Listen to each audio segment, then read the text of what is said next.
Bismillahirrahmanirrahim. I welcome you all. It gives me a great pleasure to welcome you to the annual Cancer Symposium of Shaukat Khanum Memorial Cancer Hospital Research Center 2021.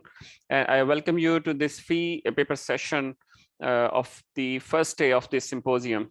I am Dr. Kashif Siddiq, consultant radiologist, and with me, I have pleasure to have Dr. Rehan, who is a consultant in gynecological surgery. We will be moderating this session of free paper presentation. So I'm going to invite my first speaker to start this session, Dr. Usman Shafiq, and he's going to present about the new adjuvant chemoradiotherapy in borderline, resectable, and locally advanced pancreatic adenocarcinoma. Bismillahirrahmanirrahim. Assalamu alaikum, everyone. My name is Dr. Usman. I'm the clinical fellows working in the St. Pancreatic Department of St. James Hospital, Leeds. Today, I'm going to present the role of new adjuvant treatment in borderline resectable and locally advanced pancreatic adenocarcinoma. If you look at the background of the disease, pancreatic adenocarcinomas are notorious for their aggressive behavior. The prerequisite for the treatment is to have an R0 resection. In the past, multiple trials and treatment have been considered, but they were suboptimal, including the ASPECT trial and the European Organization of Cancer and Treatment, which actually do show that adjuvant chemoradiotherapy helps the patient to improve their overall survival rate. But the problem was that most of the patients who underwent surgery were not fit enough or reached to a point where they can get adjuvant therapy because of the post-operative morbidity they get. Our primary objective was to see for the efficacy of neoadjuvant chemoradiotherapy in the patients with borderline resectable and locally advanced pancreatic adenocarcinomas. And the secondary intention was to see that either the patients who were initially unresectable have their disease downstage and now they become resectable after neoadjuvant chemoradiotherapy. We did a single center prospective study from 2016 to 2019 to see the efficacy of neoadjuvant chemotherapy in patients with borderline resectable and locally advanced pancreatic adenocarcinomas. In our cohort, we have 109 patients with a mean age of 66, mean BMI of 24, and mean CA 1999 of 850. The patients in our cohort were either T3 or T4. About 70% of our patients have completed their 6 cycles of FOLFIRINOX. After reaching the patient who underwent a neoadjuvant chemoradiotherapy, what we saw was about that 1.8% of the patient actually have complete response. About 25% of the patients have stable disease as compared to their previous staging, but about 33% of the patient actually have a partial response to the chemoradiotherapy which was given to them. However, about 43% of the patient actually progressed their disease, so we have to start them on radiotherapy with capecitabine. In terms of surgery, about 72 patients underwent surgery, in which about 41.6% of the patients have curative surgery. However, about 53% of the patients have to go palliative surgery because of the arterial involvement. Most of the patients underwent pylorus-preserving pancreatic duodenectomy. The mean lymph node harvest was 18, and the histopathology showed that it was an N1 disease in about 34% of the patients. If we talk about the mortality, the 30 post-operative mortality in our cohort was 0%. In terms of the survival, in borderline resectable tumor, the overall survival was about 22 months. And for locally advanced pancreatic adenocarcinoma, it was 12 months. The mean time for the tumor reoccurrence was about 6 months, which was enough for the patient to recover from the post-operative morbidity if they develop any, and to start them on adjuvant chemoradiotherapy. So in conclusion, neoadjuvant therapy actually help us to select the patients who will actually get the benefit from neoadjuvant therapy, and they will be a good candidate for surgery with positive R0 resection. Neoadjuvant chemotherapy does not negatively impact the overall survival or the resection rate for the patients. However, it do help us to deny the surgery, which will not any benefit to the patient. Thank you very much.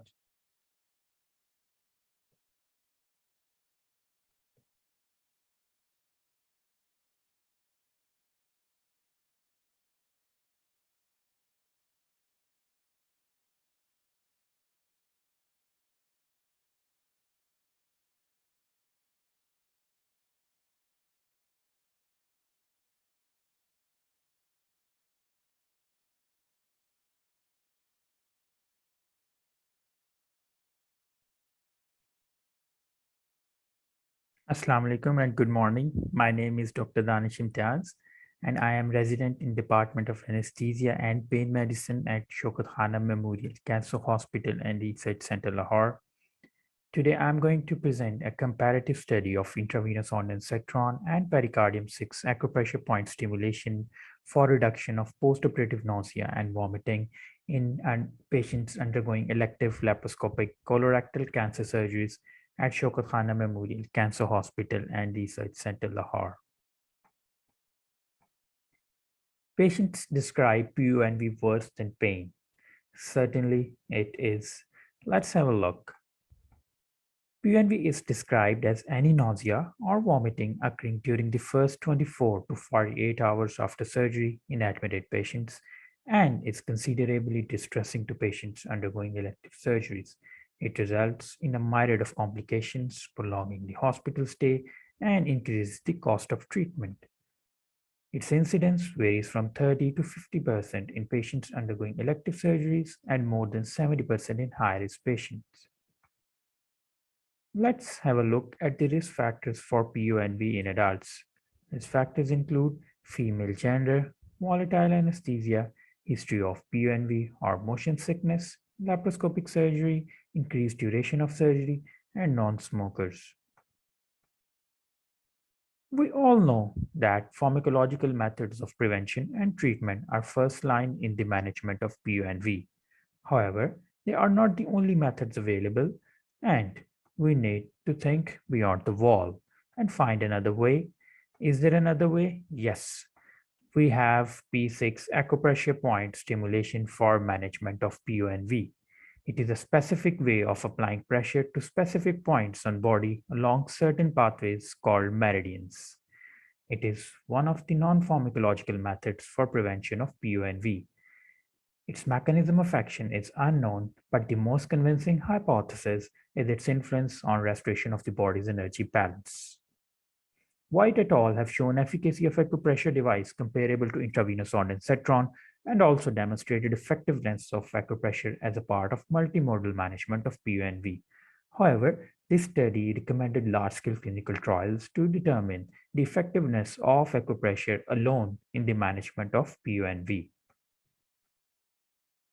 After approval from IRB and Scientific Review Committee, this single-blinded randomized controlled study was conducted from September 2019 to September 2020.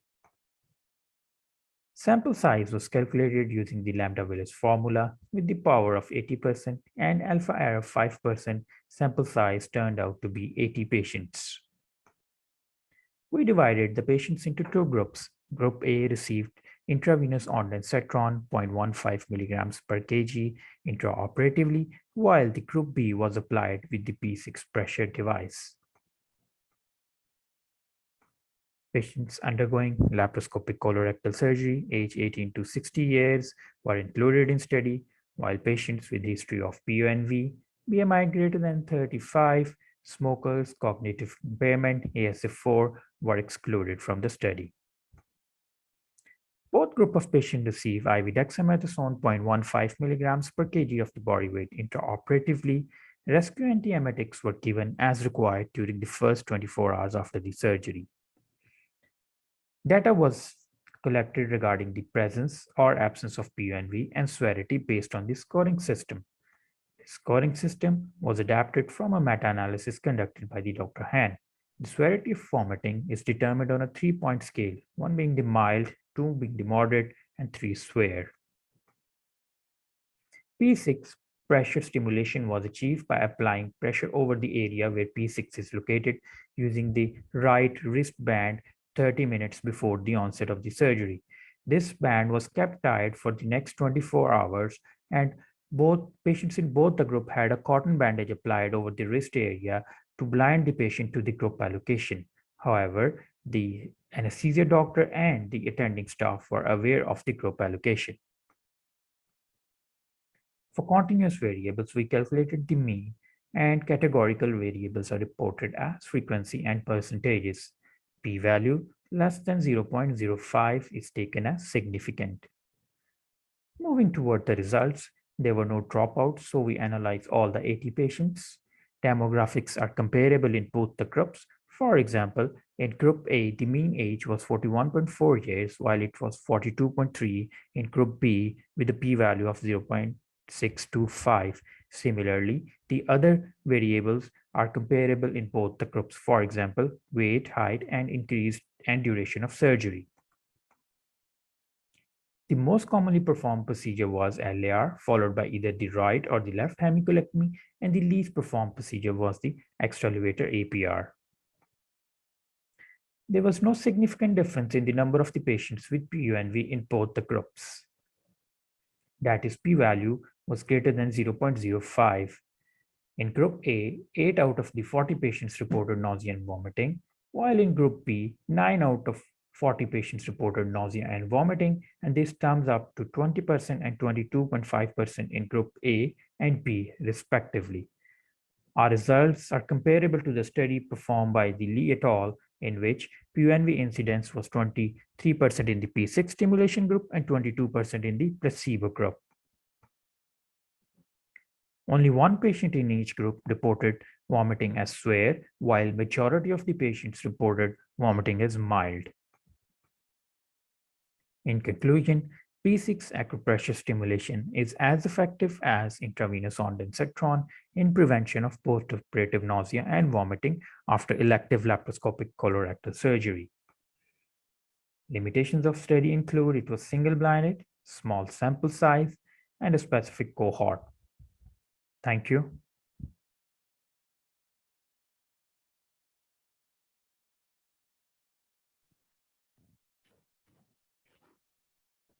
Danish, can you hear me? Danish, can you hear me? Yes, sir, I can hear you.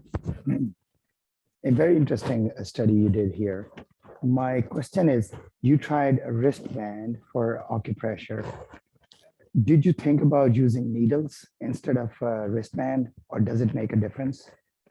Thank you, Dr. Rehan, for the question.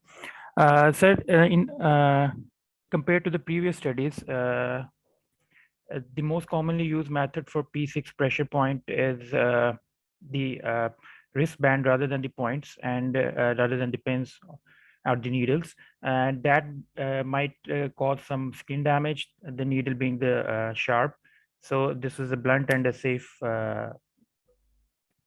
with the wristband. Okay. Usually acupuncture needles are very, very small with a very, very small diameter. They usually do not cause significant side effects, but obviously they can be ruled out. Thank you very much.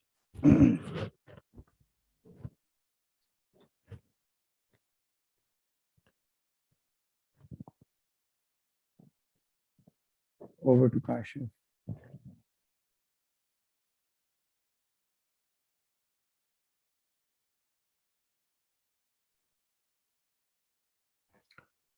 So we are going to move to everyone. My name is Samin Mohtashem Khan. I am a resident in the Department of Surgical Oncology in Shaukat Khanum Memorial Cancer Hospital.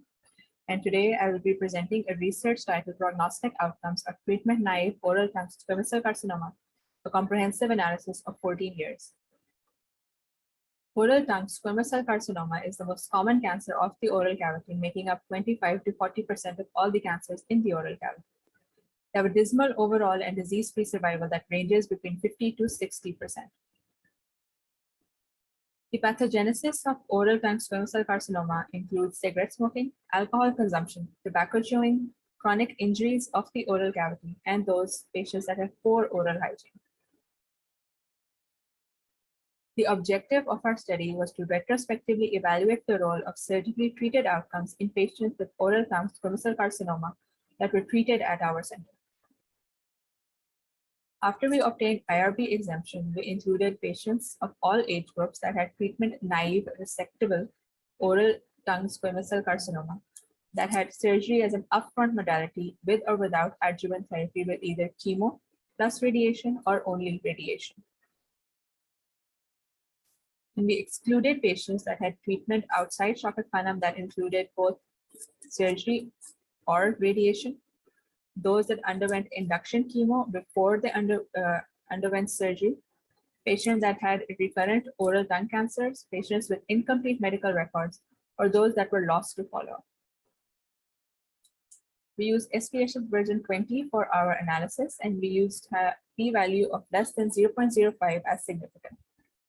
The overall and disease-free survival were calculated using Kaplan-Meier method. A total of 2,081 patients' medical records were reviewed between the years of 2004 and 2018, and ultimately 531 patients were included in the study with a median follow-up of 2.5 years. 57% of these patients were male, and most of them were aged more than 40 years, with 80.6%. 65% of all these patients had no risk factors, while those who smoked were 21.6%. Alcohol, betel nut, and Naswar made up the rest of these risk factors. Morbidly differentiated squamous cell carcinoma was the most common pathological diagnosis of 42.6%, 46.2%, and 51% of patients were node negative.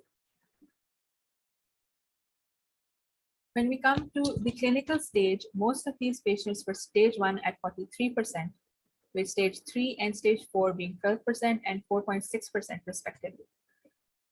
But when we compare this with the pathological stage, even though the stage 1 still remains the most common, it goes down to 29%, whereas stage 3 and stage 4, their percentages go up to 22.5% and 24.8%. So the clinical stage is actually upgraded when we talk about the pathological stage. 164 patients underwent surgery alone, whereas 368 patients underwent adjuvant therapy in the form of either radiation or chemotherapy along with radiation. The overall survival was 66% and disease-free survival was 71%. When we talk about the predictors of survival, which includes both 5-year overall and disease-free survival, there were 3 predictors that were significant. They were nodal disease status, the lymph node ratio, and the depth of invasion of the tumor. Those patients that had positive nodal disease had a both poor overall and disease-free survival as compared to those that had node-negative disease. Similarly, those patients that had a lymph node ratio of more than 0.04 had a poor overall and disease-free survival. And as the depth of invasion increased from less than 5 millimeters to more than 10 millimeters, the overall survival and the disease-free survival decreased correspondingly. So we concluded that nodal volume, depth of invasion, and lymph node ratio were the most consistent predictors of poor outcomes in oral tongue squamous cell carcinoma. Nodal positivity, depth of invasion more than 5 millimeters, and a lymph node ratio of more than 0.04 adversely affected both overall and disease-free survival in patients with oral tongue squamous cell carcinoma. Thank you.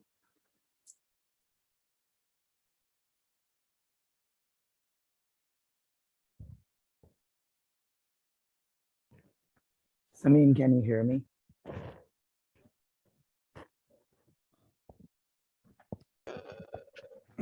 Samin, can you hear me?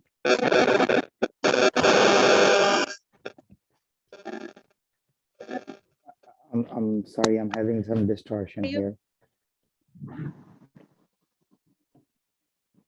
Can you hear me now?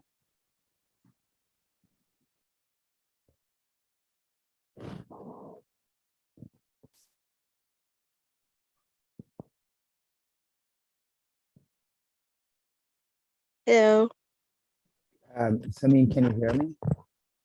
I can hear you. Okay, so in your excellent data review,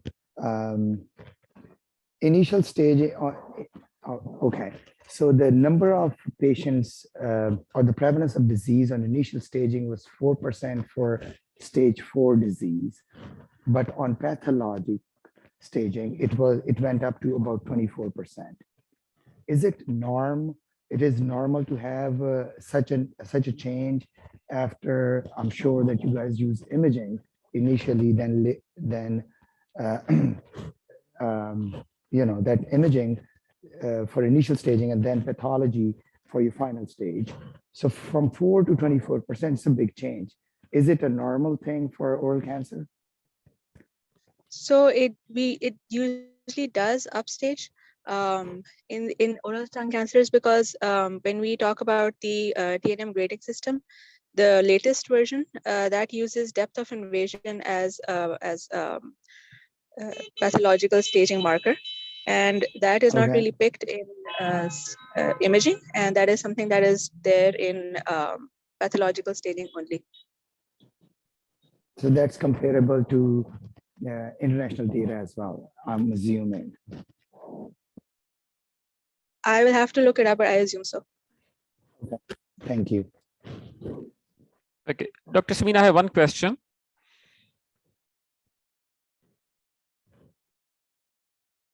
Dr. Samin, can you hear me? Yes.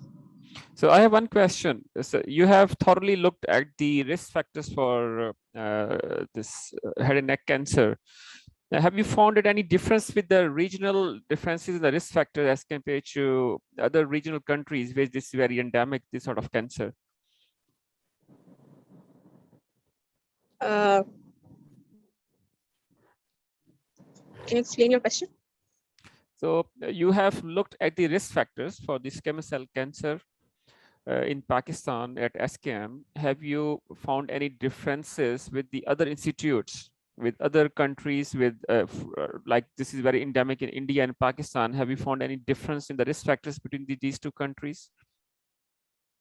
No, our study actually showed that there were majority of patients that had no risk factors.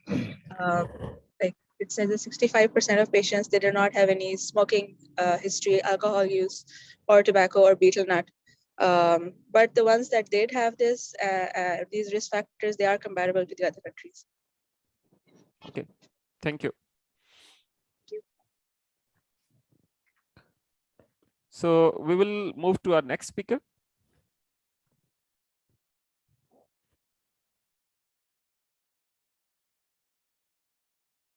So it's going to be Muhammad Amar Amjad. He's going to talk about prevalence of chronic pain in Pakistan, a national survey.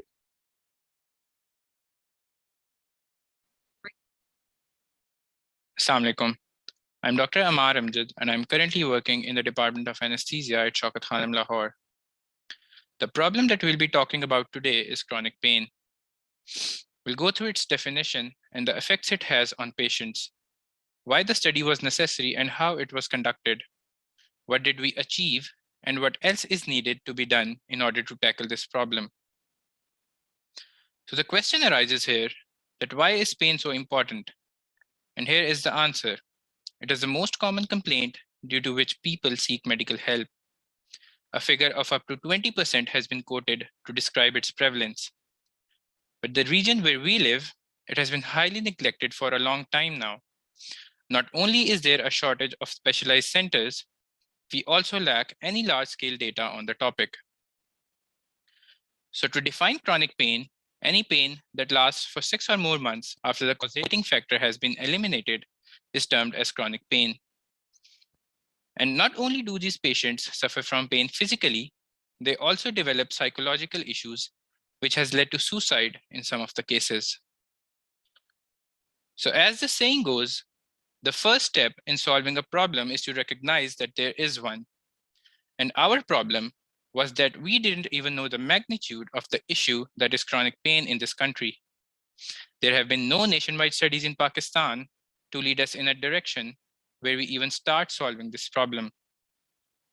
So in light of all of this, we devised this observational study, which is the first of its kind in Pakistan.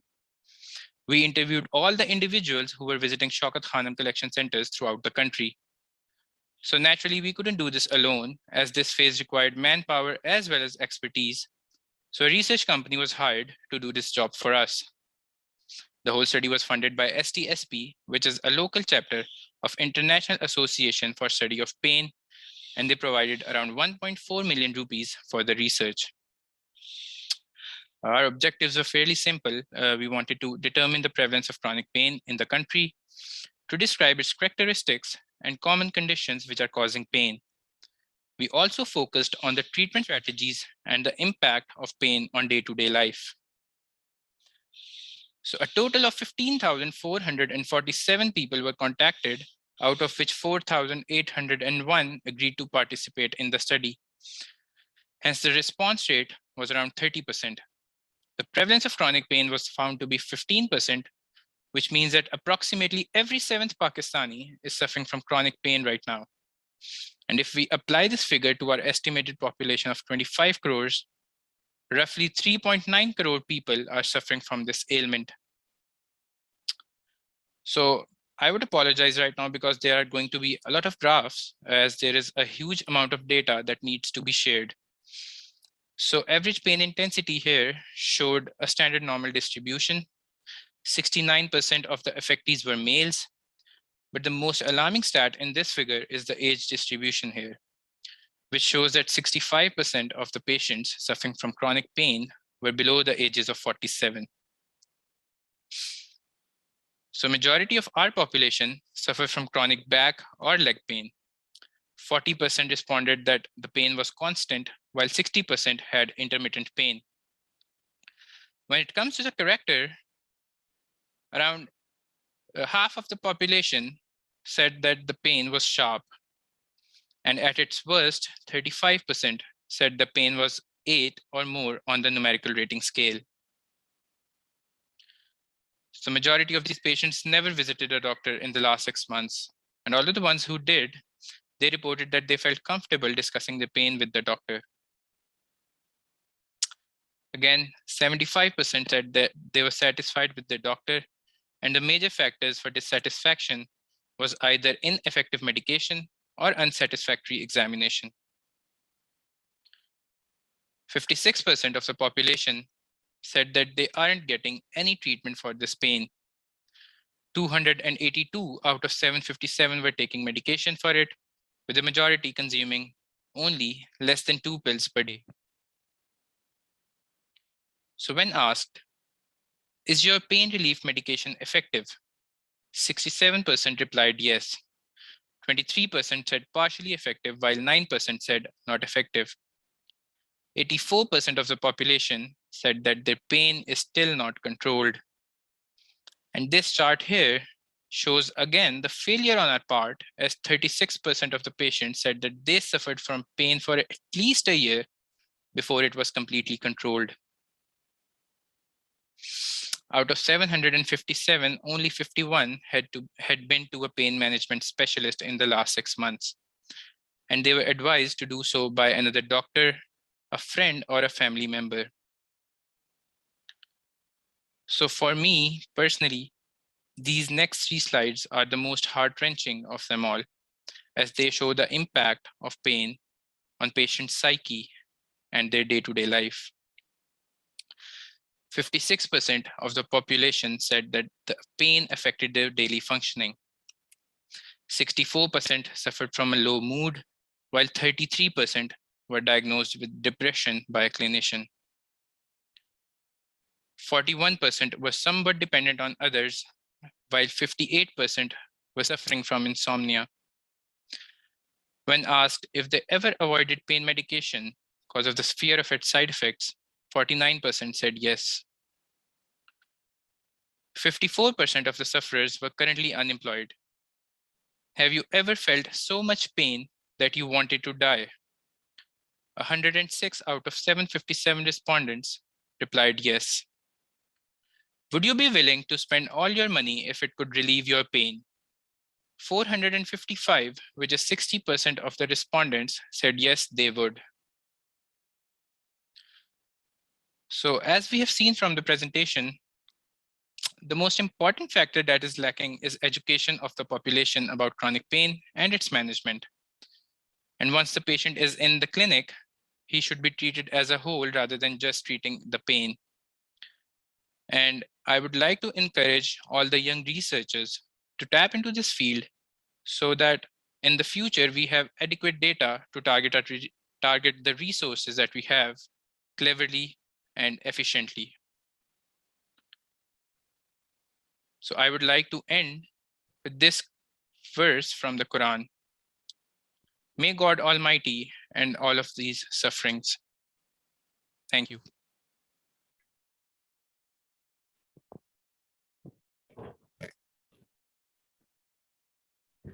Amar, can you hear me?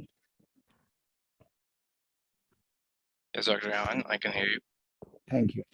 So very good data collection. And it does raise this issue that this is the most underdiagnosed health problem we are facing right now. So based on this data, you showed in one slide that physicians as a whole, they don't have a specific scale to diagnose chronic pain, or they don't have the expertise. So, looking at this data, what do you suggest, obviously, for our community? Teaching masses is a very reasonable thing, but the most important thing, that teaching has to come from the physicians as well. Rather, it's more important for the physician to evaluate a patient and raise this issue. So what do you suggest? What kind of measures can we take to educate our physician class to raise this issue? Thank you, Dr. Rehan, for the question. So you've partly answered the question in your statement as well. Firstly, I would like to clarify that that this was the opinions of the patients that we projected.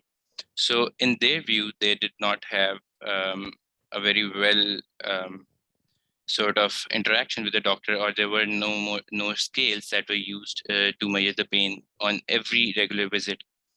But how do we tackle this? I think that, as you said, we need to focus on educating the masses, and it has to come from pain physicians especially.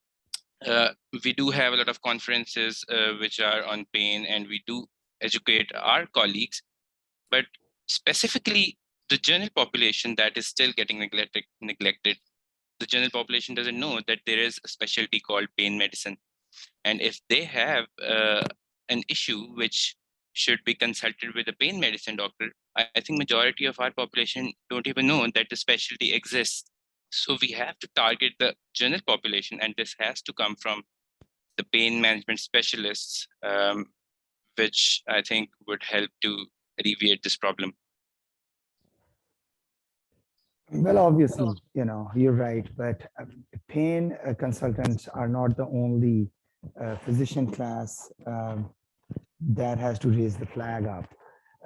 I have a question from Usman Bashir. He's one of the renowned pain physicians in town, and he actually asked you this question: that did you stratify? I'm going to verbatim it. Did you dissect out which specialists they ended up for the consultation, those who attended a doctor? So did you stratify the physicians? What kind of physicians evaluated the patient? Right. So to straight up answer the question, no, we could not, because there's a very simple explanation to that. Most of our population is illiterate. Even if they are going to the doctor, they wouldn't know which specialty doctors they are visiting. And again, they are not really, they don't know about the different specialties which are there just because of the literacy rate. So this was not investigated in the study. Right. The data is kind of skewed because of most of these patients, or the patient population, came to SKM either on the lab, I'm assuming in the clinic or the hospital, and that's how we filled up these surveys. So obviously the data is kind of skewed. I think it's going to be interesting if you run a generalized survey in the general population, going to a mall and then, filling out the survey. That would probably give you a better answer for these questions. Thank you very much.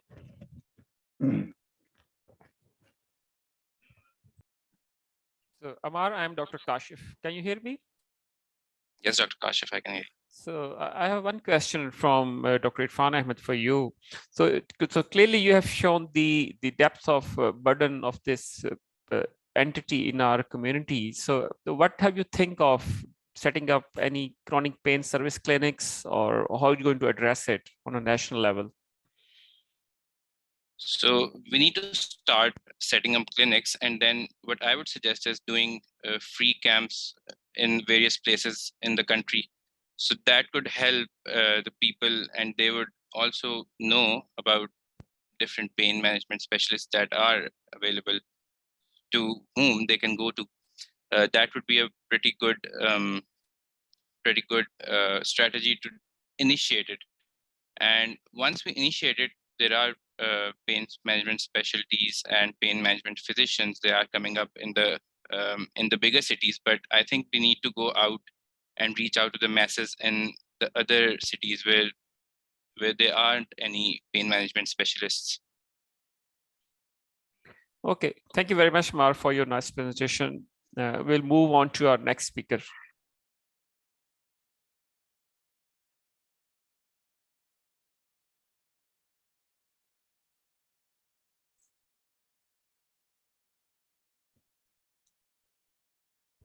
Bismillahirrahmanirrahim. I am Dr. Yasir Masood, currently working as Fellow Uro-Oncology at Shaukat Khanum Memorial Cancer Hospital and Research Center, Lahore. Today, I will be presenting my abstract on prostate cancer in Pakistan. How big is the monster? As we all know, prostate cancer is one of the most commonest cancer in men, and incidence is rising due to recent advanced imaging techniques, better MRI techniques, and screening guidelines given by European Association and American Urological Associations. If we see the incidence of prostate cancer, it was reported as 6.3 per 100,000 patients by Global Cancer Registry, and it is one of the most common cancer in human beings.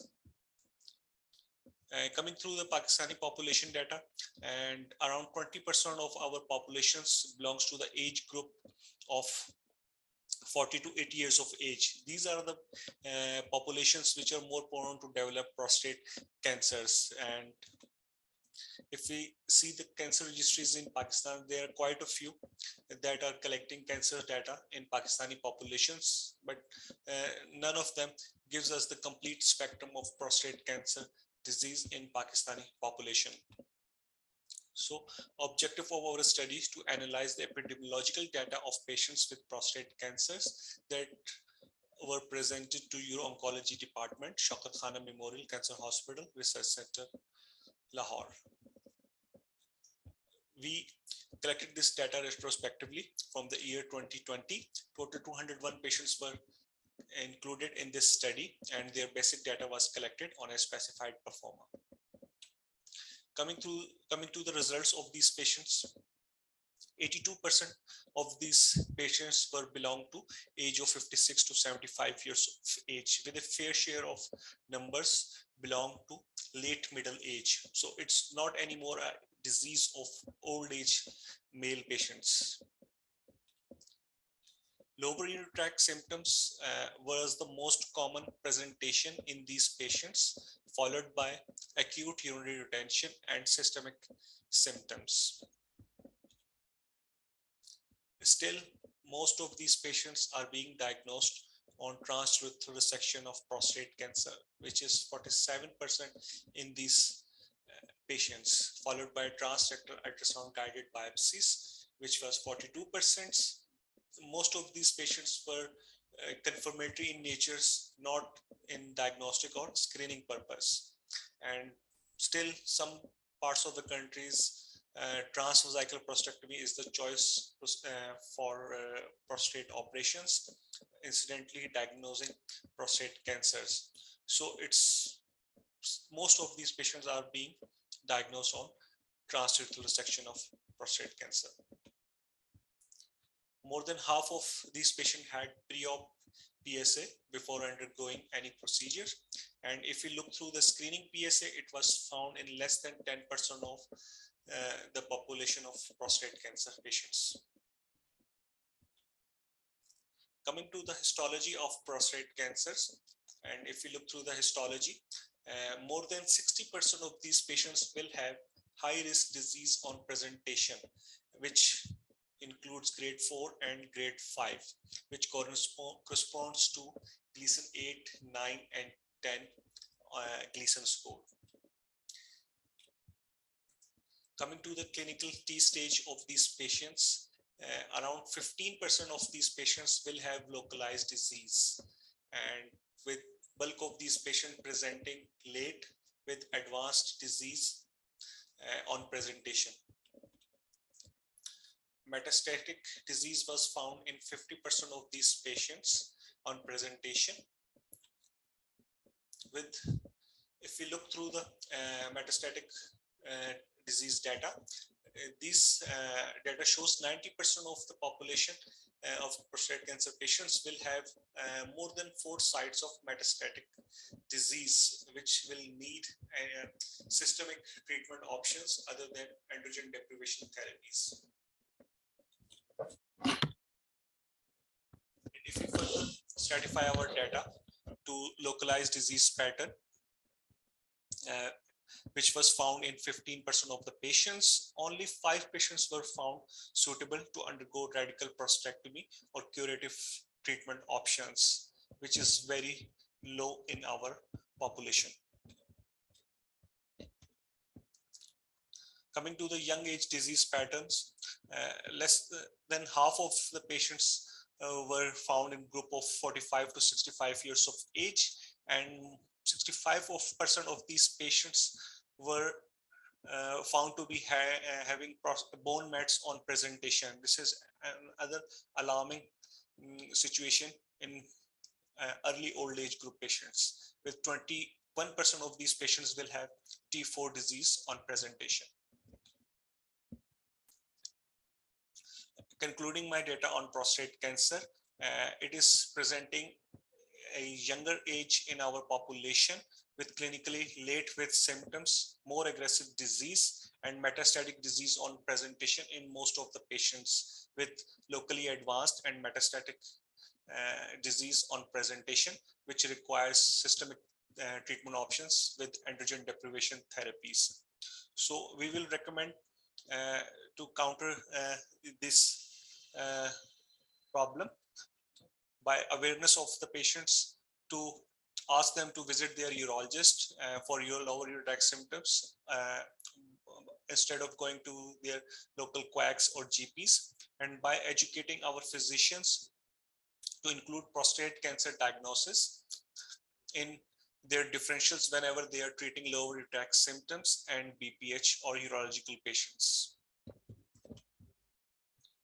Thank you. Thank you for listening.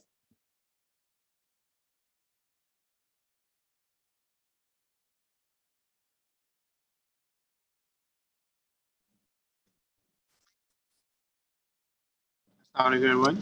My name is Dr. Awais Ibn Malik. I'm an assistant professor in surgery at Lahore General Hospital. Today I'll be talking to you about our experience of developing local guidelines for the management of colorectal cancer. So as we all know that colorectal cancers are very common among men and women. There are certain guidelines which have to be followed for the management of these cancers. Guidelines such as those put forward by NCC and ESMO and a lot of others. However, we don't see a lot of surgeons following these guidelines while managing these patients. So a lot of reasons have been cited for not sticking to these guidelines, such as we have a very different working environment, we have lack of dedicated centers, there's lack of infrastructure, lack of basic facilities. Our patients are different from the West. Our patients are poor and they cannot afford all the required cancer care which is required of them. So keeping all of this in mind, the Society of Surgeons Lahore Chapter, in collaboration with the Surgical Oncology Society of Pakistan, decided to do something about it, and they decided to develop our local guidelines for our local populations. So surgeons, medical oncologists, and radiation oncologists from various institutes in Lahore were invited.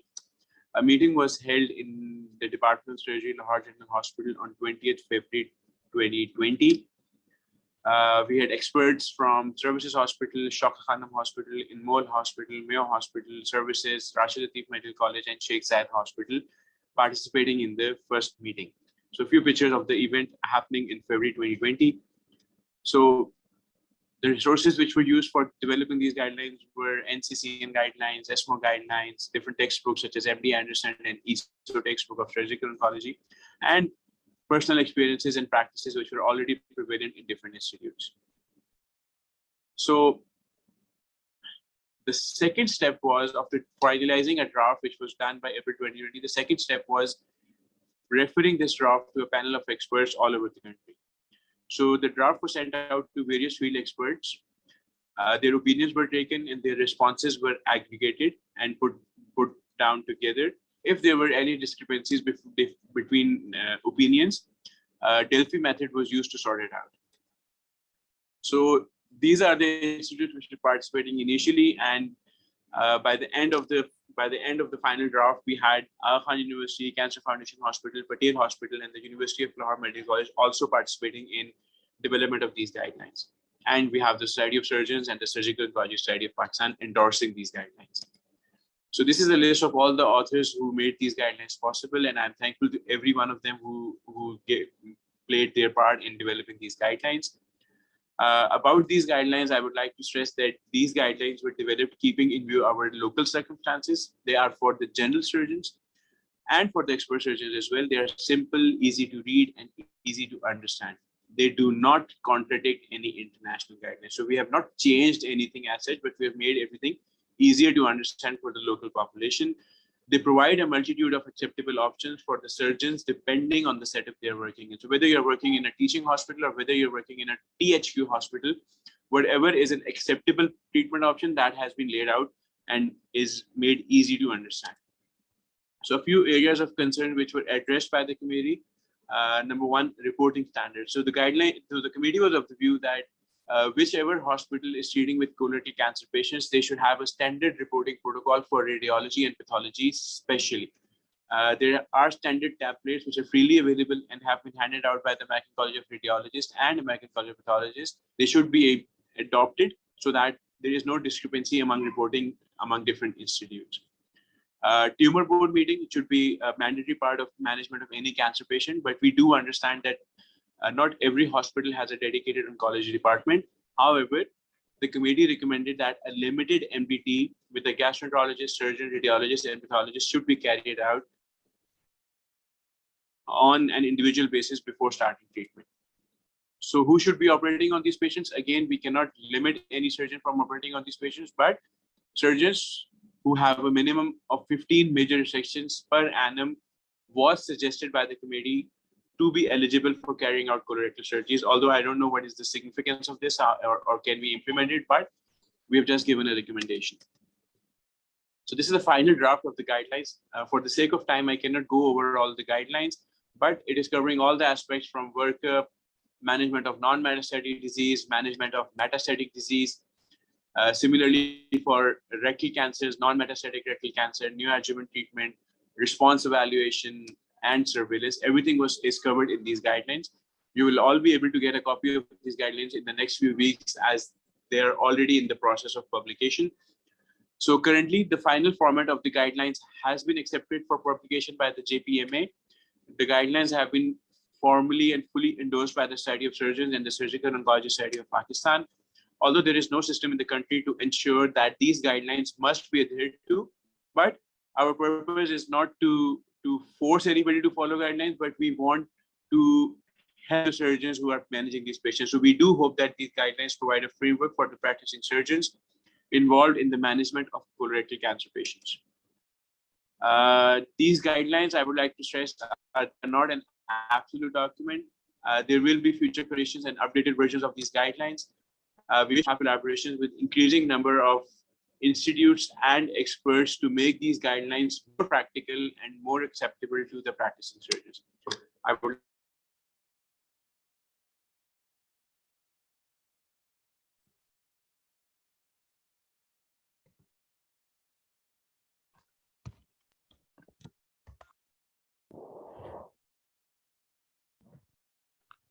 Dr. Vass, can you hear me?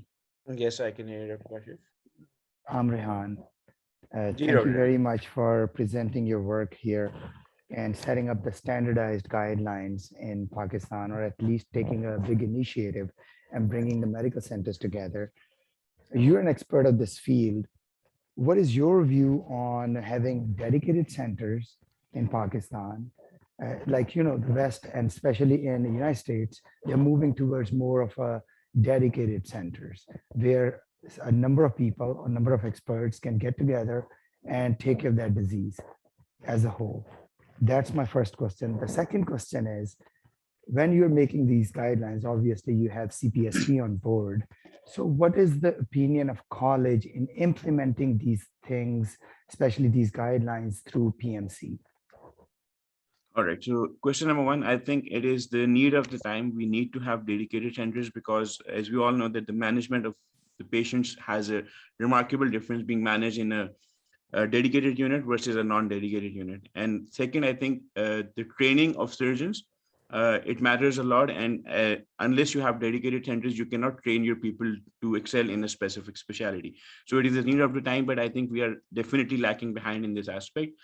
As far as the college is concerned, I think a lot of work needs to be done. The college was not a part of this endeavor of developing the guidelines. There were a few people who are also a part of the college, but I think the college has to take an initiative to ensure that these guidelines are followed and adhered to, because right now there is no system in the country where people are forced to follow a specific guidelines, or there's no accountability for people who are not following these guidelines. So that's why I said, okay, we're not really sure how much of a difference we'll make, but obviously it's a start and we hope that we can do something about this in the future. Thank you. Thank you. Thank you, Dr. Ann.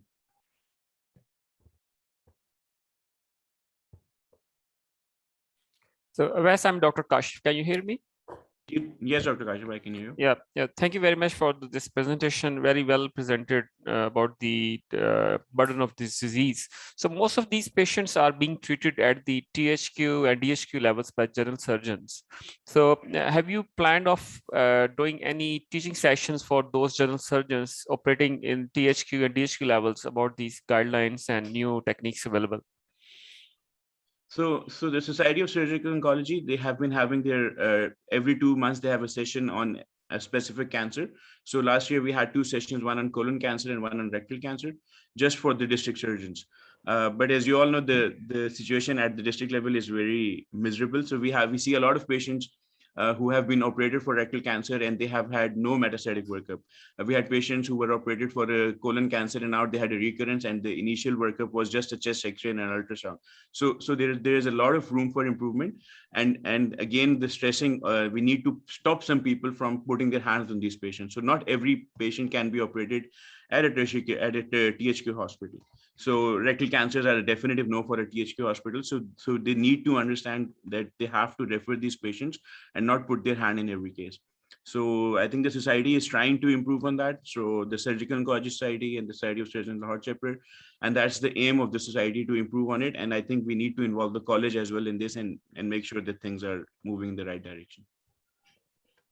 As our colleague Irfan has dropped a question here online, and the question is, how and when are you planning to validate these local guidelines that they are fit for purpose in future? For example, planning audit or prospective data collection or surgeon's opinion, etc. So there was a lot of debate that how can we develop our own guidelines without our own data. So I totally agree that we have to move forward and we have to base our guidelines on our own data. But the only data we have right now is coming out of Shaukat Khanum and maybe something out of Aga Khan University. So I think Dr. Irfan has a very valid point, and we need to move forward in that direction. That is why I said that this is not an absolute document, and a lot of improvement has to be made on these guidelines. So as a first, I coming from LGH, we have already developed our own local data setup. So we have our own paper coming in very soon. So we have almost 100+ cases of colorectal cancer, but I think that's a very small part of the whole colorectal scenario in Pakistan. So we need to involve a lot of other institutes and develop a big database for the colorectal cancers. And we are already discussing about it, but nothing has been done as such on ground for that. So that's something which has to be taken up.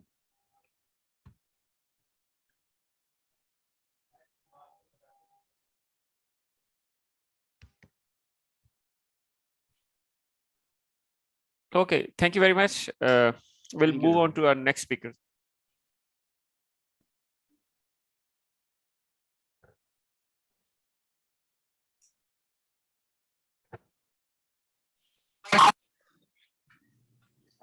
This is Dr. Vidyadeep, locum consultant from Radiology Department. The topic of my presentation is superscan 18-fluoro FDG PET CT imaging for lymphoma. How frequent is it?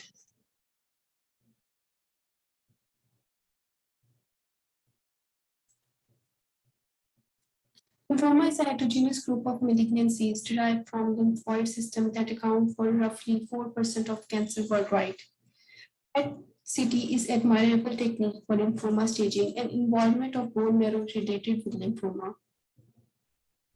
The scan pattern on FDG PET scan is one in which there is reduced or loss of radiotissue uptake in an organ, which normally shows significant physiological uptake like brain, myocardium, or kidneys. It is rare pattern and is not well recognized. The purpose of this study is to document the frequency of this uncommon pattern in the baseline lymphoma patients, which may help in understanding the significance of PET superscan pattern, effects of therapy in these patients, and their survival rate. We included 203 lymphoma patients who underwent baseline PET CT scan from the period of 2017 to 2018. All patients were imaged from head to thigh using PET scan after adequate time of injection, 18 fluoro FDG. Dedicated 16-slice PET scanner was used, and WHO guidelines were followed. Weight of each patient was calculated along with the blood sugar levels. The scan was labeled as PET superscan, in which there is a significantly higher FDG uptake in diseased organ with faint or absent uptake in the brain and myocardium, which normally shows high FDG uptake due to high physiological glucose metabolism. Among 203 lymphoma patients, 139 patients had Hodgkin lymphoma, 64 patients had non-Hodgkin lymphoma. And among Hodgkin lymphoma, further on the basis of histology, they were characterized to have nodular sclerosing, mixed cellularity, lymphocyte rich, lymphocyte predominant, lymphocyte depleted, and classic Hodgkin lymphoma. Among non-Hodgkin disease, 63 patients had diffuse B-cell lymphoma, and only one patient had mild lymphoma. Superscan pattern was identified in only 13 cases, while rest of 190 cases didn't reveal this pattern. Among these 13 PET superscan positive cases, 8 were males and 5 were females. Although in our study, the superscan was seen in high stage of lymphoma, 10 positive superscan cases had stage 4 disease, 1 had stage 3S, and 2 had stage 2 disease. But statistically, there is no association between stage of lymphoma and the presence of superscan. We also found that type of lymphoma has a strong relationship with the presence of superscan pattern. Statistically, there is an association between type of lymphoma and outcome as indicated by p-value is equal to 0.05. We also calculated the survival rate of these patients. The patients who received chemotherapy alone had the survival mean disease-free interval of 6.4 months, while those patients who received radiotherapy alone, mean disease-free interval was 6.1 months. But statistically, there is no relationship between the type of the treatment given and the presence of the superscan pattern. These are the SUV values in the diseased organ as compared to the brain and the myocardium, and the maximum value was found in the spleen as well as in the mediastinal lymph nodes. For example, we have a case in these are the mid-PET scan images that shows increased tracer uptake in the lymphoid organ and decreased uptake in the brain and myocardium. This can also be demonstrated by the SUV values. The brain activity and the hepatic activity is low as compared to the mediastinal lymph nodes. So we come to the conclusion that PET superscan can be seen in the variety of the conditions that extend not only the benign and malignant conditions, but sometimes can also be seen in the normal physiological conditions. But it is quite important to understand that pattern specifically denoted the shift of FDG from the organs, which show physiological increased FDG uptake to those organs or tissues which usually are PET non or less avid. PET superscan denotes a huge tumor burden. However, choice between chemotherapy and the radiotherapy does not have any significant impact in these cases. Therefore, treatment regime given in these cases should be as per appropriate treatment guidelines. This comes to the end of my presentation. These are my references. I would love to answer any questions. Thank you.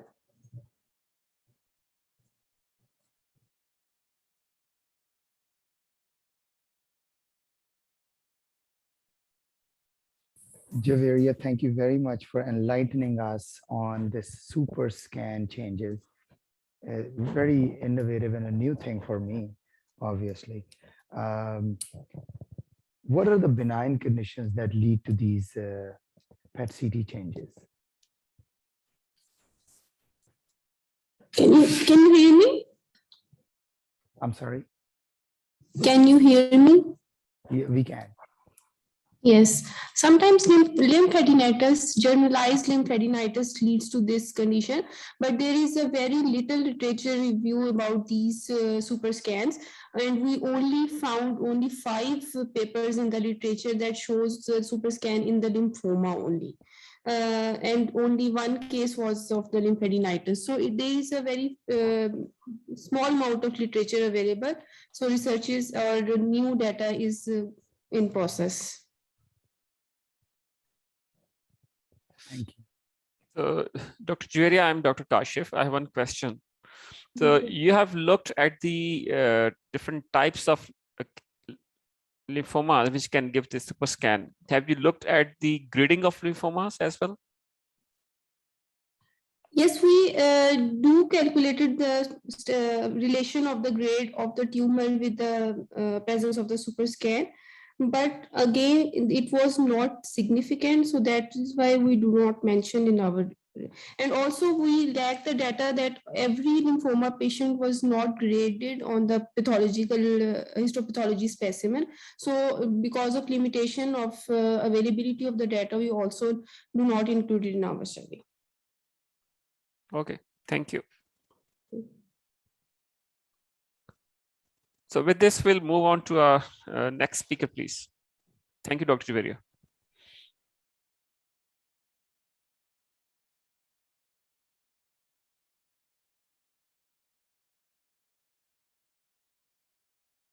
Assalamualaikum.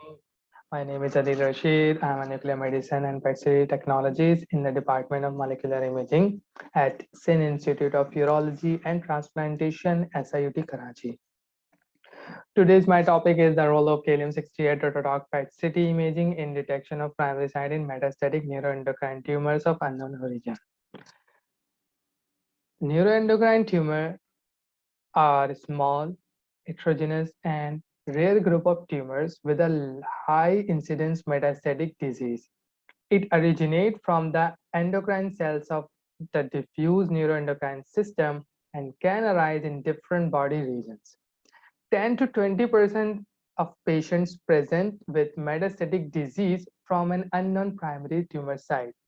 Localization of the primary tumor is important in the management because complete resection of the primary tumor and metastatic lesion is the main treatment goal for patient. If complete resection is not possible, then debulking surgery can improve the endocrine symptoms and also improve the survival rate of these patients. CT and MRI and somatostatin receptor scintigraphy are used for staging of neuroendocrine tumors, but CT and MRI are inadequate for the evaluation of primary small bowel neuroendocrine tumors. On the other hand, indium-111 octreotide scintigraphy also shows limited detectability with only 37% of small bowel primary neuroendocrine tumors detected preoperatively with indium-111 octreotide. Recently, somatostatin receptor imaging with positron emitters has been developed by using gallium-68, a generator product with a half-life of 68 minutes labeled with DOTA chelators. A promising alternative is somatostatin receptor PET-CT using tracers such as gallium-68 DOTA-TOC, DOTA-TET, and DOTA-NOC. In this study, we used gallium-68 DOTA-TOC PET-CT, which has a higher affinity than indium-111 octreotide for the somatostatin receptor subtype 2, the primary target in neuroendocrine tumors, and are more sensitive and reliable than indium 111 octreotide in the detection of neuroendocrine tumor lesions.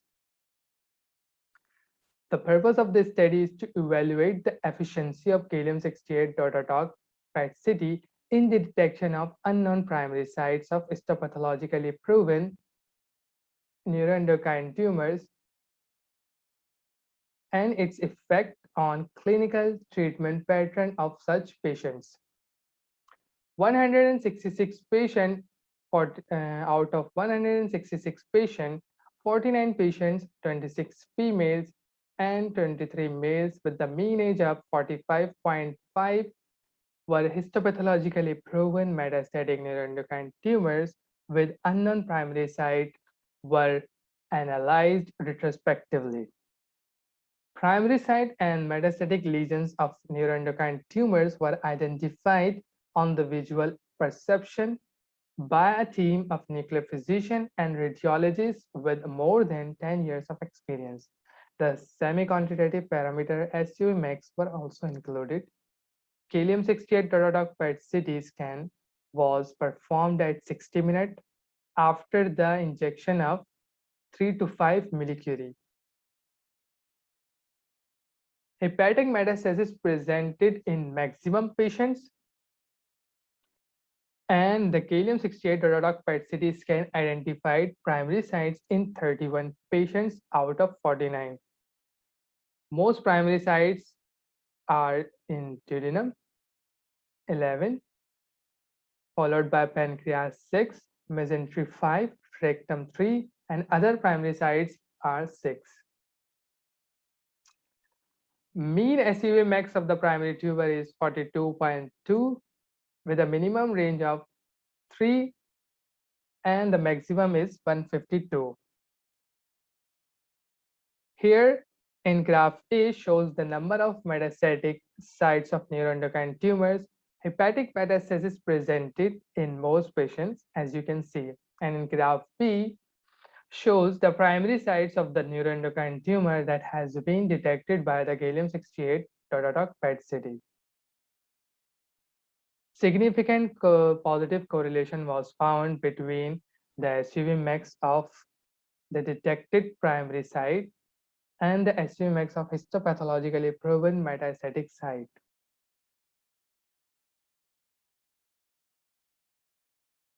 Here you can see in this scan, this is the primary site of the patient with multiple gallium-68 avid nodules. The patient was diagnosed with the metastatic neuroendocrine tumor of liver, and the patient also have a skeletal metastasis. This patient is also diagnosed with the metastatic liver and neuroendocrine tumor, and the primary site of this patient is duodenum. And here you can see in A image, this is the primary lesion of the patient in left lumbar region, and the patient has a pulmonary metastasis. So in this study, we concluded that the gallium-68 PET-CT appears to be a promising diagnostic tool in patients with metastatic neuroendocrine tumors of unknown origin and can have a significant impact on therapeutic management. Thank you.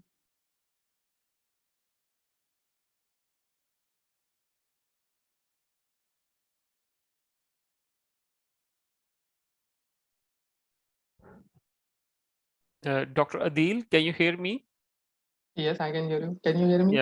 Yeah. I'm Dr. Kashif Siddiq, one of the radiologists.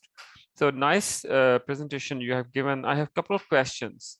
So have you independently reviewed the efficacy of CT component and PET-CT alone to detect the primary site? Yes, we have a CECT is modality too. So we have done all patients CECT also, and we have correlate them both. Okay, and there's about 30 to 40% of patients in which you are not been able to detect the primary site. So what's about those patients? Have to follow them up? So what you did them? Yes, I have followed them patients, but most of the patients after the scan have died, and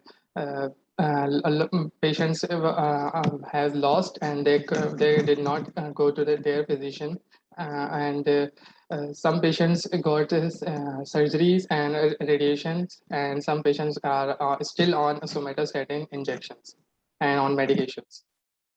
So while doing the DOTA PET CT, have you used the dedicated diagnostic contrast enhanced CT or non-contrast CT with the PET component?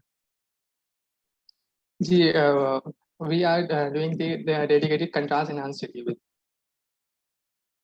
DOTA PET CT. Okay, thank you.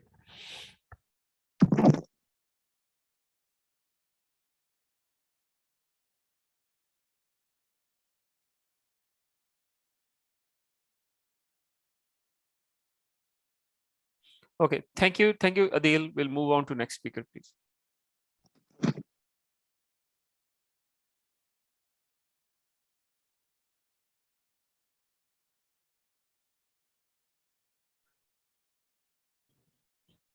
Assalamu alaikum everyone. Hopefully all is well at your place. I am Aman Masood, nuclear medicine technologist, and the topic of my research is comparison of F18 FDG PET CT and technetium-99 MDP bone scintigraphy for detecting suspected skeletal metastasis in patients of breast cancer. Before beginning, let me introduce you to the aim of our study, that is to compare the role of F18 FDG PET CT and technetium-99 MDP bone scintigraphy in the detection of suspected skeletal metastasis in patients of breast cancer. So you can assume we are going to talk about the identification and the accurate diagnosis of the disease by the best imaging modality. As you know, breast cancer is the most common and deteriorative cancer in women and the second leading cause of cancer-related death worldwide. If we talk about the secondary site, commonly bone is the most usual site of distant metastasis in patients with breast cancer, and the early detection of the metastatic disease and the proper staging is important to save patients from the unnecessary treatment and interventions. Because of its cost effectiveness, the conventional bone scintigraphy is the most frequently used imaging modality for detection of skeletal metastasis in breast cancer patients, although it is highly sensitive for the visualization of the osteoblastic lesion, but it is less sensitive for the lesions with increased osteolytic activity. And in breast cancer, almost 50% of the bony lesions are osteolytic in nature. So it's more probable for false negative finding. However, on the basis of glucose activity, FDG PET CT can detect not only osteolytic and osteoblastic metastasis, but also detect other metastasis lesions. Let's talk about the patients. We analyzed retrospectively 34 female breast cancer patients that had F18 FDG PET CT scan done at Mehrunisa Medical Center, SIUT Karachi, in between January 2017 to July 2021, and the mean age group is of patients were 55 years with a standard deviation of plus minus 13.5 years. We reviewed all the patients' record with biopsy-proven breast cancer, undergone bone scintigraphy and F18 FDG PET CT for evaluation of the metastatic disease within 40 days. The positive and negative results for the bone metastasis in F18 FDG PET CT and bone scintigraphy were compared, and also the site of suspected bony lesions are additionally reviewed for comparison in patients who had found positive for skeletal metastasis in both imaging modalities. And also, the bone foci of increased radiotracer uptake on FDG and bone scintigraphy are noted, and their appearance on the CT image also recorded. The FDG PET imaging was conducted 50 to 60 minutes after injection of 5 to 10 NCI of F18 FDG, and the whole body bone scintigraphy was performed after 2 to 4 hours of technetium-99 MDP injection. So let's discuss our result. In our study, F18 FDG PET-CT and bone scintigraphy successfully detected bony metastasis in 10 out of 10 patients, whereas FDG PET-CT successfully excluded 3 false positive results that were detected by the bone scintigraphy and appeared to be degenerative disease. The decisions were made on their first year on follow-ups of patients.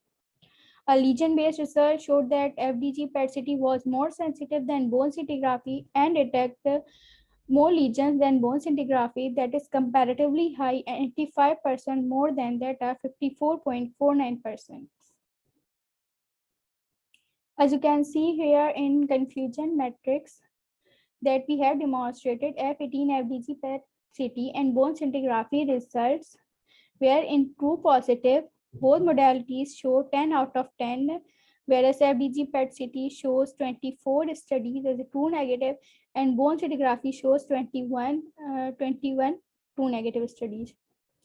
Bone scintigraphy also showed 3 false positive studies that were found negative on FDG PET-CT. Also, both modalities not reported any result in false negative.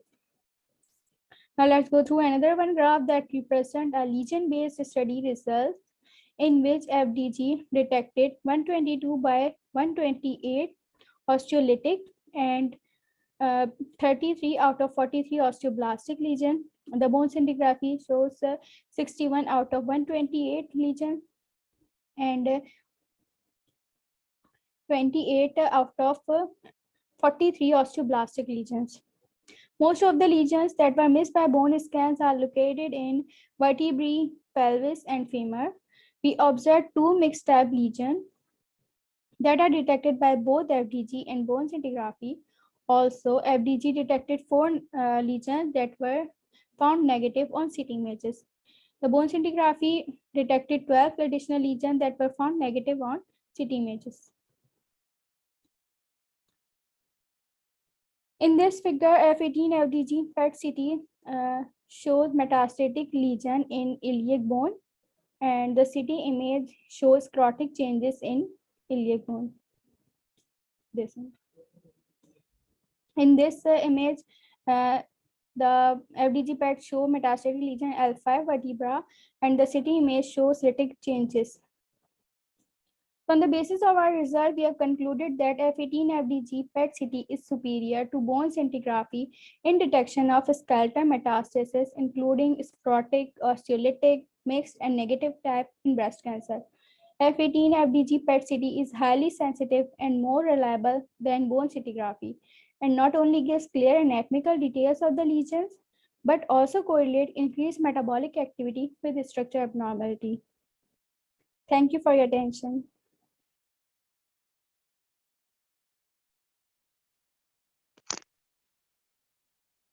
Thank you very much, Ayman. I'm Rehan, one of the G1 oncologists here at Shaukat Khanum.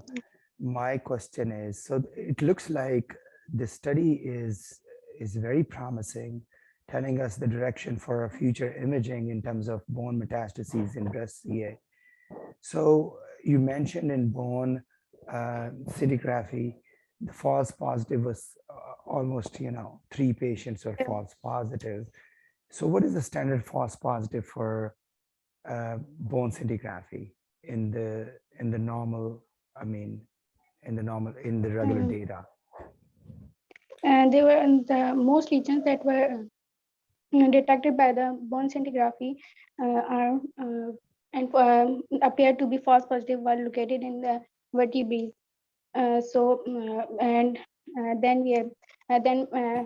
When we have done FDG, it was appeared as the degenerative changes.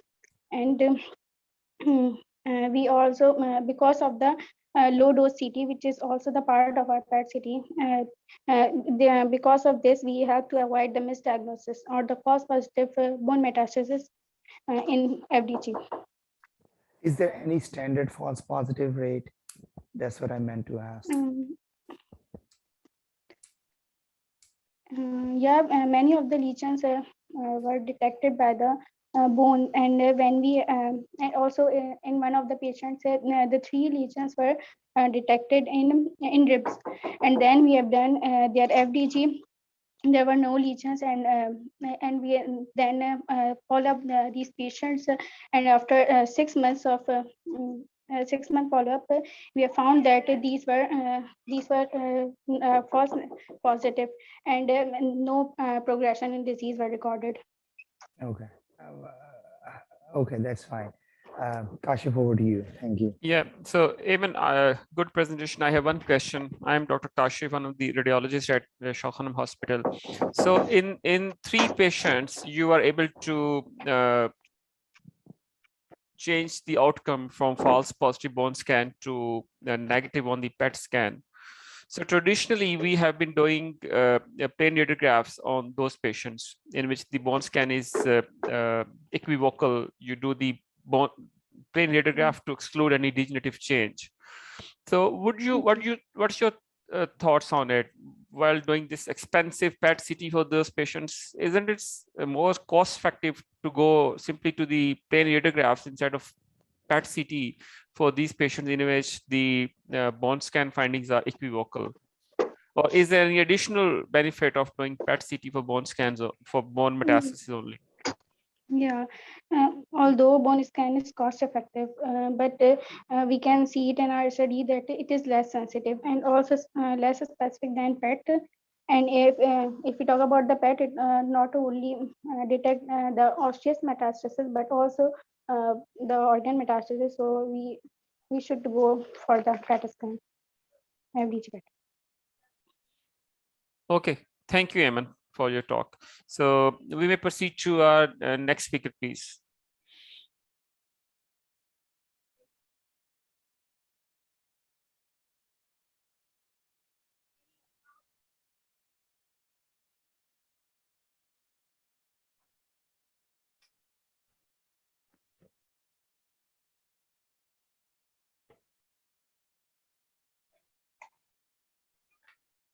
Assalamualaikum.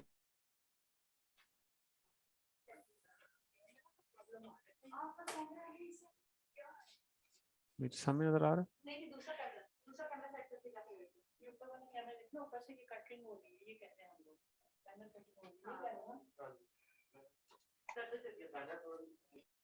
Assalamualaikum everyone. My name is Dr. Abdul Rahman, and today I'm going to present my paper on quality of life in patients undergoing surgery for rectal cancer. Our primary objective was to assess the quality of life in patients undergoing rectal cancer surgery. It was a retrospective study conducted for patients operated for rectal cancer from January 2019 to December 2019. European Organization for Research and Treatment of Cancer has developed questionnaires to assess the quality of life. We used 2 of these questionnaires, C30 and CR29, that is the colorectal specific performer. Just a brief overview of the questionnaire that was used. This comprised of 65 questions, and individual responses of the patients were recorded on this performer. All the patients were contacted telephonically on their available demographic numbers. Their consent was taken and responses were recorded. All the patients who underwent a curative surgery for non-disseminated adenocarcinoma of the rectum were included, and for low anterior section, tumors having an epicenter of less than 15 centimeters from the anal verge were included in our study. All patients who developed disseminated or recurrent disease, patients who were dead at the time of survey, patients who had undergone LAR but stoma reversal could not be performed, patients who underwent emergency procedures for obstructive disease, tumors that were greater than 15 centimeters from the anal verge, and LARs that were done for gynecological malignancies were excluded from our study. Statistical analysis was done using SPSS version 20. Comparison between different mean groups was done using univariate independent t-test, and a p-value of less than 0.05 was considered as significant. The questionnaires were scored based on the guidelines provided by EORTC in the scoring manuals. We compared our results with the available results in the internationally published literature. In this regard, this meta-analysis was used to compare our results with the internationally published results. So this meta-analysis was done for studies on quality of life after rectal cancer surgery from the year 2000 to 2015. Before moving on to the results, I would like to basically explain the performance that were used. These basically consist of two scales, a functional scale and a symptom scale. Patients having more scores on the functional scales mean they have a better quality of life, while those having more score on the symptomatic scale means they have a poorer quality of life. So both these performers are basically made in this regard, that they have some of the perspectives that are on the functional scale, while others questions that are assessing the symptomatology of the patient. So coming to the results, a total of 197 patients underwent colorectal surgery in the year 2019. Out of these, 76 patients were excluded based on our exclusion criteria. About 121 patients included in this study. Out of these, 112 patients responded. Therefore, we analyzed the responses of these 112 patients. So these are the comparative results of patients who had undergone APR with the internationally published results in the meta-analysis. So as we can see, there are no statistically significant differences among the responses that we obtained from our patients when we compared with those that are published in the literature. So as regards the functional scale, no statistically significant differences were found. However, on the symptomatic scale of the performer number 30, it was seen that our patients had more fatigue and complaints of nausea and vomiting. Other than that, there were no statistically significant difference among the quality of life of the patients. As regards the colorectal specific performer, our patients scored slightly lower on the body image index, while our patients had a better sexual function as reported in the meta-analysis. So as regards the symptomatic scale of patients undergoing APR, there were no statistically significant differences and patients had a good quality of life. As regards the patients who had undergone LAR, when we assess the responses of the C30 performer, there were no statistically significant differences among the different parameters on the functional scale. However, on the symptomatic scale, there were also no statistically significant differences. As regards the colorectal specific performer, again, there were no statistically significant difference. However, on the symptomatic scale, our patients had a slightly higher incidence of GI symptoms like constipation and diarrhea. So coming to the conclusion of our study, our results are at par with the international literature. Patients who had undergone LAR had a better overall quality of life when they were compared with the patients who had undergone APR, specifically on the basis of emotional role, fatigue, pain, and body image. However, there were higher incidence of GI-related complications like constipation and diarrhea in the patients who were undergoing LAR. The limitations of our study were that we basically contacted the patients telephonically, and it was a retrospective study. Long-term follow-up can be done in these patients to see for improvements, and preoperative patient support groups should be made, and patients should be encouraged to join them so they have a better idea of what they are about to get. In the end, I would like to acknowledge my team who worked on this project with me. Thank you, everyone, for your patient listening.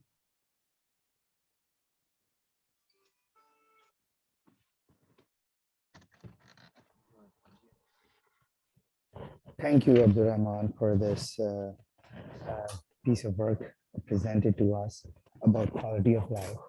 So how far out did you call the patients in order to fill out the questionnaire? So how far, sorry? How far out? Like they had the surgery, and after how many days from the surgery they were contacted, and how many times they were contacted to fill out the quality of life, quality of. So basically, all the patients were contacted almost 1 year after this surgery. We chose the year 2019 since all of the patients had completed 1 year of their follow-up. So after 1 year, they were called and their responses were assessed. Okay.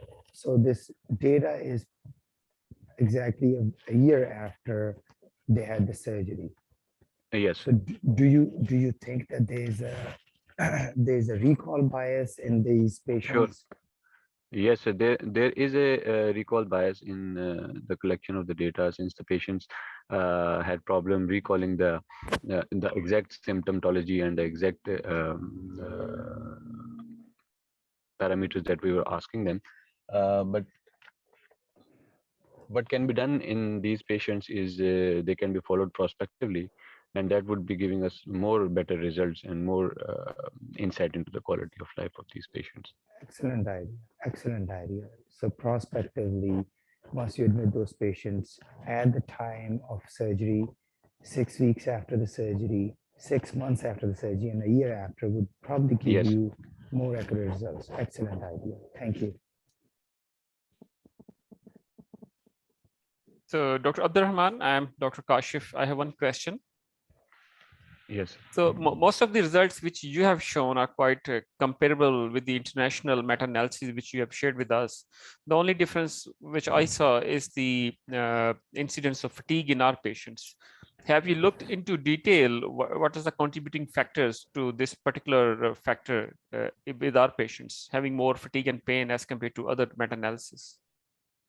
So the majorly the patients, majorly all of the patients that presented to us underwent preoperative chemo and radiation. However, in the West, a majority of the population had upfront surgery. So that is the main reason that I could basically find in our patients for this reason, for the pain and fatigue. Okay. Thank you very much. Thank you. So thank you, Dr. Abdurrahman. We may proceed to our next speaker, please.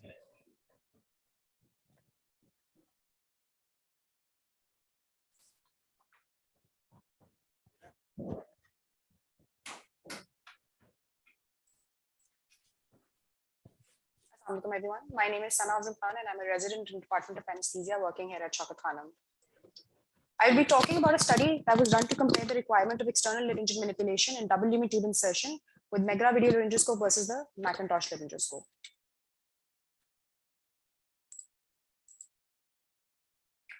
A double lumen tube is a specialized endotracheal tube which is used to isolate the lungs both anatomically and physiologically. Simply put, it is a coaxial tube with two tubes put together. The tube with the shorter length stays in the trachea, whereas the one with the longer length enters either the right main stem bronchus or the left main stem bronchus, depending on which sided DLT it is. The use of DLT is indicated in procedures where one lung ventilation is required to facilitate surgical exposure by deflating the non-ventilated lung, such as in 3-stage esophagectomies, thoracic procedures, aortic procedures, and certain spinal procedures. In contrast to employing a single lumen tube, as you can see on the left side of the screen, the use of DLT can lead to certain difficulties. The double lumen tube is displayed on the right side of the screen. The difficulty with DLT insertion is owing to its larger size and more complex shape. Even in clinical practice, it is seen that DLT insertion can be cumbersome even in patients with easier airways. This is because its larger size tends to obstruct the laryngeal view and makes the vocal cord visualization difficult. Tracheal intubation can be facilitated by certain maneuvers. One such certain maneuver is an external laryngeal manipulation in which the anesthetist presses onto the thyroid cartilage to make the vocal cord visualization better. This is demonstrated on the screen as well. Video laryngoscopes offer greater visualization of the larynx. The Megra video laryngoscope, which is the laryngoscope of concern in our study, is hypothesized to provide a better laryngeal view as opposed to the conventional Macintosh laryngoscope. Though the use of Megra video laryngoscope for DLT insertion has been reported. So these studies have fallen short of producing the quality of evidence that is required in order to make a clear determination in favor of one method over the other. Hence the objective of the study, which was to ascertain whether the Megra video laryngoscope holds any advantage over the Macintosh laryngoscope, specifically in regards to the requirement of external laryngeal manipulation. Let's walk through the study procedure. The study started with the recruitment of 60 patients, with 30 patients in each group after randomization. After this, detailed informed consent and preoperative assessment was done. The preoperative assessment included the demographic details, Mallampati scoring, and the Wilson scoring. After this, standard anesthetic induction was carried out as per protocol. 3 parameters were noted, which included external laryngeal manipulation, intubation time, and intubation difficulty score. Later, the data was compiled and analyzed. It is pertinent to mention the exclusion criteria of the study here, because all patients who were deemed to be at risk of difficult intubation were excluded from the study. The main predictor of difficult intubation in our study was the Wilson score.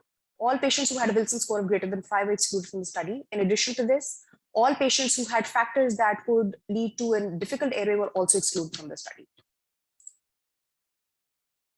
The mean age of participants in both groups was 42 years. Mean weight of patients in the Megra group was 62.5, whereas in the Macintosh group it was 65.7. The mean height of patients in the Megra group was 167 centimeters, where it was 165 centimeters in the Macintosh group. We had 20 males and 10 females in the Macintosh group, and 17 males and 13 females in the Megra group. The observation made was that 12 out of 30 patients in the Macintosh group required external laryngeal manipulation, whereas 14 out of 30 patients in the Megra group required external laryngeal manipulation. These results are displayed as percentages in the diagram that is displayed. The results, however, were statistically non-significant. The mean time to intubation was 107.57 seconds in the Megra group and 56.67 seconds in the Macintosh group. Here it is important to mention that one particular intubation with the Megra video laryngoscope took 1500 seconds long, which is very long. This was due to an unanticipated difficulty in intubation, and this resultantly has skewed the data a little. Nonetheless, the statistical difference between the two groups came out to be non-significant. Intubation difficulty scale was analyzed for both groups. It was 2.43 in the Megra group and 2.13 in the Macintosh group. These results were also non-significant statistically. The rate of success was identical in both groups, with 27 out of 30 intubations being successful both in the Macintosh and in the Megra group. There were certain limitations to the study, which included it being a single-centered study with a small sample size. Since the observations of intubation time, difficulty scores, and requirement of external laryngeal manipulation were being made by a member of the same group performing the intubation, the possibility of observer bias cannot be excluded. Lastly, no training on laryngoscope use was provided to the participants, especially for the Megra video laryngoscope, which is less commonly used.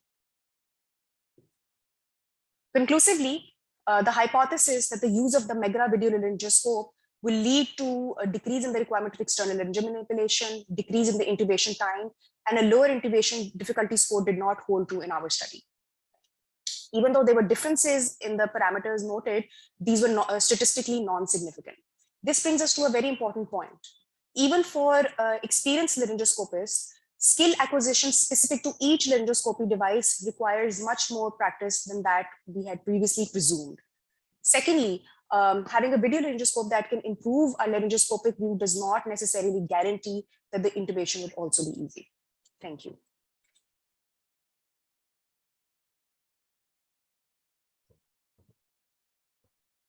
Sana Rihan here. Can you hear me? Yes, Dr. Rehan, I can hear you. Thank you.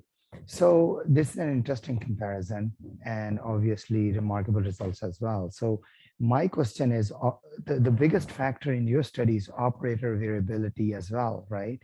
So did you stratify your operators, meaning by age or by training or by experience? Because I'm assuming, my assumption is, the new school will lean more towards videography versus the traditional instruments. So what's your take on this?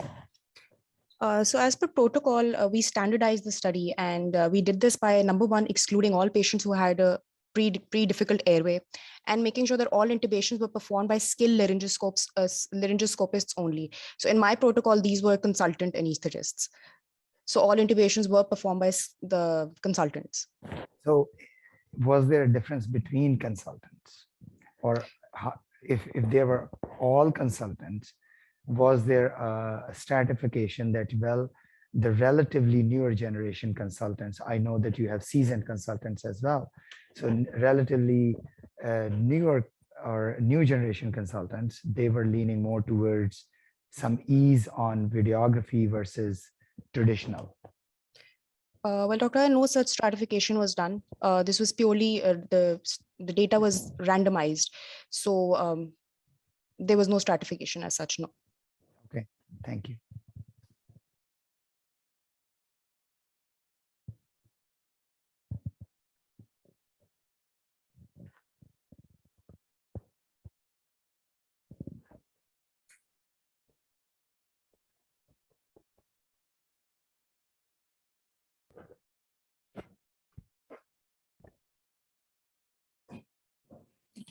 Assalamu alaikum. My name is Dr. Hadi Said, and I'm from Nuclear Medicine Department. We did a study of evaluating Burkitt's lymphoma features in FDG PET-CT, and I'm here to present it.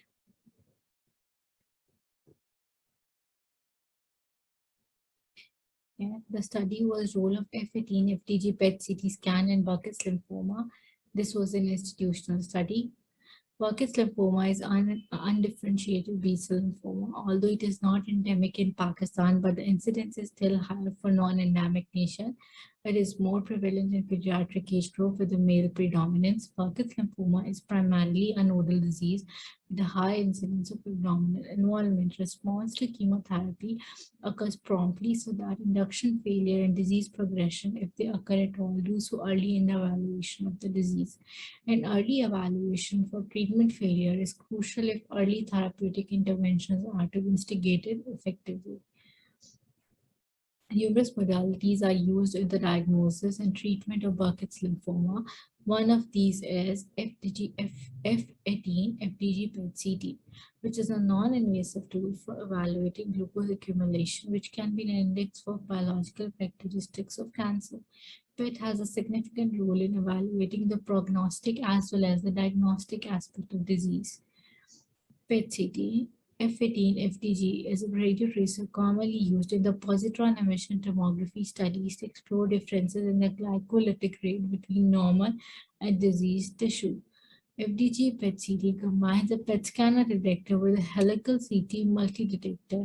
It enables precise localization of abnormal lesions and offers more sensitive and specific imaging than either modality alone. Standardized uptake value SUV represents the ratio of the tumoral tracer concentration to the average tracer concentration in the entire body. It is often used as a semi-quantitative measure of the degree of FDG uptake and aids the interpretation of PET scans. The International Harmonization Project and the National Comprehensive Cancer Network recommend FDG PET-CT before and after treatment of routinely tracer-avid potentially curable lymphomas like diffuse large B-cell lymphoma and Hodgkin's disease. The material and methods we used for our study was total of 81 patients were examined whose PET-CT had been performed between 2012 to 2021. 17 of these were females and 64 were males. The age group ranged from 3 to 50 years of age. 14 of these scans were done for baseline staging, 37 were done for restaging, 30 were done as end of treatment scans. All of the patients undergoing PET had confirmed tissue diagnosis of Burkitt's lymphoma. Patients who had undergone prior surgery were 24. Most of these had had laparotomies. Staging PET showed an SUV max ranging from 1.8 to 38.3 at nodal sites. SUV max of 1.7 to 42 at extranodal sites with metastatic involvement of Burkitt's lymphoma. with metastatic involvement. Burkitt's lymphoma is highly chemosensitive. 83% of scans done at interim showed complete metabolic response. PET scan done at the end of treatment showed that only 31% of the cases had residual disease at end of treatment, which was metabolically inactive. Rest of the end of treatment scans had no residual disease. These were our results. These are some of the PET scans that were performed. This scan shows this is a pediatric PET scan done in Burkitt's lymphoma patient, which shows FDG avid nodal disease in the cervical nodal stations. This is another scan done on restaging, or is an interim PET where there was persistent metabolically active mediastinal lymphadenopathy, which resolved on the end of the treatment scan. Some muscular uptake is seen, which is not involved, which is insignificant in view of the disease. This is also an end of treatment scan in a pediatric patient, which shows complete metabolic response and no disease at the end of treatment. The use of PET-CT could be especially helpful in this disease in which clinical decision must be taken as early as possible if the most appropriate therapeutic approach is to be selected. In this regard, the FDG avidity of Burkitt lymphoma has been described by Karen Tanis et al., who evaluated the results of PET-CT in 15 patients, 5 with Burkitt lymphoma and 10 with Burkitt-like lymphoma. The authors described the tumor as being highly FDG avid at initial presentation, as well as during or after unsuccessful response to therapy. So in conclusion, FDG PET-CT with its FDG uptake values is important in determining the prognostic disease spectrum of Burkitt's lymphoma. Are there any questions? We'll be happy to answer them. And thank you so much for listening.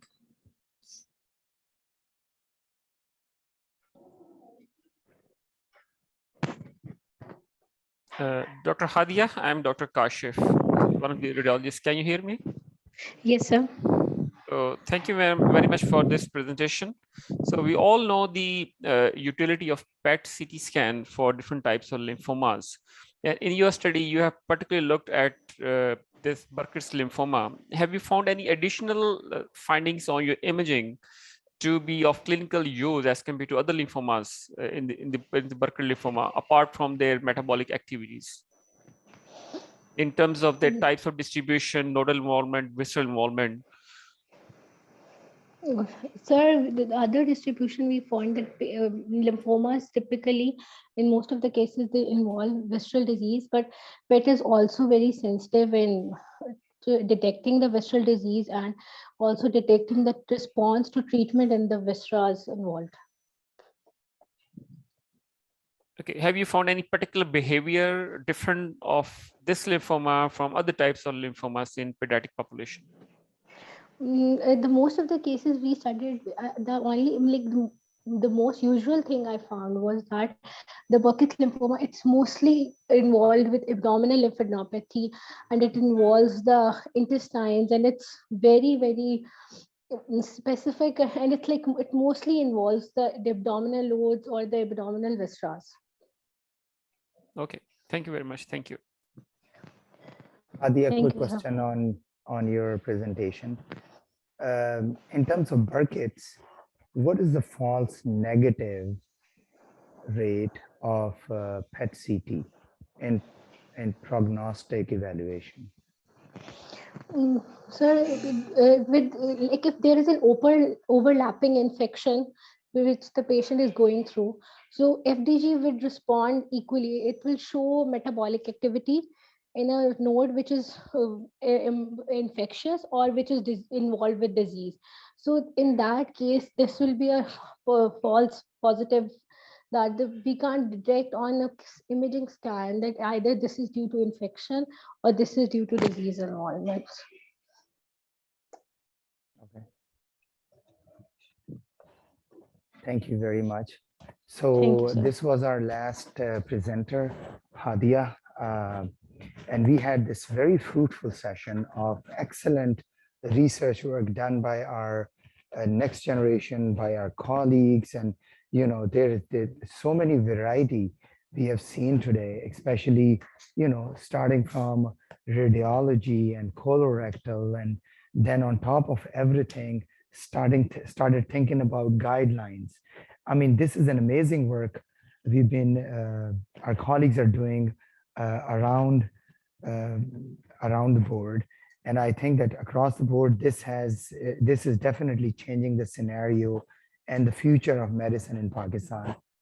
Thank you very much for the organizers, especially Anika and Dr. Asad Pervez for arranging such a fruitful discussion on innovative topics. Thank you very much, Kashif Sadiq, for helping me conduct this session. Thanks very much. Enjoy the day with these innovative works from our researchers. Thanks a lot.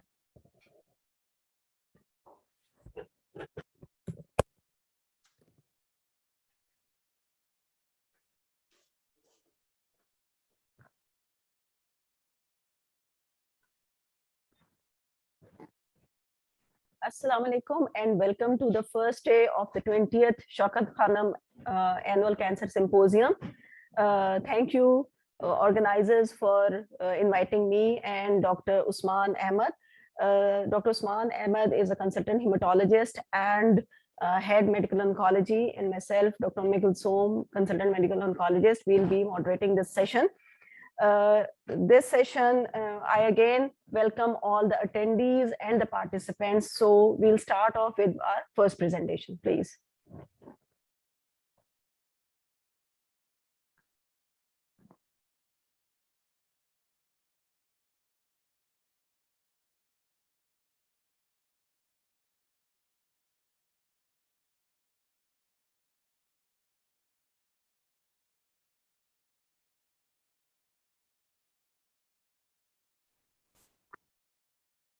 Hello, my name is Osama Bakar, and today I'm honored to present our work titled Health-Related Quality of Life Among Cancer Patients Across Different Survivorship Phases, a systematic review and meta-analysis at the 20th Shaukat Khanum Cancer Symposium. Before I begin with my presentation, I would like to declare that we have no financial interest, arrangement, or affiliation that would constitute a conflict of interest. So a bit about our topic. Globocan 2012 revealed that there were a total of 14.1 million new cancer diagnoses in 2012, and the number was projected to rise by at least 70% by 2030. Cancer causes significant disruptions to quality of life from diagnosis to well beyond completion of treatment. And quality of life assessed by physical function, mental status, and ability to engage in basic social interactions has emerged as an essential patient-centric outcome. In the study, we aim to assess how quality of life differs among cancer survivors versus general population across different survivorship phases, and how does quality of life in cancer survivors vary by organ systems. So we conducted a systematic review and meta-analysis that included all studies published from January 2005 to till August 2020. And all studies comparing quality of life among cancer patients with normal population and assessing microsystem quality of life domains were included. This was our search string that we used, and we searched PubMed, Sinahal, and Science Direct. We included 3 phases of survivorship. There was the acute phase, which was defined as the duration between treatment between diagnosis and completion of treatment. There was the extended phase, which started from completion of treatment till some months beyond treatment, and the permanent phase that was basically regarded as complete resolution of cancer. As for the QOL quality of life indicators that we included, these included emotional well-being, interpersonal relations, material well-being, social inclusion, physical development, physical well-being, and self-determination. We also performed subgroup analysis by organ systems, as well as sensitivity analysis by excluding studies which had a Newcastle-Ottawa score of less than 7. This score was used to assess quality of all included studies, and in sensitivity analysis, we excluded the studies with insufficient quality. These are our results. This is a Prisma flow diagram that represents our study inclusion criteria. we identified a total of 2,714 records through database searching, which after duplicates removal, not 2,714. This was from Sanahal, and from Science Direct 5,980, from PubMed 1194. A total of 6,461 records were there after removing duplicates via EndNote. And out of these, 6,424 were excluded at the title and abstract screening stage. This was conducted by 2 review authors independently on Rayan QCRI, which is an online software. Subsequently, the 37 articles that were left were assessed by Poltex by 2 independent review authors. 9 of these articles were excluded. The remaining 28 articles were included in qualitative synthesis and 26 were included in quantitative synthesis. 2 articles were excluded from quantitative synthesis as we could not disaggregate their results to one of the 3 survivorship phases that we have included.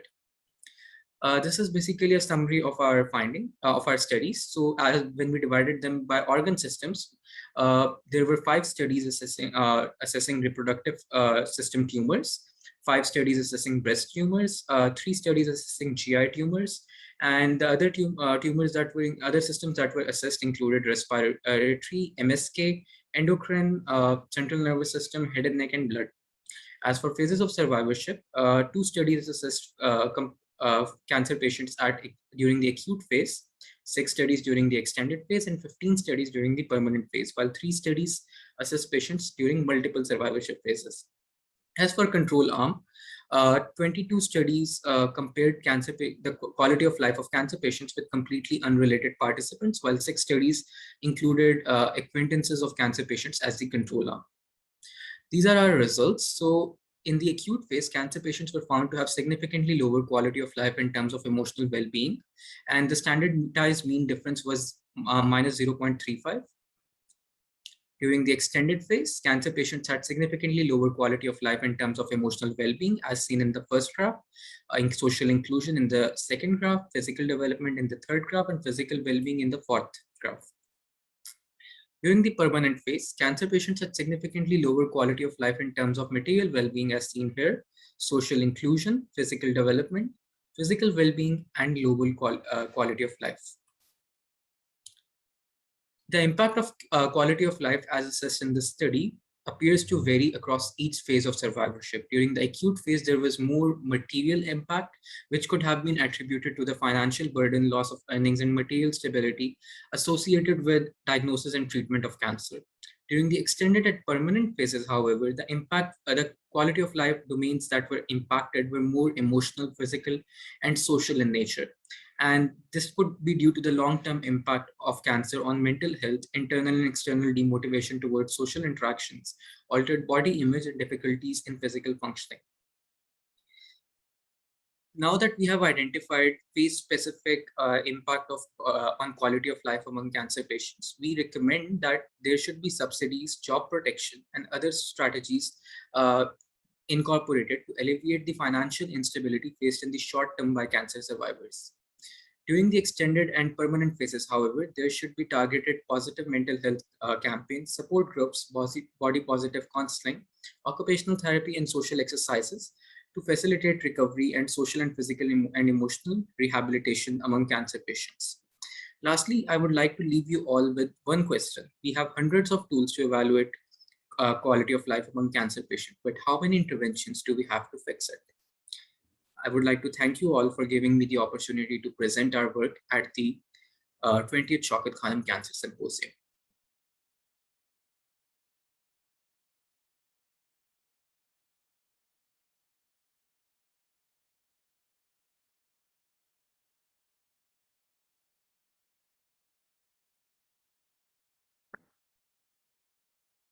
Assalamu alaikum. My name is Dr. Amna Arshad, and currently I'm doing MSc in Nuclear Medicine from PIAS. And today the topic of my presentation is use of stimulated thyroglobulin and thyroglobulin reduction index to predict response in differentiated thyroid carcinoma. This study is done under the kind supervision of Dr. Shazia Fatma from Nouri and Dr. Amreen Khawa from PIAS. These are the headings I'm going to briefly discuss in my presentation. These include introduction, objectives, Parameters used for the research study, material and methods, inclusion and exclusion criteria, results, and conclusion. Thyroid cancer is the most commonly occurring malignancy of endocrinal origin. And as we all know that differentiated thyroid carcinoma account for a vast majority, more than 90% of the thyroid cancers.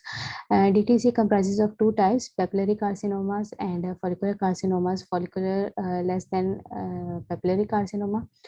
They are known for their slow rate of progression and low death rate, hence good prognosis.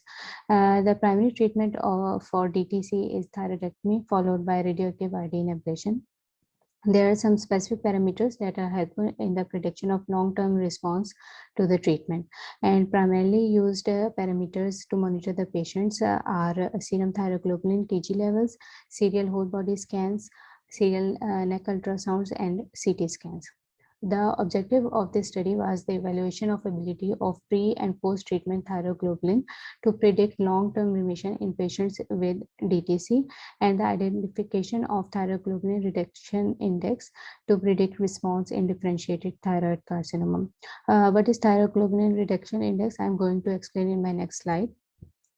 Now, the prognostic parameters used for the study were pre-stimulated thyroglobulin, post-stimulated thyroglobulin, and thyroglobulin reduction index. I'm going to explain all of these one by one. Pre-stimulated thyroglobulin was measured after total hormonal withdrawal or after recombinant TSH administration just before radioactive iodine ablation. Post-ablative TG was measured 6 to 12 months after radioactive iodine ablation or at first follow-up. And now thyroglobulin reduction index or TRI was calculated based on these pre and post ablative TG levels. Thyroglobulin reduction index actually reflects the response to radioactive iodine ablation and the degree of tissue destruction after the ablation. It was calculated as a percentage of the ratio by the formula mentioned in this slide. This study was conducted at Atomic Energy Cancer Hospital, Noori, Islamabad. It is a type of observational retrospective study. The patients included in this study were from year 2008 to 2016, and this study included a total of 419 patients.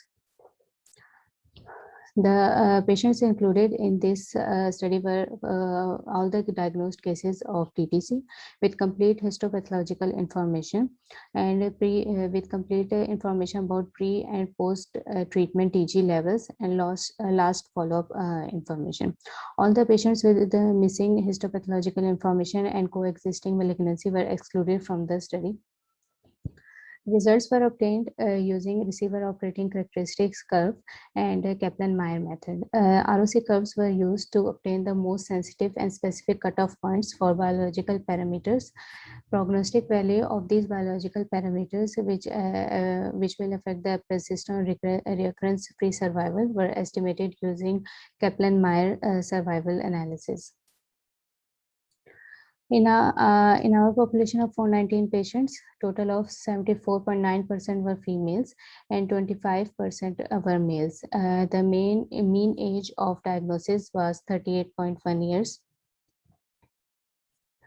87.6% of the patients were diagnosed with papillary carcinomas and only 12.4% had follicular carcinomas. Now, the receiver operating characteristic curve was used to determine the most sensitive and specific cutoff points for these biological parameters that I mentioned earlier. And these cutoffs were used for survival analysis later. For pre-STG, the cutoff selected was 18 nanogram per ml. The area, as you can see, the area under the curve was more than 0.7, and the curve is closer to the upper left hand side, which shows that our results were significant. This point 18 nanogram per ml had a sensitivity of 80% and specificity of 60%. Now, this cutoff 18 nanogram per ml was used to divide the patients in two groups, one group with a pre-STG less than 18 nanogram per ml and the other group with a pre-STG more than 18 nanogram per ml. As we can see from Kaplan-Meier survival analysis that the survival of the group with pre-STG less than 18 nanogram per ml was far better than the survival of the other group, which shows that disease progression and recurrence is more common with patients with pre-STG more than 18 nanogram per ml. For post-STG, post-stimulated TG, similar procedure was used. ROC curve was used to determine the most sensitive and specific cutoff point. Cutoff selected was 2 nanogram per ml. The area under the curve was 0.89, which shows that our result was significant. The sensitivity of this point is 80% and specificity 77%. Again, the patients were divided into two groups, one with the post-STG more than 2 nanogram per ml and other with post-STG less than 2 nanogram per ml. Survival analysis used was using Kaplan-Meier method. And as we can see that better survival curves were obtained with post-STG less than 2 nanogram per ml as compared to the other group with post-STG more than 2 nanogram per ml. The thyroglobulin reduction index TRI was calculated based on the formula as I mentioned earlier, and the cutoff selected was 55%. And the graph, as you can see, the graph is close to the upper left corner and area under the curve was 0.8. So our result was significant. The sensitivity of this point was 80%, specificity 67%. Again, the patients were divided into two groups, one with the TRI more than 55% and other with the TRI less than 55%. Kaplan-Meier analysis was done, which shows that better prognosis was in the patients with TRI more than 55% as compared to the other group, which shows less survival as compared to the group with more than 55% TRI. So in conclusion, this study emphasizes the role of pre-STG, post-STG, and TRI as a good predictor for a favorable outcome in response to the initial treatment. These parameters can be helpful to estimate long-term disease-free survival in patients with differentiated thyroid carcinoma. Also, they can be used to predict the future course of the disease, and we can plan the follow-up and treatment accordingly. Now, TRI is a new parameter. It can be a sensitive marker for the disease prognosis, and it needs further to be explored so that its effectiveness may be confirmed. Thank you so much.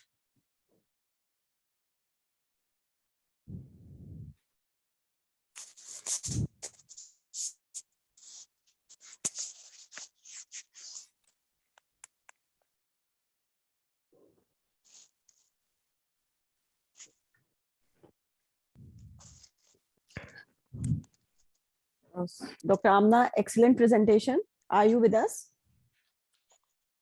Yes. Assalamu alaikum.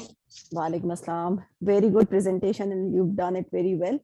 So I have two questions regarding the post-ablation TG levels. You said they will be checked between 6 to 12 months after a radioactive radioiodine ablation or on the first follow-up. So yes. What is the duration of the first follow-up, and if you are doing it like 3 months, so wouldn't it affect your result? No, the minimum time of the follow-up which was taken was 6 months minimum, and 1 year to maximum. Other patients which had least follow-up or had less gap of more than 1 year or 2 years between the subsequent follow-ups were this is what I'm saying, that excluded from the study.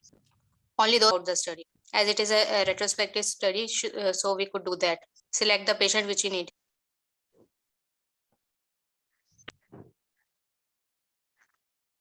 So my suggestion is that, or following the first follow-up should not have been taken as one of the milestones. So the second question is that the pre-STG levels less than 18 versus you mentioned more than 18, and that had statistically significant results. So whether these cutoffs for the pre-STG, where did you take these cutoffs from? They were international or they were? No, I collected the patients and collected the results of the stimulated TG values before the first ablation of the patient. And then I applied the ROC curve, which determined the most sensitive and a specific point, which was 18 nanogram per ml. And then the Kaplan-Meier method was used for the survival analysis, and that determined whether the patient was going towards the regression or the progression. Oh, good. Thank you. Okay, Dr. Amna, it's Usman here. I've got a couple of questions as well, if that is okay. Yes, sure. So again, a good presentation, a very good presentation indeed. So I think my question is on the same note which Dr. Kulsoom has asked. So is there any other papers or any publications backing your results up, or is it kind of a new finding which you have found out? Because, sorry, can you? So I'm asking, is there any other? Can you repeat? Other publication? Yeah, I can repeat. So is there any other publication there which has backed your results, or are there any other results being published like your results, or are there new results which you have published? No, there are many published papers that determine the values of pre-STG and post-STG with different values, as they are not in Pakistan but outside Pakistan. In Pakistan, this is the first study in which we used such a large data with TG values, and TRI is done for the first time in Pakistan, and for the there is only one study that mentions TRI index outside the Pakistan. Okay, and the other question was that you mentioned three parameters. The last one was TRI, and then there was a pre-STG and post-STG. Is it right? Yes, yes. So out of those three parameters, you have proof that all three are good in predicting the outcomes as well as the response to therapy. So which one is in your study is a better as compared to other two? So out of those three, is there any parameter out of those three better one as compared to each other? About pre-STG and post-STG, there is a lot of work done already, but TRI is the new index, and I will like to focus on that, as it is a new index, and it is a with first follow-up you can determine a TRI index, and that can determine if a patient is going towards the regression or a progression, and you can manage the follow-ups and the treatment accordingly. So TRI must be explored further. Okay, thank you. Thank you so much.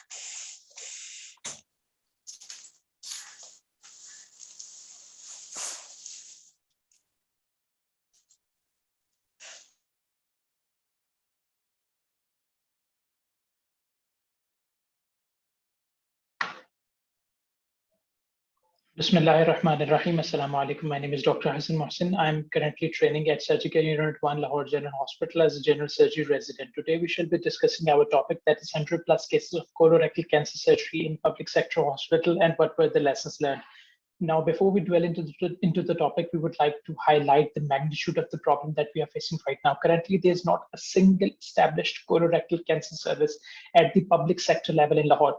Whilst there are those surgeons who have dedicated their lives to practicing the colorectal tumor surgeries, but there is a dire need to establish a center of excellence. Surgical Unit 1 at Lahore General Hospital has established itself as an oncological service since January 2017 to serve the patients of colorectal, breast, endocrine, hepatobiliary, pelvic tumors, etc. And also established as a tumor board by taking on board radiologists, pathologists, and the oncologists. We have got a 60-bedded board with 2 HDUs and a dedicated ICU, half and half for male and female patients, and 4 separate bays for infectious and non-infectious cases. We've got 6 surgical theaters, 2 dedicated to laparoscopy with 2 high-definition laparoscopes, a flexible sigmoidoscope, and an armamentarium of energy devices like ligature and harmonic scalpels at our disposal. We've got 3 emergency theaters with 1 dedicated to laparoscopy And our radiology department has got a 3 Tesla MRI scan and a 64 slice CT scan as well. In our hospital has got a pathology department, but it does not have any medical oncology department. Our span of study is from January 2017 to December 2020, and all of the patients that landed to us, whether at the emergency floor or through the outdoor department, their demography, their type of surgeries that were performed, whether they have had received an adjuvant or the new adjuvant therapies or the post-operative adjuvant chemoradiotherapies, their complications, their post-operative outcomes, and their follow-ups were all recorded as part of the study. During the course of 48 months, 105 cases were dealt with. 103 of them were operated, 12 in 2017, 23 the next year, 33 the next year, and 37 the last year. 23 of the cases were operated in emergency in the elective setting, 45 by laparoscopy, with 5 conversions, making the total of open 58. There were 2 re-explorations, 2 deaths, and out of 105 cases, 28 were discussed by the tumor board meetings. There were 46 colonic cancers, and among the 46 colonic cancers, 29 were dealt with in the elective theaters and the 30 by the open method. The most common procedures were the right hemicolectomies and the sigmoid colectomies. Among the 59 rectal tumors, 51 were dealt with in the elective theater, half and half by open and laparoscopic procedures, and the most common surgeries were the anterior resection, Hardman, and the APRs. Among the laparoscopic and open procedures, the most common were hemicolectomies, the sigmoid colectomy, and the right and the Hartmann procedure. The total colectomy, that is the pancolectomy, was the least common one. This picture shows the specimens of anterior resection and of the sigmoid colectomy. This is a post-operative picture of laparoscopic anterior resection with covering ileostomy and the specimen. A post-operative picture of laparoscopic right hemicolectomy and the specimen. This patient presented to us with an obstructing sigmoid tumor, and pancolectomy was performed. These are locally aggressive ascending colonic tumors and the rectal tumors. This is a setup of extra-elevator APE. After painting and draping in the jackknife position, the tumor was extracted. The specimen is visible in these photographs. Our method of choice for closing the pelvic floor defect is by the mesh, and we retrieve by Alexis's retractor, to prevent the contamination of the wound. Now, out of our cases, the median lymph node retrieval was 13. Proximal margins were not involved in any of the cases, and the distal margins were involved in just one of the C rectum. And in 4 of the C rectum patients, 4 had positive circumferential resection margins. One of our patients underwent mortality because of the late presentation with acute subintestinal obstruction. Although he underwent subtotal colectomy, he later on developed sepsis and died of the bleeding in the ICU. One of our anterior resection patients got re-explored due to the bleeding. One of our sigmoid colectomy patients got re-explored because of the anastomotic leak. We have had 14 wound infections of grade 3 and 4 on Southampton scoring system. Our median follow-up is of about 11 months, with about 3 local recurrences and 4 distant relapses, with more than half of the patients lost to the follow-up. Now, highlighting some problems with the pathology department, their grossing and identification of the lymph nodes was not up to the mark, and thus they were producing substandard report. The MRI reporting was also not up to the mark. We sat down with both the departments and we revised certain protocols. And although we are on the right track, we've still got a long way to go. And whenever possible, we still like to prefer to send our specimen to Shaukat Khanum and Aga Khan labs. Out of 105 cases, only 28 of the cases were discussed in tumor board meetings. And although we would like to conduct them on the weekly basis, so far we have been able to conduct these MDTs on monthly basis because of the lack of medical oncologists and the LGH. We have countered that by taking on board the immuno-oncologists, especially in the COVID era. We have established this habit of conducting Zoom meetings with them. Now we have got a poor patient follow-up. More than half of our patients are lost to the follow-up, and about 4 of our rectal tumor patients presented 6 months after their last dose of radiation. So there's a huge gap between them receiving the new adjuvant therapy and them getting the surgery. We would like to shorten this gap by establishing liaison in the hospital so that the patient follow-up and their surgery and outcome can be improved. There's been less referral system at LGH. Our main referrals are our gastroenterology departments and the InMol and the genome. This has improved since 2017 when just 12 patients presented to us. Now there are about 35 patients, more than 35 patients. Now, this is a meta-analysis that was published in June 2017 that highlights this issue. This meta-analysis shows that how surgery volume improves the outcomes of the greater lymph node retrieval, 5-year survival rate, and shortening of the operating time, cost, and outcome. Now we would like to we are aiming for that. We would like to increase our volume. What is high volume? The high volume is that which is reported by the literatures as more than 10, 25, or 30 different figures are reported. This has improved since 2017 when 12 patients presented to us. Now this is reached up to 37 when in 2020. But still, although we are on the right track, we are still not there. These are our future plans and objectives. We would like to establish LGH as the dedicated referral center for these colorectal tumors. We would like to have regular entities, especially liaison with the mole and the genome, so that they can have regular adjuvant and neoadjuvant therapies. We would like to bring all of these under one department so that our department can be established as a training ground for the future colorectal surgeons and their training. And with this hope, I would like to end my presentation. Thank you for patient listening.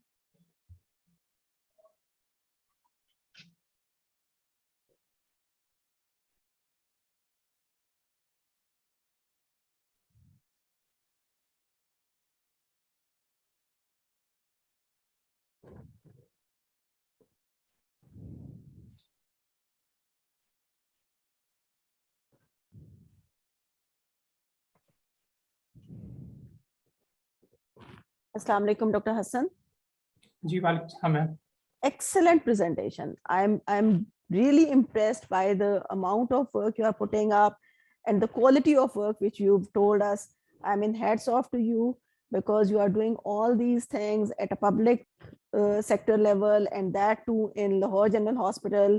And most of us, we know the facilities that you have over there, and I'm really, really impressed that you've started doing your tumor boards and the setup you were discussing. They are very good. So you've already told me that for your medical oncology and radiation oncology services, you are sending your patients to InMode. And so one question, are you already also doing the TMEs, total mesorectal excisions as well? Mesocolon excision, sorry, yeah. Yes, we are doing those as well. We do have the data for that as well.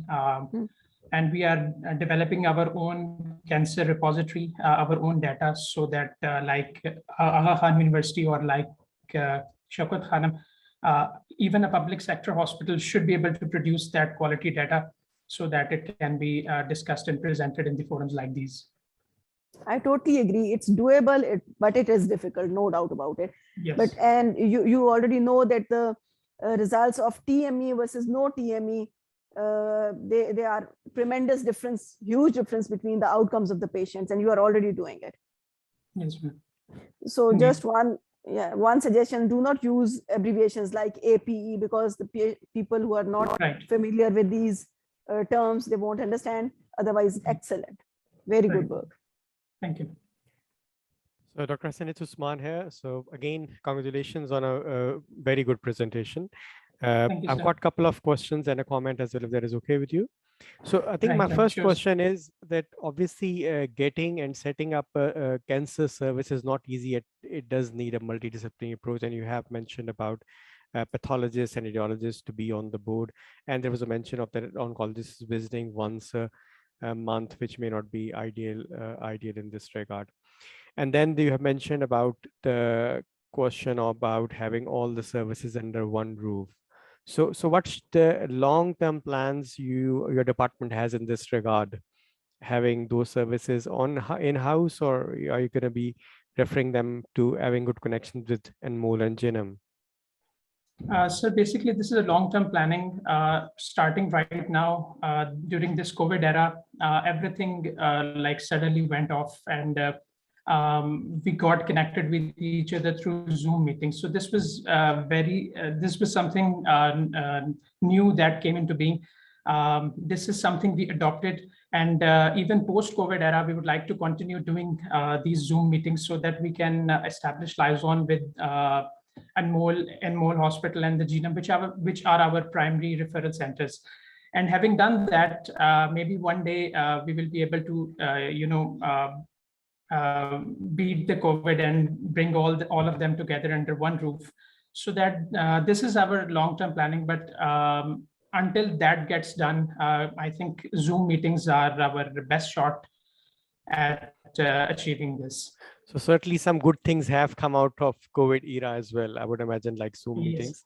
I think I must say that, you're doing a tremendous effort, your department, but there are models in the Western world where not all the surfaces really have to be under one roof, as long as there is close liaisons between the institutions, and as long as they are dedicated staff members in other institutions who are contactable and who are coming to MDTs, etc., etc. So even this model which you currently have, if it is robust enough, that would be able to produce hopefully good results.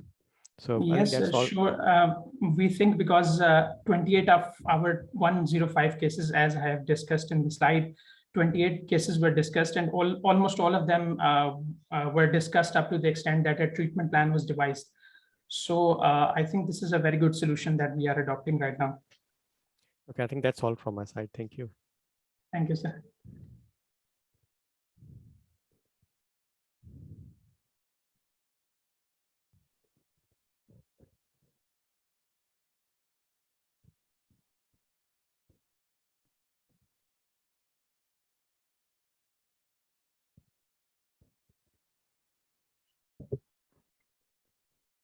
Assalamualaikum. I'm Dr. Javera Naqvi. I have recently completed my training as pediatric hemo fellow from Khan University Hospital, and I am here to present my research on clinical characteristics and treatment outcome of pediatric non-Hodgkin's lymphoma at a tertiary care hospital in Pakistan.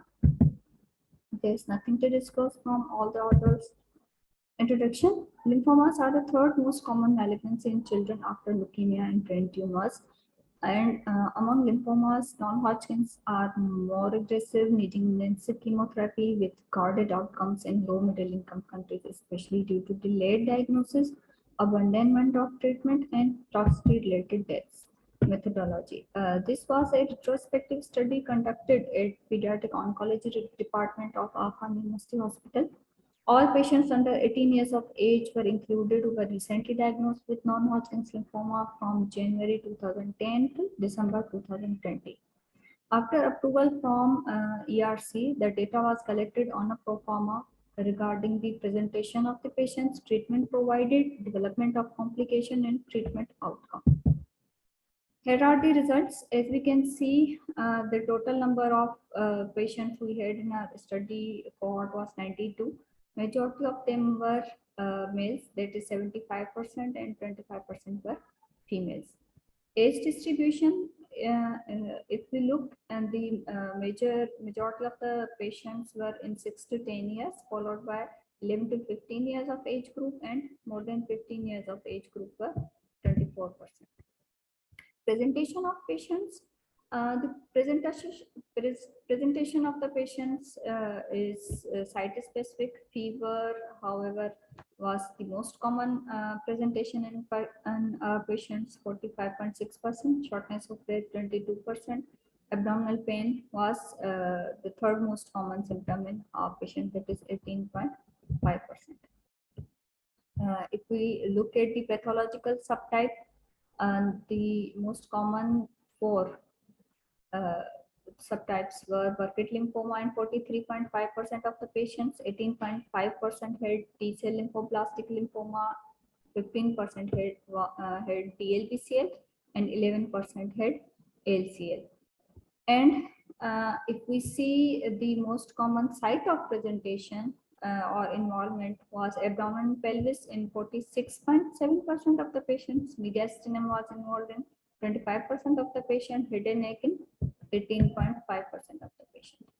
So the most common pathological subtypes were three, and among them Burkitt lymphoma and DLBCL were further staged.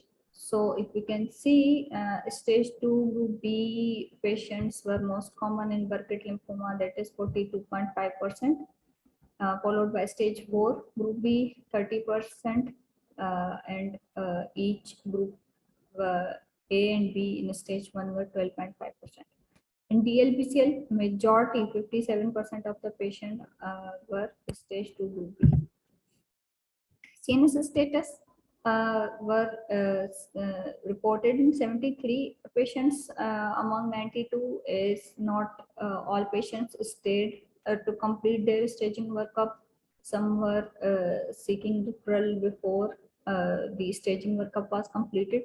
So in 73 patients who had their CSF done with us, 19% had the positive CSF. If we look at the treatment-related complications, the most common three were febrile neutropenia in 39% of the patients, gastrointestinal in 8.7% of the patient, and neurological complication was seen in 5% of the patient. Treatment outcome was divided in the treatment of the patient completed as planned, referred, stopped due to complications, abandonment, relapse, and altered due to complications. So as we can see that majority of the patient completed their treatment as initially planned. That makes 56.5% of them. 18% of the patients were referred. 12% patients had to stop their chemotherapy due to complications. 5% had abandonment of treatment. 4% patients experienced relapse, and in 1% of the patients we have to alter the treatment due to complication.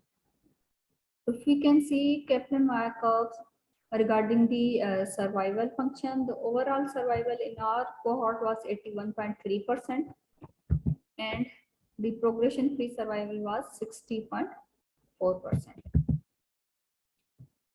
Let's have the discussion now. Non-Hodgkin's lymphoma are more aggressive, and the incidence increases with the age. And in research also it is there that Burkitt lymphoma is most common type, but regarding the age. So in less than 15% of the patient, Burkitt lymphoma is on the top, and after 15 years of age, DLBCL is on top.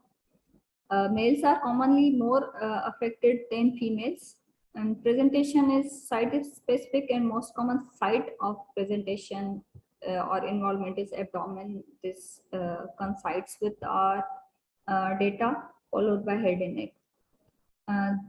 The treatment is intensive, but the overall survival and progression-free survival in our group was 81.3% and 60.4% respectively.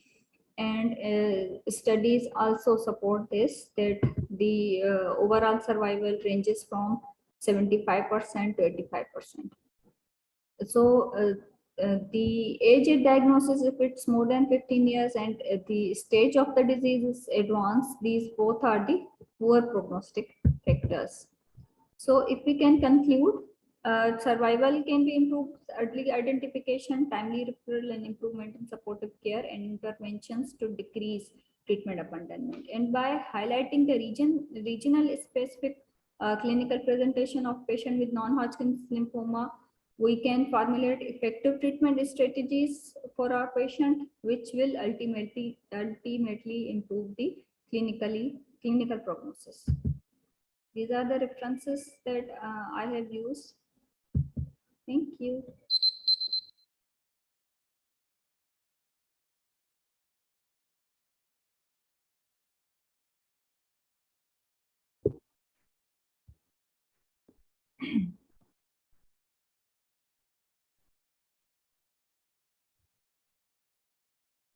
Any questions?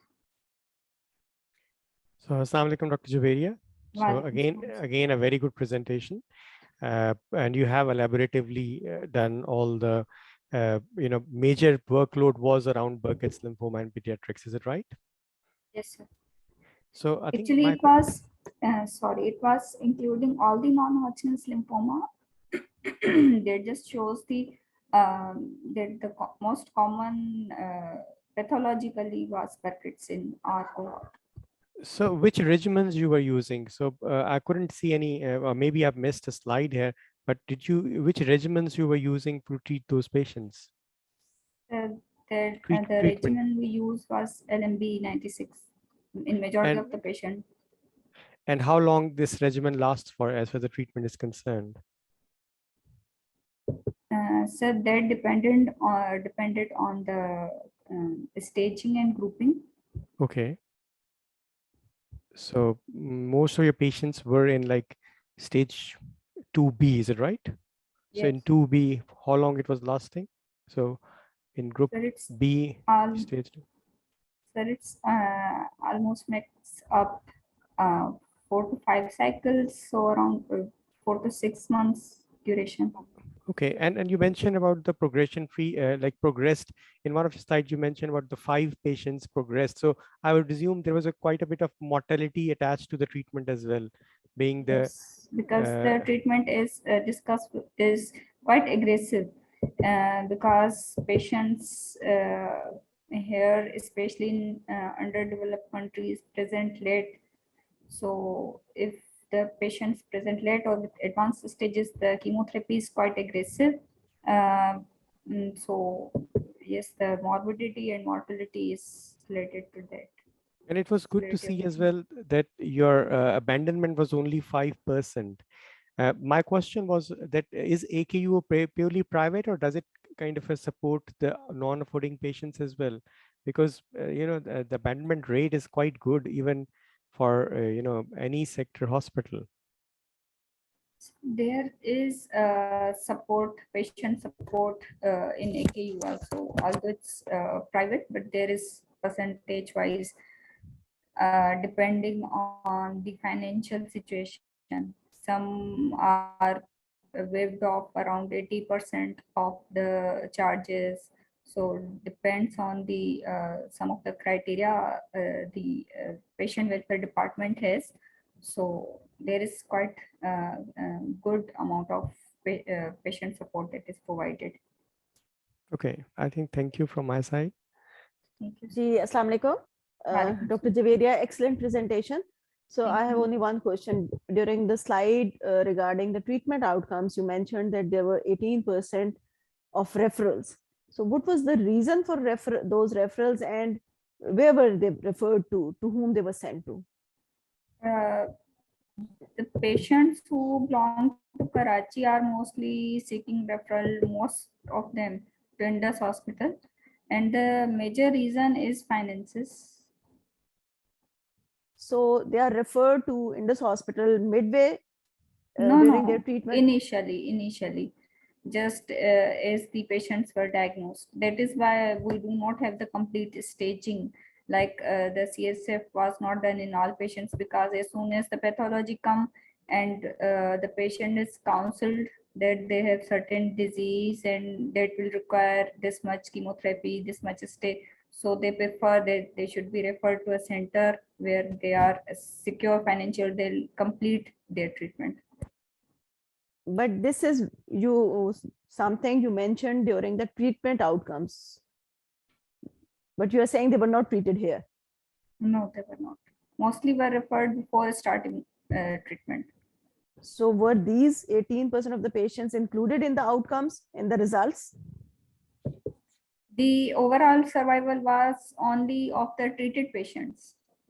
The Kaplan-Meier that was calculated was only of the treated patients that have completed the treatment. The abundant patients were not included in the this 81% of the overall survival and the progression-free survival, of course. Okay, thank you. Thank you.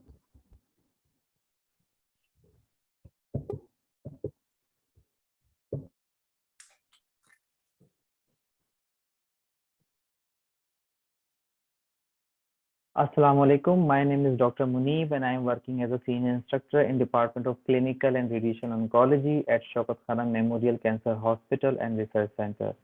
I am thankful to the scientific committee for selecting our research abstract and providing us this opportunity to present our data at Shaukat Khanum Cancer Symposium.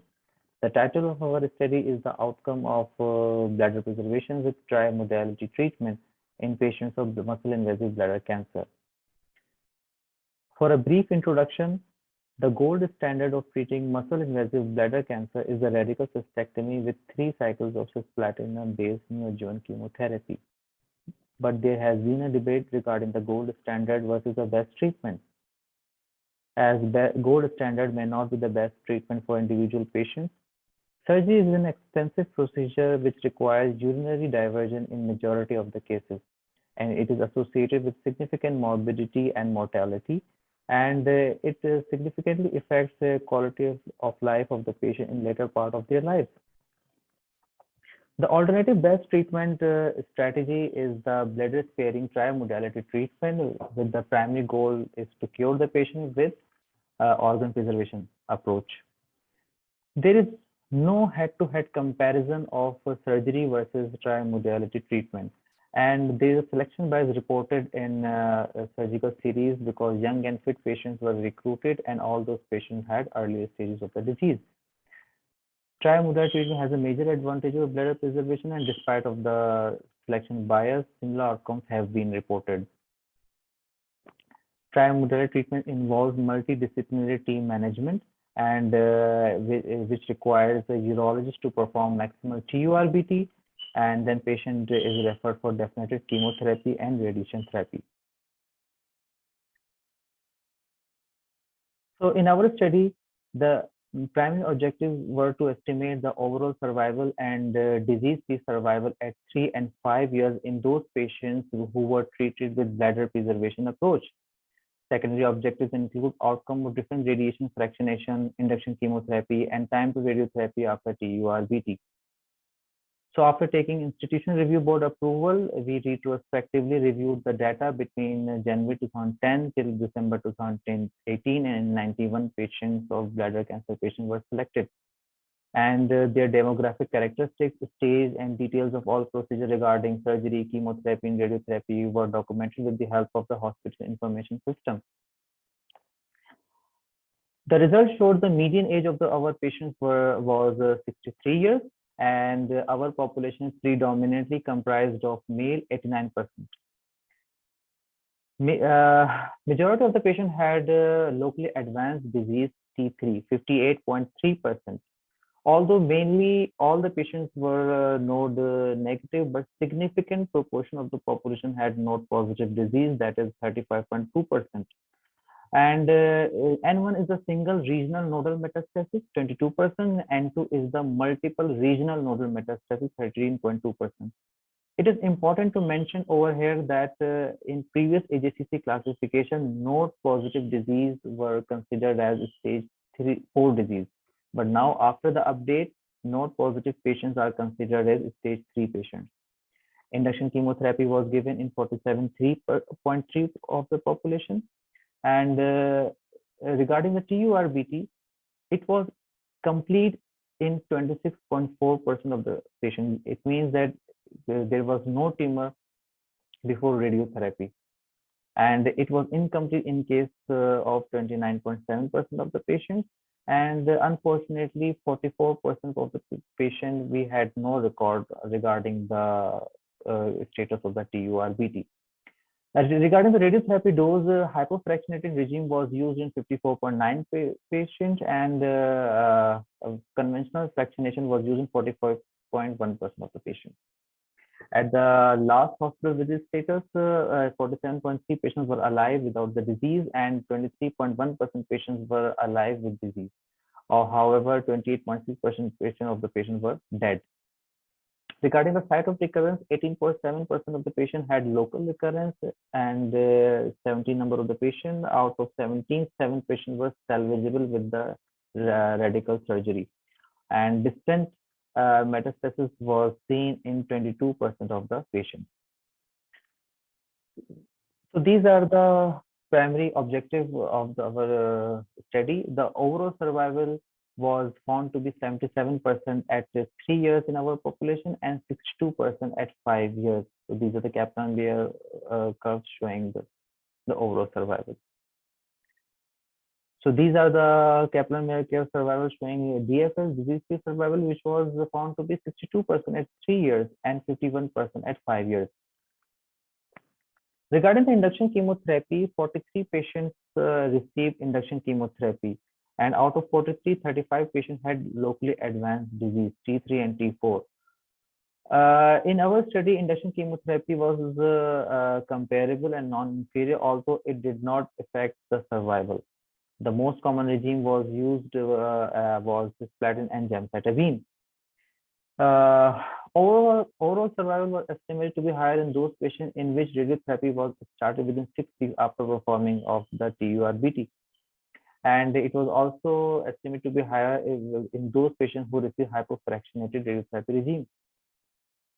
Regarding the limitations of the study, it is a retrospective study, and the main aim of the induction chemotherapy is to reduce the bulk of the tumor which is present after the TURBT. But again, this question was not addressed in our study.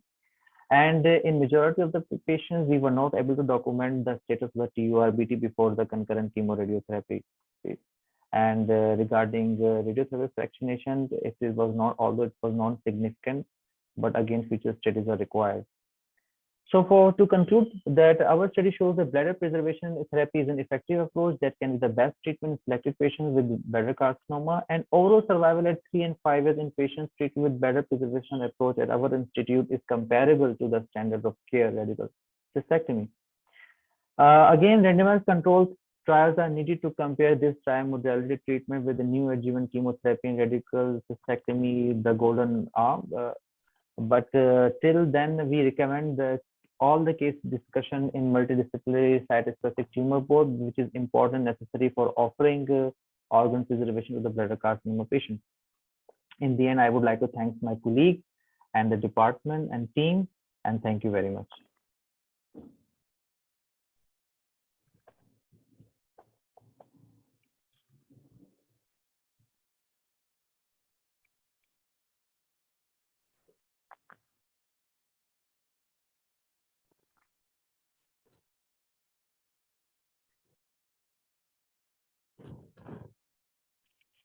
Dr. Muneeb, you are with us? Yes. Excellent presentation. Very good. Thank you. So I have a few questions. Yes. You told that, and we all understand that radical cystectomy, though being the gold standard, is not acceptable for most of the patients. You did tell us about the node positive disease, N1 local and N2 loco-regional. But in results, the subgroup analysis according to the nodal status was not done. So the alive patients do they include the ones who had node positive disease? And what was the outcome for the node positive patients? Yes, as I have mentioned that in our population, 35% of the patients had a node positive disease. So if again, I think I have not shown in my slides, but we have done the retrospective analysis of the node positive patient as well. And the survival is, although as compared to node negative, is lower, but it was around 5 or so, around 50%. Okay, I think you should have also discussed that as well. And then the surgery type, what type of surgery was done for only muscle invasive cancer and for those who had node positive? Were the surgeons able to perform some surgery after downsizing, or there was no surgery for node positive? Basically, in bladder preservation approach, definitely we go for the transurethral resection of the bladder tumor, TURBT. They do not perform the cystectomy. Yeah, so they only do the, yes, and the regarding the node coverage, it is covered by the radiotherapy. Okay, thank you. Dr. Swan. So, so again, a very good presentation, Dr. Muneeb. I've got a couple of questions. First thing is that you got good numbers. That's really good. My question was around that, you know, you have used mentioned about 2 different modalities of radiotherapy. So how you were choosing those, or your team members are choosing those 2 different modalities? It is not about the modality, it is a radiation dose fractionation. One is the hypofractionation and one is the conventional fractionation, in which we give dose at 2 gray per fraction on the daily basis. Again, there is a long course of treatment and there is a short course of treatment. In one fractionation scheme, we are completing the treatment in 33 fractions, that is around 6 to 8 weeks. And then other fractionation scheme, we are completing the treatment in the 20 fractions, that is 4 weeks. Again, the data of hypofractionated is coming since after 2012 mostly. But before that, the mostly patients were treated with the conventional fractionation. But we can say that in the last 10 years, in bladder, including bladder, the data of hypofractionated regimen is becoming more common, just like in breast cancer. So does it mean that we assume that in the last few years of your data, all of your patients were having hypofractionation method? Is it right? Majority of patients, yes, majority of patients. Okay, but still some of them may had the older kind of a way in which they were having long Again, treatment. both fractionation schemes are, you can say, recommended. Similar. It's up to the discretion of the physician. Okay, and in your institution, there is no set policy in the context of that these patients should be going for hyperfractionation, these patients should be going for long term. No, physician discretion. Yes, it's up to the physician. Both are equal. Both are basically recommended as per guideline.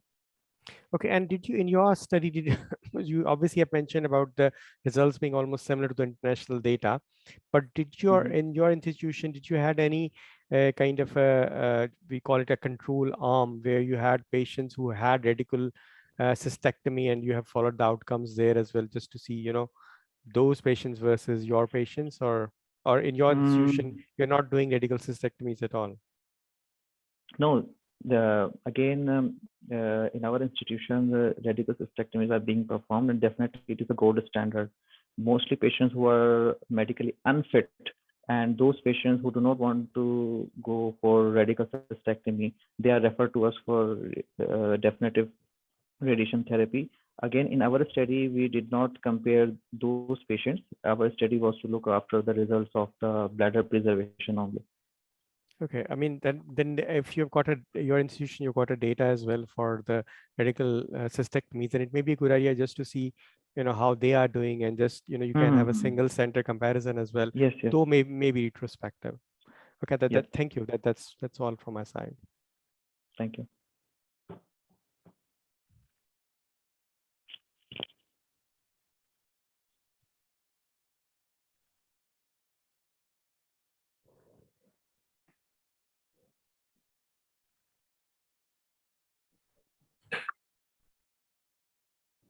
Hi, my name is Dr. Umair Ahmed, and I'm a medical oncology fellow at Shaukat Khanum Hospital. Today, I'll be discussing the outcomes of Philadelphia positive ALL in adolescent and young adults treated with intensive chemotherapy and tyrosine kinase inhibitors. So Philadelphia positive ALL has an incidence of 30% in A by A subgroup, and historically associated with poor outcomes and considered a standard indication for allogenic stem cell transplant in first response. However, with addition of TKIs to chemotherapy, improved outcomes has been reported in adult and pediatric population. By addition of imatinib, dasatinib, and ponatinib to the chemotherapy backbone, response rates in excess of 90% have been observed. And overall survival rate has been excess of 40% at 5 years duration, which is considerably better compared to the conventional chemotherapies. In the pediatric side, the things look much more bright, with addition of imatinib to chemotherapy resulting in 5-year OS up to 81%, and addition of dasatinib resulting in 3-year OS of 91.5%. With these improved overall survival, the role of allogenic stem cell transplant has been put into question. A recently concluded study at MD Anderson concluded that complete molecular response at 3 months was associated with significant overall survival up to 10 years in patients with Philadelphia positive ALL without allogenic stem cell transplant. Recently, a new dimension to the treatment of Philadelphia positive ALL has been added when the combination of dasatinib and blinatumomab has shown 2-year median overall survival in excess of 95% in patients without allogenic stem cell transplant. These patients have also been spared of the conventional toxicities associated with the chemotherapy. With these novel advances in the field of Philadelphia positive ALL, we decided to have a look at the outcomes of our patients who are treated in a resource-limited settings. So we conducted a retrospective cohort study with primary objective to analyze PFS and OS and response rates. The secondary objective was to assess the toxicity of combining chemotherapy with the TKI. The exclusion criteria was Philadelphia positive ALL patients between age of 18 to 25 years treated at Shaukat Khanum between January 2015 to December 2019 were included in the study. Data was collected via EMR and analysis was performed with SPSS. So 25 patients were retrospectively analyzed with a median age of 23 years. 64% of the patients were male and 36% of the patients were female. WBC count greater than 30,000 considered a high risk feature was present in 24% of the patients.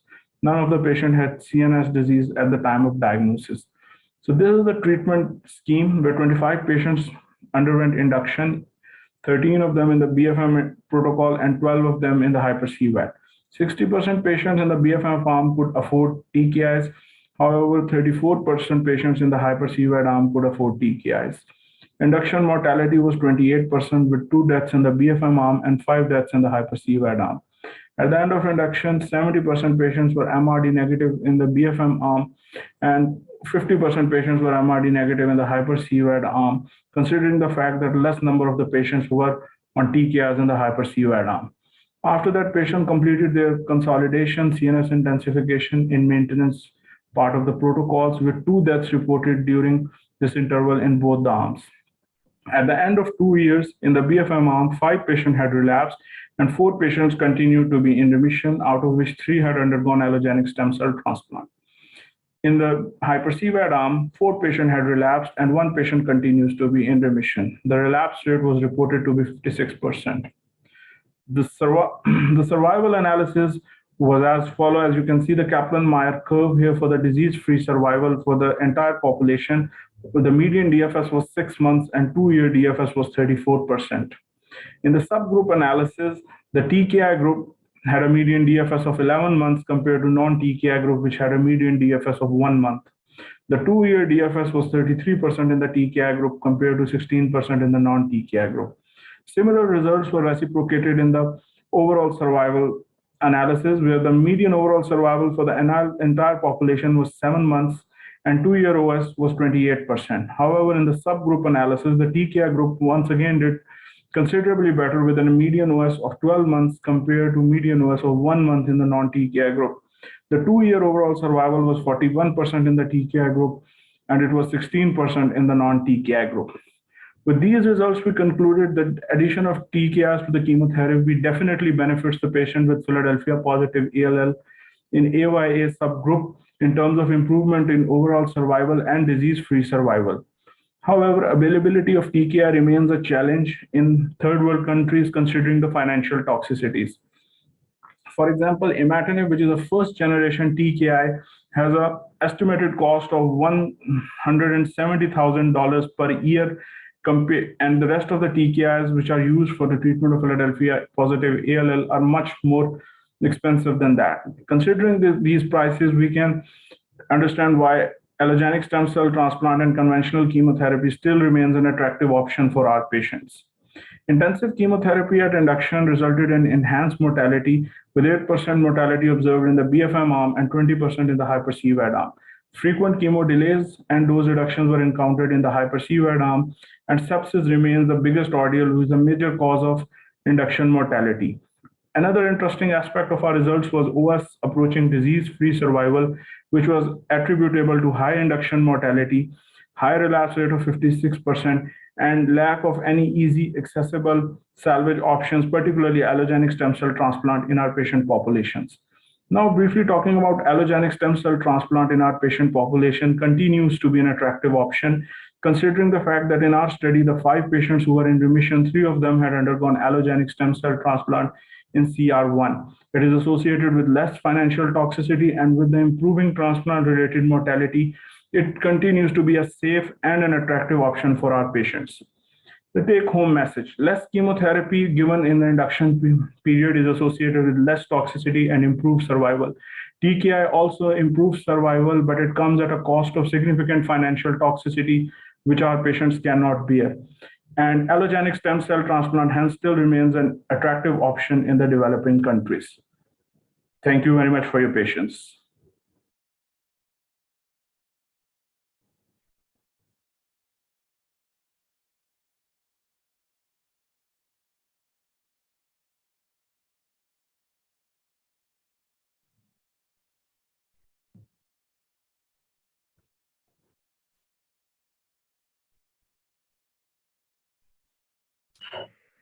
Assalamu alaikum, Dr. Umar. So again, very good presentation.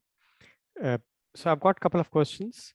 So first question was that you mentioned about the use of TKIs, and the question was that which number of patients had a CNS relapse, because in Ph positive CNS relapse is a problem as well, and then different TKIs can have a different outcome. So did you see anything different in your cohort of patients? Sir, Dr. Span, can you listen? Yeah, we can hear you. The most of the patients in our study were able to afford imatinib and nilotinib. Unfortunately, both of them don't have a very great CNS penetration. So yes, this was one of the common findings at relapse, that most of the patients at time of relapse had a CNS relapse. Okay, and you mentioned that initially there were two groups on both arms of treatment, hyper-CVAD versus BFM, where some patients had the TKI and some patients did not had the TKI. So at the end, you mentioned that the 5 patients have survived so far out of 25. Is that right? Yes. So those 5, did all of them had TKIs, and did you, or have you got anyone who actually did not have TKI? Only one patient in the hyper-CVAD arm didn't have TKI, and he is still surviving and continues to be in remission. And he also didn't undergo allogeneic stem cell transplant. The rest, all the patients had TKIs, and 3 of them had undergone allogeneic stem cell transplant. Okay, I think thank you again. Good presentation. That's all from my side. Assalamu alaikum, Umair. Excellent presentation, excellent data. So I have a few questions regarding the TKI. How many of your patients had imatinib and how many had nilotinib? Majority of the patients, in excess of around about 75% of the patients had imatinib, because they could easily arrange it from the support programs from the government, and about 25% of the patients were started on nilotinib. Nilotinib is, I guess, also available from the support programs, but was it more toxic, or what was it more financially toxic that the patients could not have it? Nilotinib is more financially toxic, and imatinib is more readily available from the support programs. Okay, so you also just mentioned about the parameters like WBC count more than 30,000 versus less than 30,000, and CNS disease at presentation versus no CNS disease. So did you look into these factors regarding the disease-free survival or overall survival as well? Yes, we looked at them. Patients with the high WBC count didn't do well. They were obviously high-risk patients, and most of the mortalities were in this subgroup. None of the patients had CNS disease, so we couldn't look into that factor.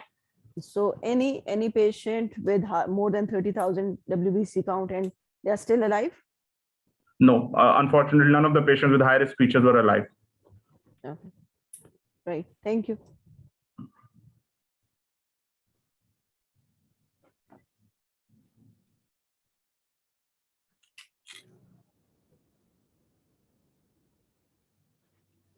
Hi, everyone. I'm Dr. Taskir Abbas, a fellow in Clinical and Radiation Oncology, Shaukat Khanum Memorial Cancer Hospital, Lahore. And today I'm going to discuss about our study, which is volumetric modulated arc therapy, VMAT, for the adult craniospinal irradiation, the experience from our hospital in Lahore. So craniospinal irradiation, known as CSI, is essential component for the treatment of medulloblastoma and some other primary intracranial tumors. The medulloblastoma and these tumors carry a significant risk of leptomeningeal spread, hence it is necessary to treat the whole central nervous system to control the disease. And CSI is a complex and challenging process. As you can see, the treatment volumes are irregular and long. It encompasses the whole cranial field and whole of the spine in adults up to S2, S3, taking into the account the whole of the thecal sac. Traditionally, 3D conformal radiotherapy with 2 lateral opposed fields for brain and the posterior field for the spine have been used. This technique, although carries a significant risk of acute and late toxicities. With the advent of newer radiotherapy delivery techniques like IMRT and volumetric modulated arc therapy offers a new perspective to the craniospinal irradiation.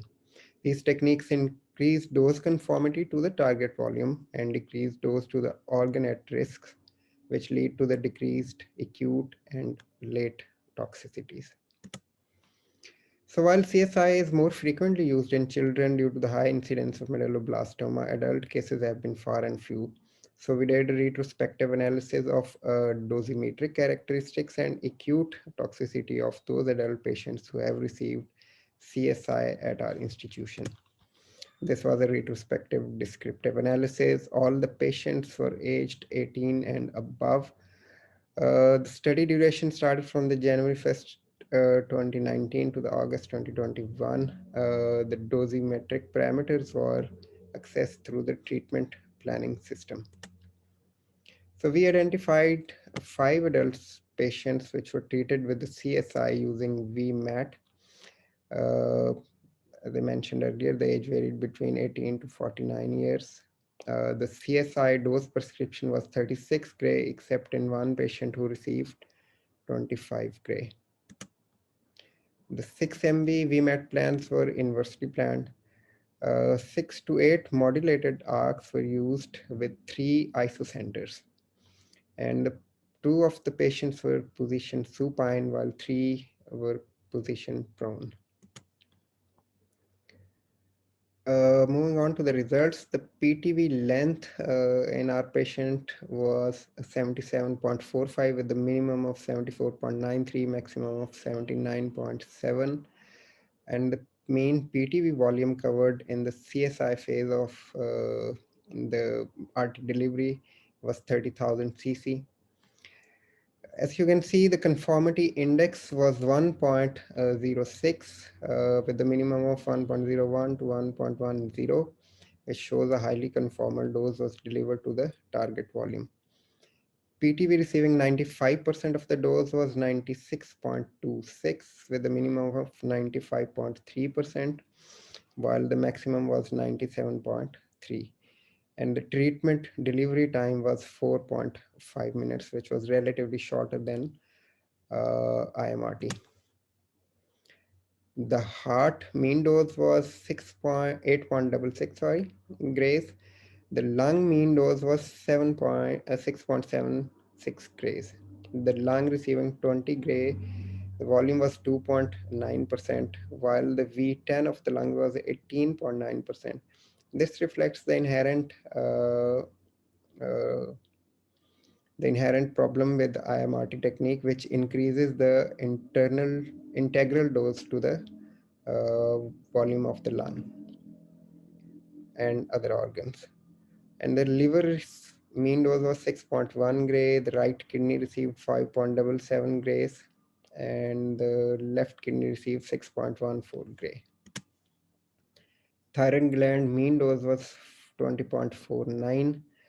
The rest of the doses are for the combined CSI and the cranial fields. The lens Dmax was 21.1 gray. The optic nerve Dmax was 37.5.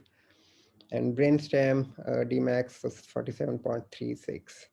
Parotid received mean doses in around 18.82 grays and 19.72 gray. Moving on to the acute toxicities, none of the patient had any grade 3 or grade 4 toxicities. One patient has grade 2 vomiting, and one patient developed grade 2 neuropathy, which was likely due to the concurrent vincristine, which was given to the patient. The most common side effect, though, was grade 1 fatigue. All 5 patients experienced that. And pain, which ranged from abdominal pain to the headache, was experienced by the 4 patients. So you can see the toxicity rates were very low. So in conclusion, the volumetric modulated arc therapy techniques achieved highly conformal treatment plans. The dose was significant. The dose to the organ at risk were significantly decreased, and there was less chance of setup errors due to the elimination of need for junction management. And the treatment delivery time was shorter. Thank you very much.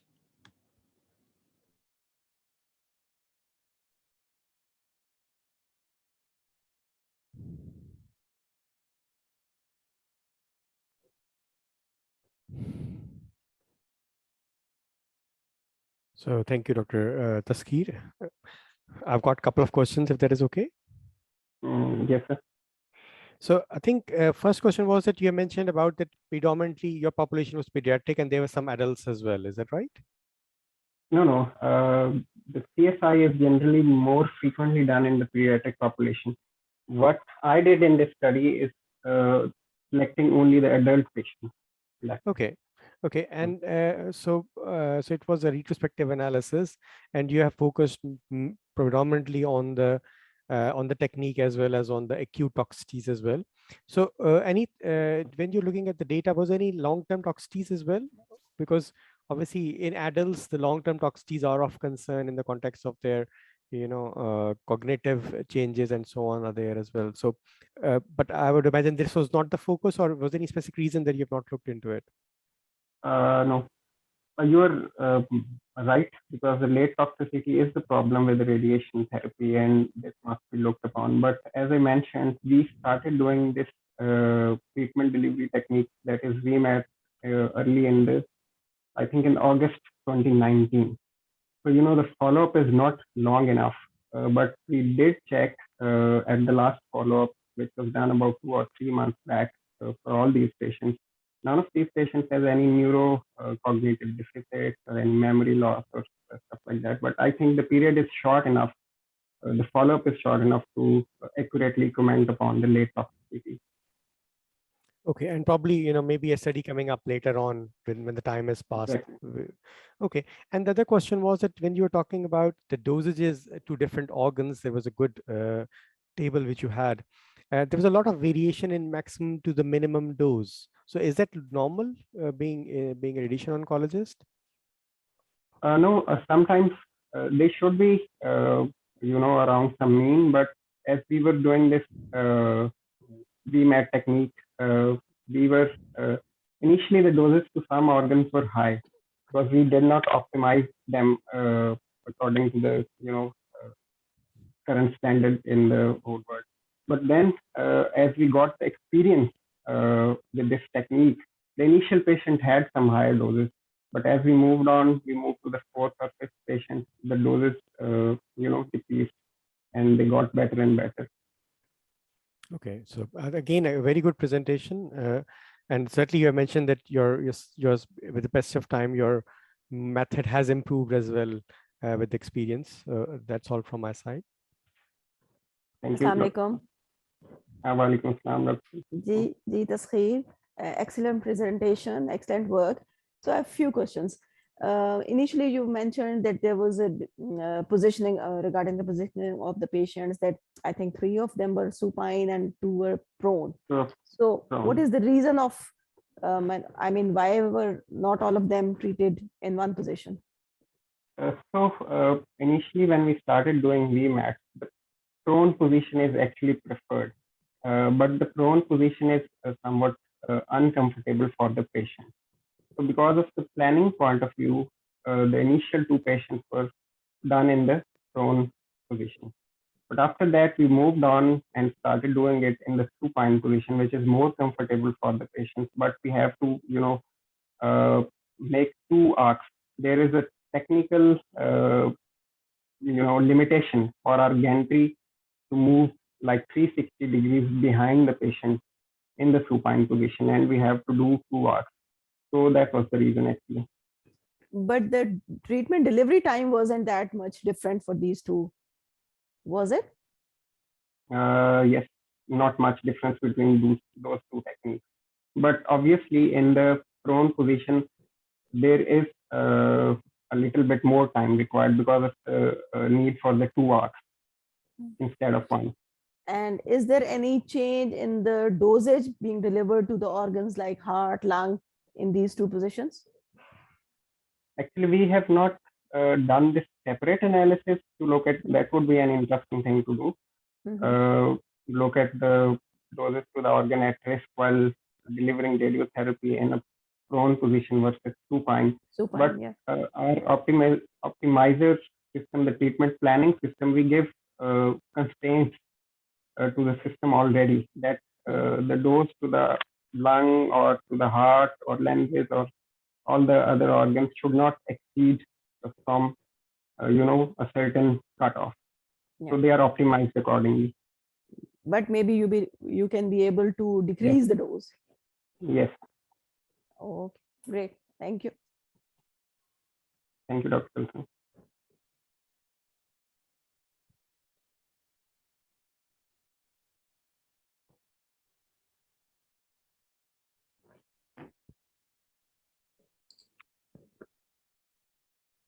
Assalamualaikum everyone. I'm Dr. Salih Sarfaz, Fellow Pediatric Oncology, Shaukat Khanum Memorial Cancer Hospital Research Center, Lahore, Pakistan. The topic of presentation today is feasibility and safety of outpatient administration of ifosfamide and etoposide for pediatric patients with Ewing sarcoma in a resource-limited setting amid the COVID-19 pandemic. The oncological care has become challenging in low and middle income countries during the COVID-19 pandemic. Cancer patients experience significant delays in oncological treatment, affecting the overall outcome of the disease. So there is an urgent need for safe and feasible adaptations to cancer treatment. Pediatric Ewing sarcoma is treated with 2 weekly interval compressed chemotherapy cycles of cyclophosphamide, doxorubicin, vincristine, alternating with ifosfamide and etoposide. So the children oncology group study, as referenced below, has shown that compressed chemotherapy regime improves event-free survival in pediatric patients of non-metastatic Ewing sarcoma from 65 to 73%, as shown in this figure.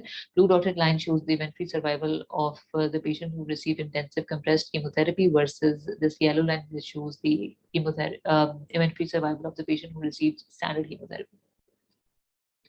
Ifosfamide administration requires inpatient admission for 6 days for 24 hours of hydration with mesna, which is 2 mercaptolethine sulfonate sodium to prevent hemorrhagic cystitis due to its uroprotective effect. It places significant admission burden on hospital as well as causes significant delays in the treatment when hospital beds are already limited amid the COVID-19 pandemic. Shobi and Mieza have demonstrated that the IE can be administered as outpatient without any increase in toxicity. So we use their pathway to convert our inpatient protocol to outpatient protocol. The rationale of the study was outpatient administration of IE compressed chemotherapy cycles will reduce the days of inpatient hospitalization, will also help in timely administration of chemotherapy cycles. So the objective was to assess the feasibility and safety of outpatient administration of ifosfamide and etoposide for pediatric patients with Ewing sarcoma in resource-limited setting amid the COVID-19 pandemic. It was a retrospective study. It was carried out on pediatric known cases of Ewing sarcoma who received IE in outpatient setting in January 2020 till January 2021 at Shaukat Khanum Memorial Cancer Hospital Research Center, Lahore. And all the patients were more than 10 years old, had ability to drink orally while at home with no pre-existing history of hematuria or renal dysfunction. Protocol for safe administration of ifosfamide in the dose of 1800 mg per meter square was formulated for 5 days with mesna hydration as shown in this figure. All the patients who met the inclusion criteria were eligible to receive chemotherapy in outpatient setting if their pre-chemotherapy investigation were adequate, with ANC count of equal to or more than 750 cells per liter, with the platelet count of equal to or more than 75,000 per liter, and with renal and liver function tests were normal with no electrolyte imbalance, were given chemotherapy from day 1 to day 5 in the following manner. Each day the patients were pre-medicated with ondansetron, dexamethasone, omeprazole, was given etoposide 100 mg per meter square IV over the period of 1 hour, was followed by mesna hydration over the period of 9 hours in the dose of 1800 mg per meter square IV. Mesna bolus was given in the dose of 600 mg IV over the period of 15 minutes at 1 hour, was followed by 3 hours of infusion of ifosfamide in the dose of 1800 mg per meter square, was further followed by mesna bolus of 600 mg per meter square IV over the period of 15 minutes at hour 9. So hemorrhagic cystitis was checked for by urine dipstick each day, daily before chemotherapy, midway chemotherapy at 3 to 4 hours, at the end of post-chemotherapy hydration at 9 hours, 24 hours after the last dose of chemotherapy. Urine analysis was done practically on day 6, was also followed by GCSF on the same day till count recovery. Patients were instructed to visit ER if they observed 3 or more episodes of vomiting or any change in color of urine, and were subsequently admitted in case of persistent emesis or hematuria. Regarding results, timely administration of chemotherapy, total 47 cycles were given as outpatient, and 35 cycles that accounted for 74% of the total cycles were given on time and within 16 days of last cycle. 12 cycles, which accounted for 26% of the total cycles that were given in outpatient, were delayed. 2 cycles each were delayed due to mucositis and delayed count recovery that accounted for 4% each of the total outpatient cycles that were administered. 8 cycles were delayed due to lack of availability of outpatient appointments. And these 8 cycles accounted for 18% of the total outpatient cycles. All the 47 cycles were also completed in outpatient setting. None of the cycles had to be converted to inpatient due to any complication. No cases of hemorrhagic cystitis were reported. Urine analysis was not done after 24 hours of last chemotherapy on day 6 for about 27 cycles that accounted for 58% of the total outpatient cycles. So microscopic hematuria may have been missed. This outpatient administration of IE saved $299 per cycle. That was equal to 45,854 Pakistani rupees. Total saving over the period of 1 year was 2,155,238 Pakistani rupees, and this study also resulted in 282 fewer days of admission. Discussion shows that in Al-Chobi study, total 145 cycles were given as outpatient, 90 cycles that accounted for 59% of the total cycles were given on time versus 74% cycles in our study. 2 cycles had to be switched to inpatient versus none in our study. Transient gross hematuria was reported in outpatient versus none in our study. In Mia's study, out of 468 outpatient IE cycles, hemorrhagic cystitis was reported in only 3 cycles. So the take-home message is that the outpatient administration of interval compressed IE chemotherapy cycle was feasible with reduced admission burden on hospital during COVID-19 pandemic. It was cost-effective with a reduction of the cost of chemotherapy and fewer days of hospitalization. It was safe with no increase in incidence of hemorrhagic cystitis. So these are the references. Further points that can be explored pertaining to our study are the increased burden in outpatient setting due to administration of chemotherapy on OPD basis, and the quality of life of the patient who receive chemotherapy in outpatient setting can be further explored. Because some of the patients, they were happy to receive chemotherapy on a daily basis. They were able to go home daily for 5 days. In some of the cases, it was a hassle for the patient to come daily for chemotherapy administration for 5 days. In the end, I would like to thank the audience for their time and attention. Thank you, everyone.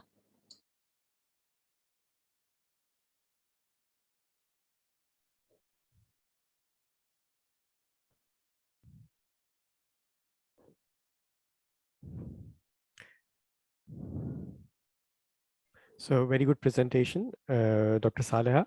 And again, one of the fastest presentations I've heard so far.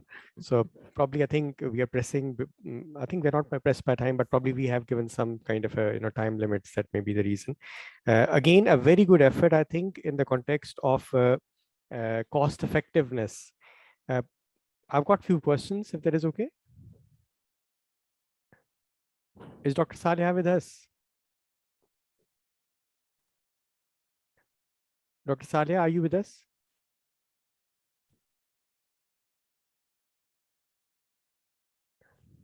No, so Dr. Saleh is not available. Okay, that's fine. I think then we'll move on to the next presentation. Okay.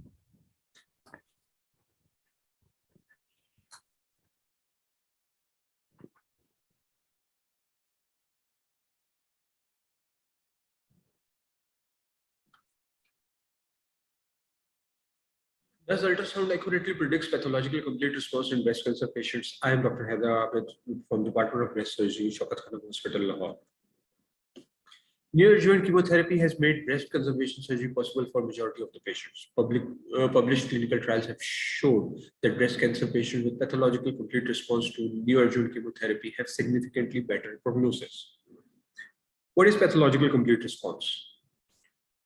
It's basically when there is no tumor in both axilla and breast on final histopathology of the resected specimen. In terms of TNM, it's YP, T0, and not. Ultrasound prediction of occult lesion is taken as no residual tumor on ultrasound.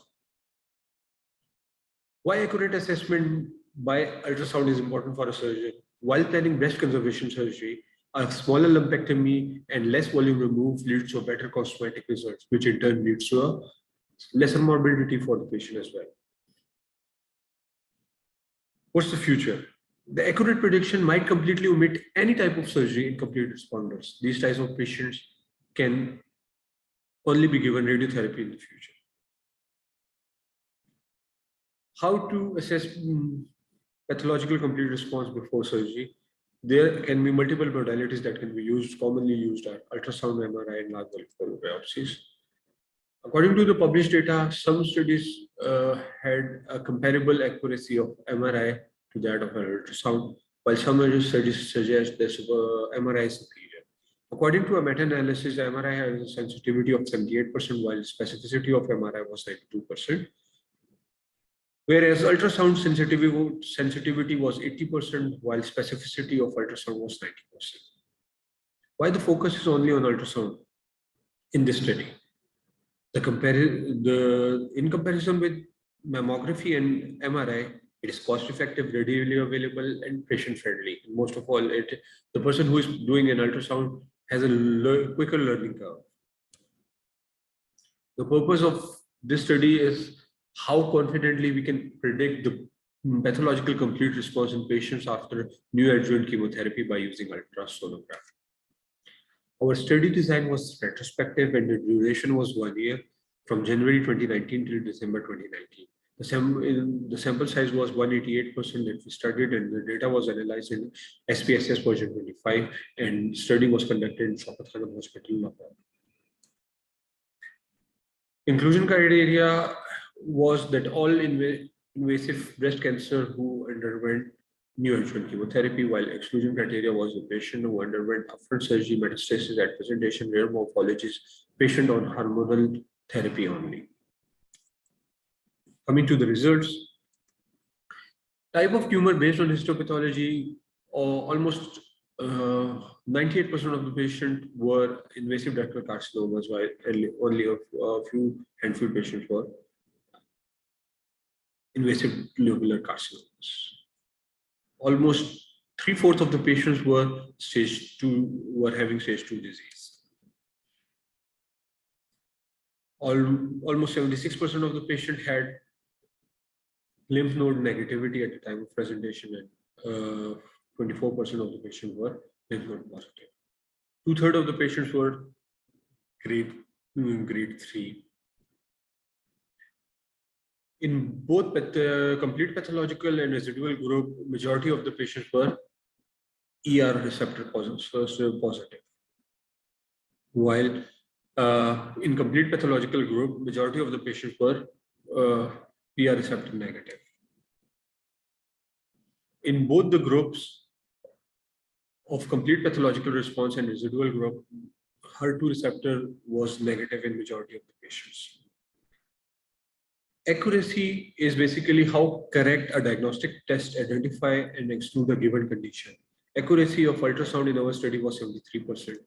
Sensitivity is the ability of a test to correctly identify a diseased patient.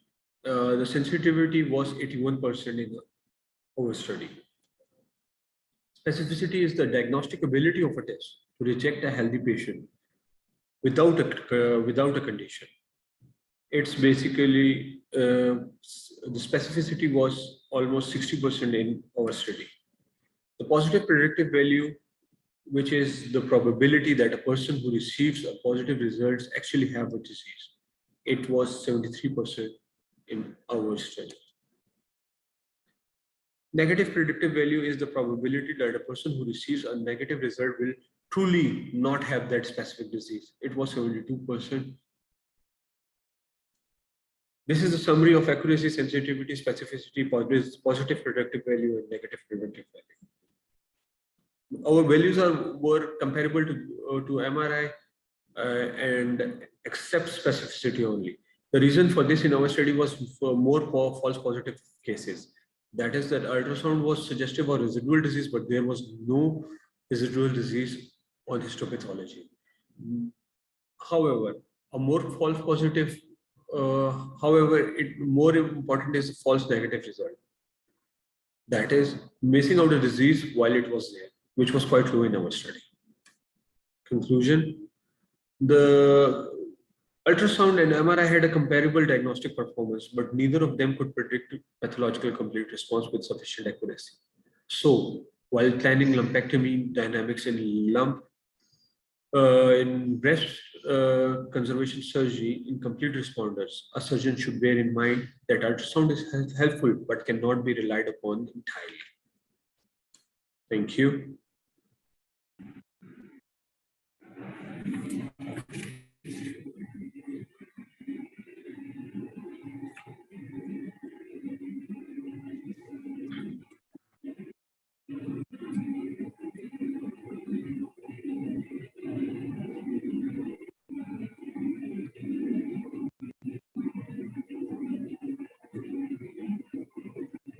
So I think this was the last session, last talk of our session. Thank you all for the participation, and hopefully we'll be having more of these symposium and free paper sessions. Thanks for joining, and enjoy the symposium for the next 2 days as well. Allah Hafiz from our side. Dr. Heather is available. Ji. Hello. Dr. Heather is Walaikum available. Assalam. जी doctor Haider हमारे साथ हैं doctor Haider? Yes, sir. अच्छा, ठीक है. So thanks for joining as well. So I think we're going to go for a Q&A session for the last talk as well. So Dr. Heather, again, a good presentation. But my question in my mind was that, you've got ultrasound scan and you've got an MRI, and you're looking into which one is more sensitive, and you're comparing those two modalities. So is that the jury is still out? Is the data is not very clear on those two modalities yet? That was the reason to do this study? No, sir. Basically, my study was to focus on ultrasound only, because in our setup, I have already told that why we were choosing ultrasound was because it was cost-effective, patient-friendly, and there were it's cost-effective treatment, cost-effective modality to be used in this. So I was not comparing MRI with the ultrasound, but basically my aim was to actually detect what's the accuracy and what's the specificity, sensitivity of ultrasound while detecting complete pathological response, because it is very important if we have a radiological response and if it's accurately predicting the pathological response, so we can have an idea on how to manage the patient beforehand while doing lumpectomy or Okay. And is it like a normal, usual standardized practice to do ultrasound scans on these patients? Like, is it a yes, standard practice? in our setup, yes, sir. Here in our setup, we do an ultrasound to know the chemo response after giving new adjuvant chemotherapy. Okay. Again, a good presentation. Thank you. So I think over to Dr. Kulsum. Any questions? Very good presentation, Dr. Heather. So Thank you, ma'am. without offending my radiology colleagues, but in my view, ultrasound is an operator dependent modality. Yes, And so you have to have very good. Only the limitation in our study.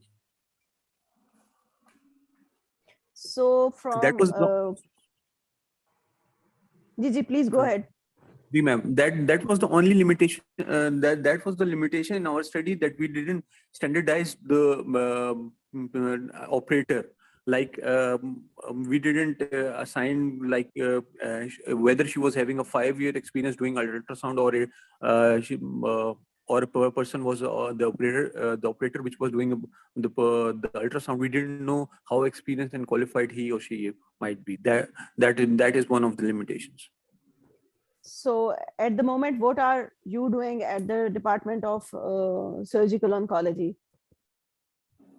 Ma'am, I'm fellow in basically I'm a fellow in surgical oncology, and but I was when I was rotated over there, we spent 4 months over there in Department of Breast Surgery. So there I did this. I wrote this paper. Okay. So has this study changed the way you were already doing? Has ultrasound taken over, or you are not doing surgeries depending on as per the results from the ultrasound, or you are doing it in every patient? Ma'am, basically this is a common practice that after doing giving new adjuvant chemotherapy, we do a post chemo scan to know the response of this patient, to know the response on the patients. But as far as this study is concerned, ma'am, we now actually know that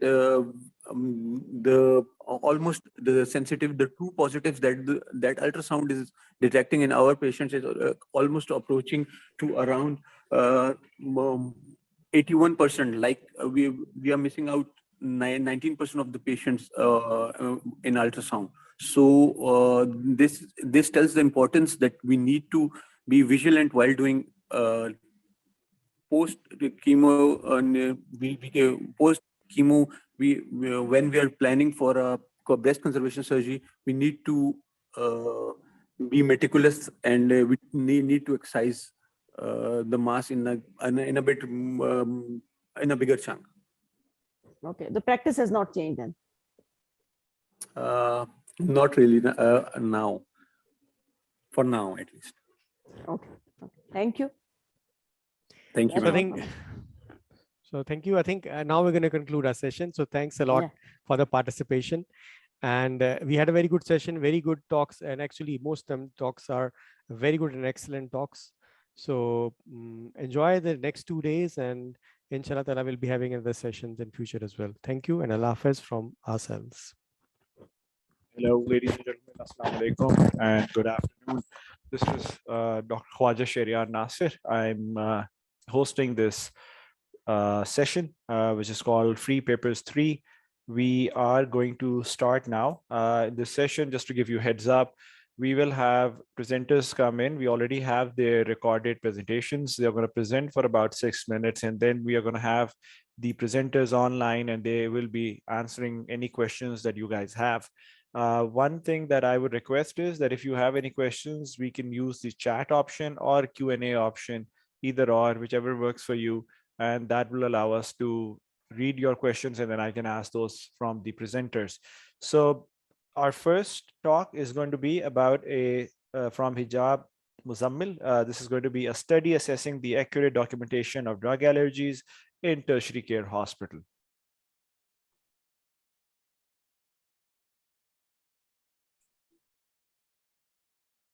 So I'm just waiting for our team to put that presentation on. As soon as they do that, we'll start the session.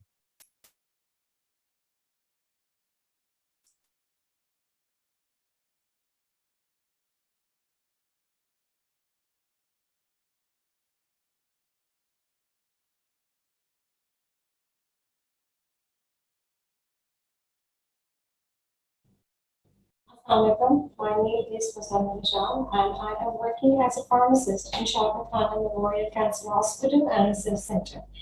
So an opportunity has been given to discuss a study, which main purpose is to assess the accurate documentation of drug allergies in tertiary care hospital. So the main objective is to assess the accuracy of drug allergies, which is documented in patients' medical records. So before starting and discussing the results and the conclusion, I shall shed an ample light on the introduction of allergy and plethora of allergies types, which help us to broaden the spectrum of the study. So first of all, allergies are very common in which the patients suffer, because many individuals are very vulnerable to different stimuli. But the most intensive thing is when those particular individuals are re-exposed to same stimuli. So the proper documentation in patient's medical record is very critical for the safety of the patient, and also it updates the healthcare providers to prescribe a medicine in the future to minimize the risk of developing anaphylactic reaction. Also, it gives them the advantages in terms of avoiding the delay in treatment and recess additional treatments and providing optimal care cost. So the different multitude of allergies, including the food allergy, drug allergy, which is very pertinent in hospital setting. Moreover, including different sort of environmental allergies, including dust allergy or pollen allergy. Now, as you can see, the process of selecting allergy is provided. Any reporter, including a physician, pharmacist, or nurse, has the privilege to define allergy in patient's medical record. This is divided or categorized into 3 columns, including drug allergy, food allergy, or any unlisted allergy. So if the reporter cannot find a way to define an allergy in a food or in a drug manner, for instance, if there is some sort of dust, so he can or she can add in the unlisted drug allergy. So the method which is applied to this particular study was retrospective data. The retrospective data was retrieved from the available information in the hospital informatics system of Shaukat Khanum Hospital. And for this study, the data was validated from the time period of 2004 to 2019 in HIS, and the reports are generated. There are different inclusion and exclusion criteria as well. Those patients which are non-cancerous and pediatric were excluded from this particular study. Now, what are the results for this study? So, data of approximately 3,500 patients were reviewed, and data was further divided into the multitude of section which is based on the prescribed way. Either it can be generic, brand, a physician enter the class, symbol, food, or a statement. So how can we differentiate the appropriate or inappropriate selection and why we opt to go for this study?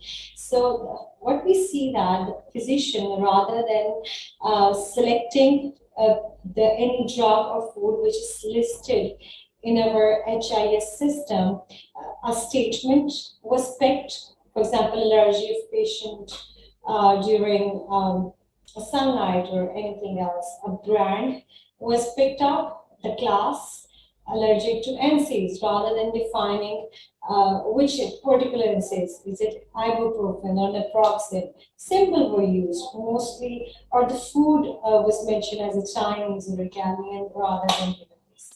So the results were extracted and the bar chart was given, which illustrates that how many numbers were actually included in terms of a statement or in terms of accurate or inaccurate documentation. The color coding is provided for instance, the green one and the blue one. And the green code was coded for those data which is accurate, while the blue one was the data which was inaccurate. Means that the physician picked that particular category which cannot be revised when the patient encounter again in a hospital setting, which may expose the patient to different sort of reactions which can be lethal. So what we see that 38% of the times physicians do not select an allergy from the list which was provided. Rather than selecting any drug, the physician entered a statement. So hence, in computerized physician or order entry, the system does not trigger that if the patient has prescribed allergic drug again. For instance, if the physician picked a correct order, for example, the patient is allergic to the piperacillin tazobactam. So the next time physician is going to enter that, the pop-up will be generated and it stopped the physician to prescribe again. But what happened that different percentages were brought down, and it's very important for all of us to know that only 17% of the allergies, the generic drug is selected, which is the most appropriate way of recording the drug allergy, whilst the other percentages falls for either the brand specificity or the only type or the class was mentioned. So what see that only approximately 61 medical records of patients have a comprehensive allergic documentation. And it's very critical to fill out allergy information completely in an accurate way. So error gets difficult to identify in hospital settings since they are often stressful and fast-paced and crucial information might miss.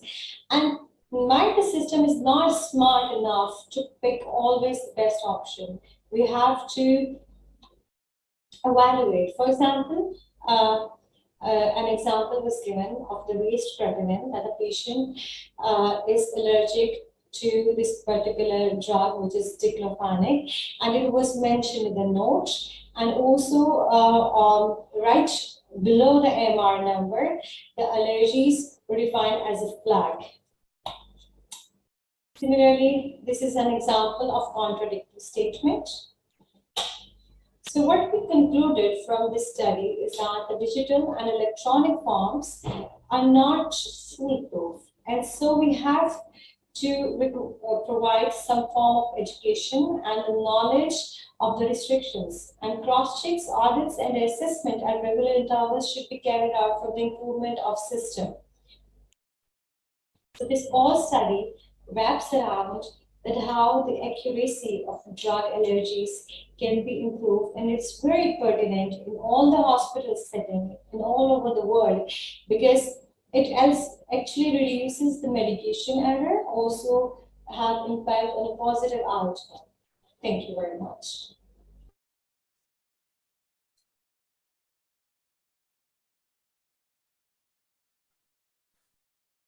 Thank you very much. That was a wonderful talk. If anyone has any questions, we have the presenter with us and they'll be more than happy to take them. Can you hear me? Yes, we can. Yes, was a clinical audit of you carried out in your hospital, or it was a retrospective research?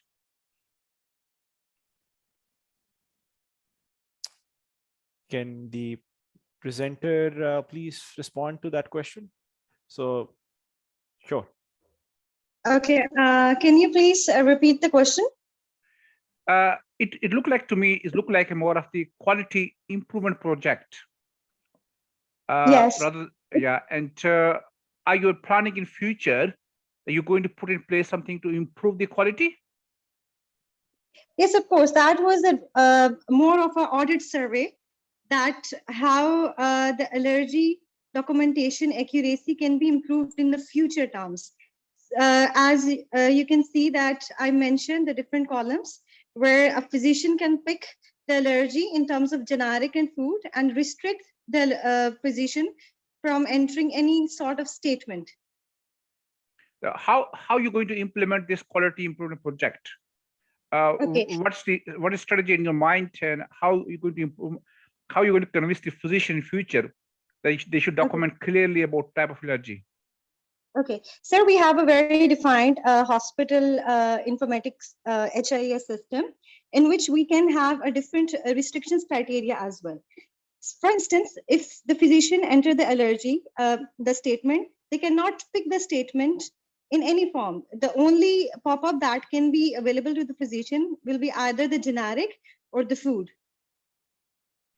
So that means from your study, you find out that these are the points you're going to convince physician in future, and you're going to implement some new project to just ensure that everybody is documented clearly. Is that right?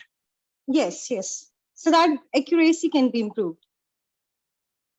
Okay, thank you very much. Thanks. Welcome. I have a question. Yes. So that's actually, it was very surprising for me to see that there's such a low number of correct documentation. Have you compared this data with other hospitals in the region or maybe West to see what's the accuracy of their documentation? We actually do not compare it, but however, we have gone through different comparative study in different articles as well, where the trend of these allergies are more or less the same.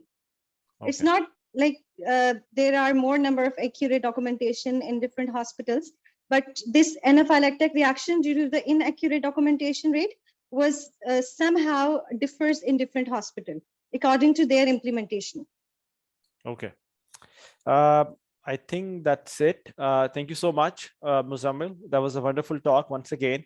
Now we're going to move on to the next talk. And before I do that, there's some housekeeping things that I want to run by. In case if the presenter of the talk is not here, we will move on to the next talk and there will not be any, unfortunately, question and answer session. So now we'll move on to the next talk, which is Mullerian adenocarcinoma, a single center experience of 59 cases of this rare entity.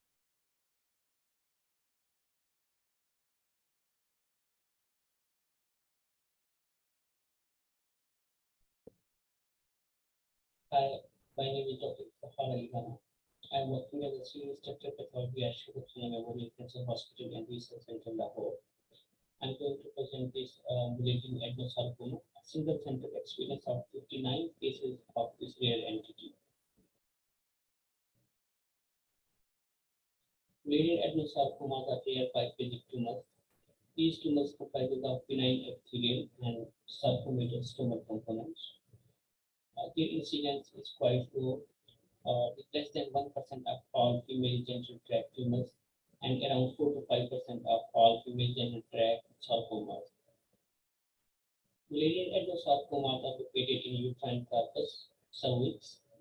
Extra-uterine locations include vagina, ovary, broad ligament, urinary bladder, and even in bowel wall. Malignant adenosarcoma patients have prior history of pelvic radiations. Few researchers have also found association between diabetes and malignant adenosarcoma. A significant percentage of malignant adenosarcomas were also of those who were treated for breast cancer with tamoxifen. Some patients of malignant adenosarcomas had recurrent cervical or endometrial polyps, and they underwent multiple polypectomies in the past. Malignant adenosarcomas patients present with vaginal discharge, pain, non-specific urinary symptoms, palpable pelvic mass, and in few cases, fruition of tumor from the cervix is the initial symptom. Aim of our study was to see clinical pathological features of malignant adenosarcoma, to review published literature on malignant adenosarcoma, especially in Asian population, and to see overall survival of malignant adenosarcoma patients. Clinical pathological features of malignant adenosarcoma include the mean age of our patients was 54 years. Around 80% of the cases were in endometrium, followed by cervix, ovary, and vagina. Similarly, 80% cases showed polypoidal gross morphology, while in 20% cases, a solid growth was seen on gross examination. On histological evaluation, lymphovascular event was noted only in 10% cases. Monometrial event was absent in around 60% cases, while in 40% cases, less than 50% or more than 50% myometric event was seen. Sarcomatous overgrowth was seen in around 37% cases, whereas high-grade cytology was seen in 30% cases. Sarcomatous overgrowth is defined as when pure sarcoma comprises of more than 25% of tumor. This is labeled as sarcomatous overgrowth, while high-grade cytology is defined when this type of morphology is visible even at low power, or when nuclei of such tumors have show atypia of 3+ atypia on a scale of 0 to 3. Majority of the high-grade adenosarcoma shows sarcomatous overgrowth. However, few percentage of low-grade adenosarcoma also shows sarcomatous overgrowth. In general, low-grade adenosarcomas are of small size, less than 10 centimeters. They have low mitotic count, show indolent behavior, and hysterectomy is curative in most of the cases. Moreover, P53 show normal expression in these tumors. Whereas in high-grade adenosarcoma cases, tumors are of usually more than 10 centimeter in size. They show high mitotic count with more than 10 mitosis per 10 hectare. Recurrence and metastasis is common. Surgical treatment plus adjuvant chemotherapy and radiation is usually given in these patients.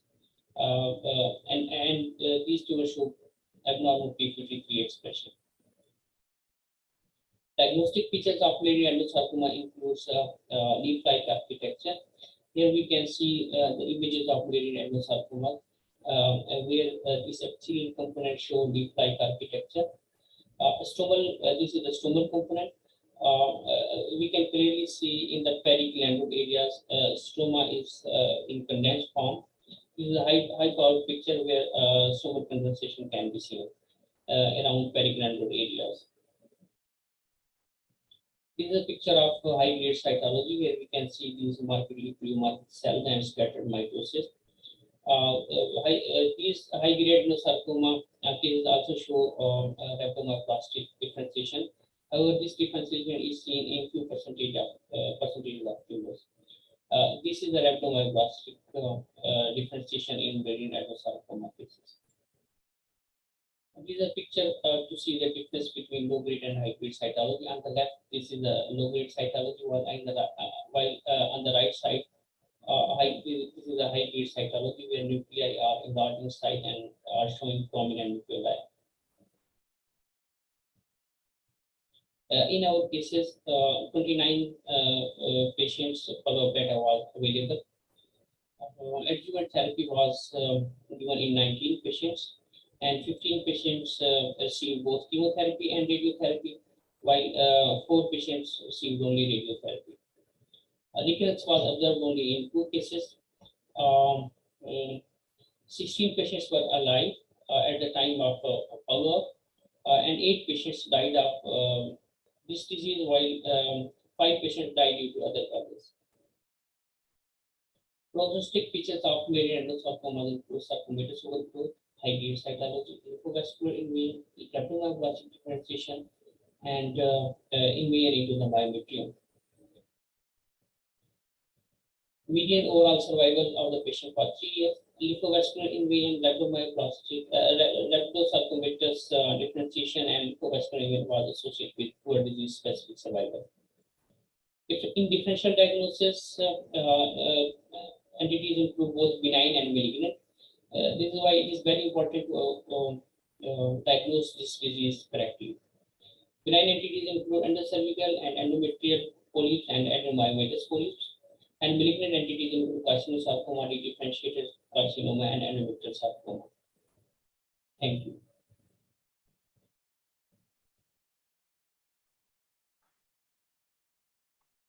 Gee, thank you so much, Dr. Rana. If we can have him, is he available for any question and answers? I don't see him. Yes, I am available. Dr. Rana is here. Does anyone have any questions for him? And Dr. Rana, this is an excellent talk. Thank you so much for submitting your paper and then sharing your research with us. Let me see. I don't think there are any questions. Thank you so much, Dr. Rana Iftikhar. We'll move on to the next talk. Thank you. Next, we have Reliance and its associated factors in head and neck cancers. This is going to be presented by Nida Zahid from Aga Khan University.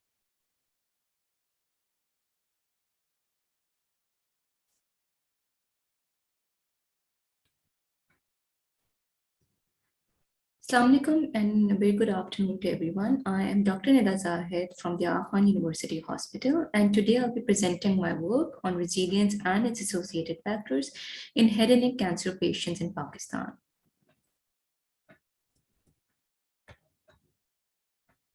So I have nothing to disclose. So these are my team members. Background. Head and neck cancer ranks 6th with approximately 630,000 cases diagnosed per year, with about 350,000 deaths annually. Oral cavity being the highest contributor to its prevalence. The risk of developing head and neck cancer increases tenfold among habitual tobacco users as compared to non-users. The high prevalent consumption of smokeless tobacco in our part of the world further adds to these numbers, ranking it as the second most common cancer in Pakistan. Head and neck cancer surgeries are mutilating, leaving both physical and functional effects, which have a huge bearing on patients' psychosocial well-being, resulting in anxiety and depression, which in turn leads to low resilience. Resilience, which is defined as the capacity of individuals to maintain stable physical and mental functionality in the face of adversity, has been shown to help protect against psychological distress in cancer patients. Existing literature exploring resilience in head and neck cancer patients is reported from the Western world. However, there is lack of studies from the context of NMIC, such as Pakistan. So there are a number of factors that may influence resilience of a cancer survivor, which includes illness-related factors, family protective factors, social protective factors, individual risk factors, individual protective factors. So the rationale of our study is that unique social, economic, and cultural factors in Pakistan makes it essential to explore the psychosocial factors associated with resilience. It will aid in the development of culture-specific evidence-based resilience-building interventions, which may further help patients with head and neck cancer to cope with psychological stress of cancer. In the light of literature, the aim of the study is to assess resilience in head and neck cancer patients at a tertiary care hospital of Pakistan and to explore the relationship of resilience with patient socio-demographic factors, clinical characteristics, social support, and mental health. So this was a cross-sectional study which was conducted at the Khan University Hospital. A non-probability purposive sampling technique was employed, and a total of about 250 head and neck cancer patients were recruited. So patients with head and neck cancer presenting to ENT and oncology clinics were approached and informed consent was taken from them. All the eligible participants were recruited. Interview-based assessments was conducted on the social demographic factors, clinical factors, resilience, depression, anxiety, and social support of the participants. So the tools that were used for assessment of resilience was Wegmilk and Young's resilience scale. Depression anxiety was assessed by hospital anxiety and depression scale, and social support was assessed by Enrich social support tool. So plan of analysis. The descriptive or quantitative variables were reported as means and standard errors, while qualitative variables were reported as frequency and percentages. Unadjusted and adjusted beta coefficient within 95% CIs were reported by using simple and multiple linear regression. All possible interactions were assessed. Stato version 15 was for its use for all the analysis. So the results of the study. We observed that about 79% of the participants were males.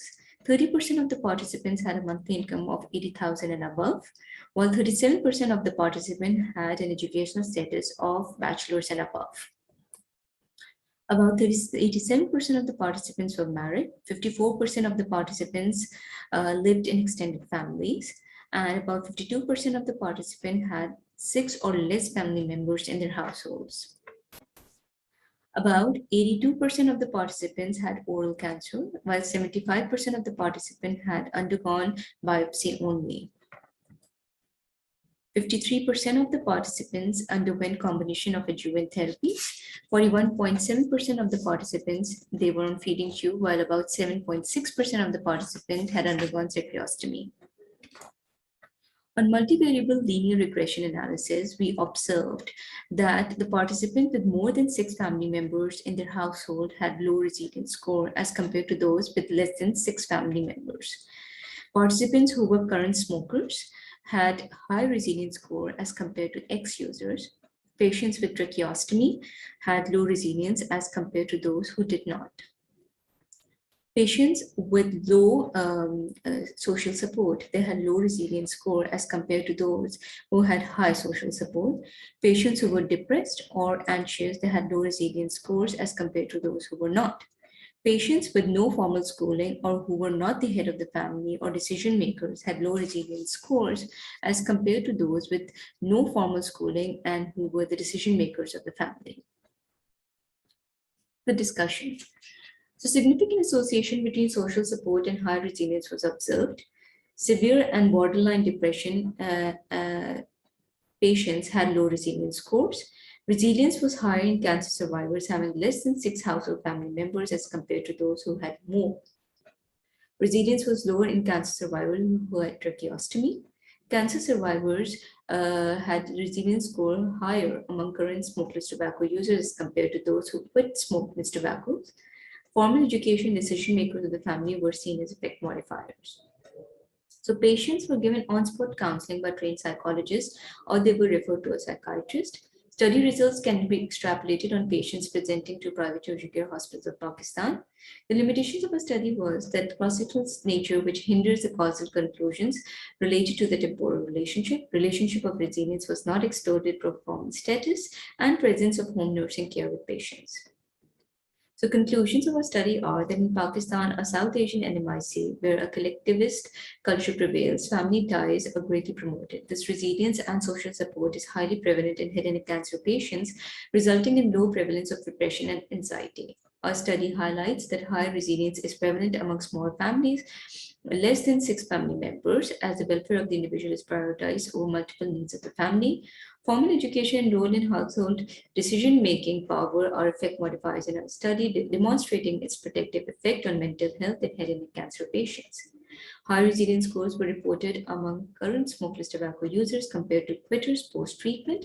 Resilience-building interventions should be formulated to aid head and neck cancer patients to cope with disease and its sequel.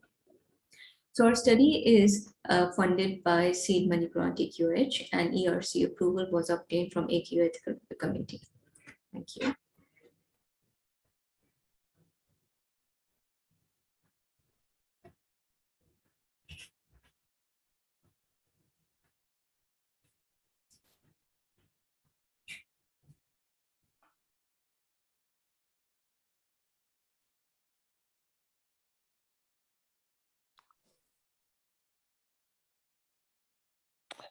Thank you so much, Dr. Nida. I think that was a wonderful talk, and she is available for question and answers. If it's okay, I'll actually like to start off with the question and answers, and then there is one more question that I see. We'll go to that as well. So I see that you did look up a lot of things, and you did assess family size versus whether they were living in an extended family versus nuclear families. However, do you feel that there is a role of pain on resilience of these patients? Because these are, as we all know, one of the most aggressive tumors that we are known to man. And do you feel that pain has any role to play in this? Well, thank you so much for the question. Yes, absolutely. Pain does have an influence on resilience. And while collecting data from the patients, we did observe that patients who were presenting with high grade tumors, and who had they were of course in more pain, and while giving us it took us longer actually, because our data collection was for a time period of about 30 to 45 minutes, but it took longer to take data and for them to answer to our questions. However, we were not able to assess pain as separately as on any scale, but while interviewing these patients, we did observe that patients who were in pain, they did have difficulty in answering to a lot of questions. But because the positive part in my study was that we had a trained psychologist who was interviewing the patients. So while interviewing these patients, she did observe that patients with pain, they seemed depressed, and they had and when we assessed their depression score, they were higher. So she ensured to give them some sort of on-spot counseling, and or to give referrals to them to a psychiatrist if they were seen to have high depression scores. So yes, pain does have a great influence on resilience. Okay, thank you. So one of the questions that we have from the audience is that what kind of test did you try? What kind of goodness of fit test did you try on the final model? So since this was a linear regression analysis, so when you're running the linear regression analysis, the best test to see how good the model is by the coefficient of variation, right? It's the coefficient of variation. So that's actually or in other words, it's the R square. So that actually it helps us predict that how good our variables are predicting the outcome. So what we observed was that about you can say about 50 it was about 0.6 our squares, so that which showed that our variables, they were predicting the outcome that is about of about 60% was the they were predicting the outcome, which showed that it was quite it was a moderate to good model for assessing our outcome. Sure, good. And maybe next time you can put pain in as well. Maybe that'll bump it up to 0.8 or something. Just kidding. I think that's it. Thank you so much for sharing this research with us. I think there was an excellent paper. Thank you so much. And good luck to you. So we'll move on to the next presenter now. Our next presenter is Saboon Zeib. She is going to be presenting on developing personalized cancer models for drug response assays, a use case for oral squamous cell carcinoma.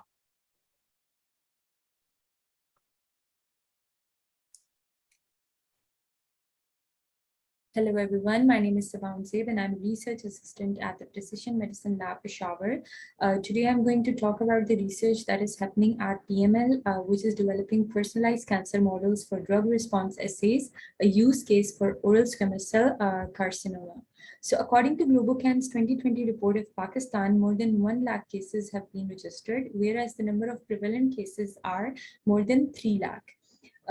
This is because in Pakistan, cancer continues to be a surgical disease by being treated by the surgeons in the first instance. The current cancer therapies performed are surgery, chemotherapy, and radiotherapy. However, most of the time these therapies fails and patients lose their lives because of ineffective treatments or use of ineffective drugs for specific cancers. The reason behind this is lack of effective drug screening technologies in Pakistan, due to which surgeons, they go for in vivo clinical trials based on trial and error methods. The problem with these trial and error methods is that they comes with a huge cost and pain for not only the patient, but also their family. And to overcome this problem, the best approach is to develop a cost-efficient in vitro drug screening assay platform to check effective drugs against specific cancers. In cancer research, in vitro patient-derived cancer models are widely used, although they do not capture the actual tumor heterogeneity, but they offer a less expensive and faster screening platform to undertake assays in a more personalized medicine context. So the aim of this study is to generate primary cells derived from oral squamous cell carcinoma tumor samples. And we have chosen OSCC because according to Globocan's 2020 report, lip and oral cavity is the second most prevalent cancer in Pakistan. We also want to identify the effective drugs against OSCC by setting up cost-efficient in vitro drug screening assays and screen new drugs or their combinations. So to take the biospecimen and clinical data, we have got an IRB approval from HMC and RMI. We also take the informed consent from the biopsy-confirmed OSCC patient.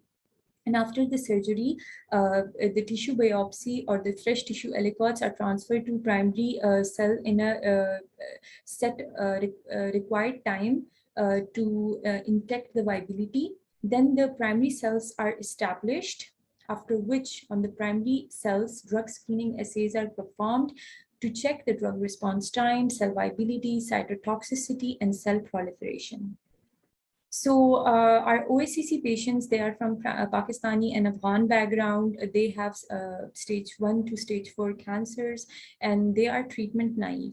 Currently, we have generated primary cells from 19 local OSCC patients using 2D cell culturing technique by utilizing basal medium growth supplements and antibiotic antimycotic solutions for their growth and maintenance. The cells are then cryopreserved at -80 degrees C. So this is just to show you how cancer cells looks through lens or microscope. So so basically, this is a cell culture after 72 hours of biopsy. These are primary cells on day 4 through a 4x lens, and these are primary cells through a 40x lens. You can see how confluent they are. So for the chemotherapeutic drugs against OSCC, we have performed literature mining from databases and projects performed at Broad Institute and Sanger Institute, that are NCCN, National Cancer Institute, GDSC, Connectivity Map, and Cancer Cell Line Encyclopedia.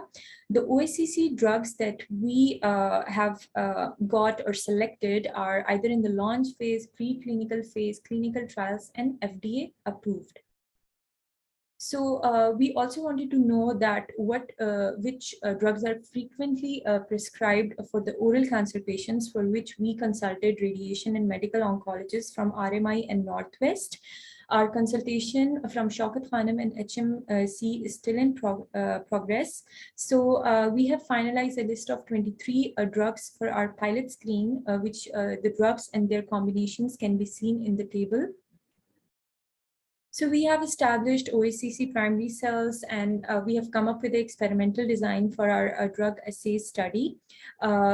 The consultation with HMC and Shaukat Khanum is still in process. So further, we want to test our selected drugs and their combinations on OACC primary cells using a 24-well plate.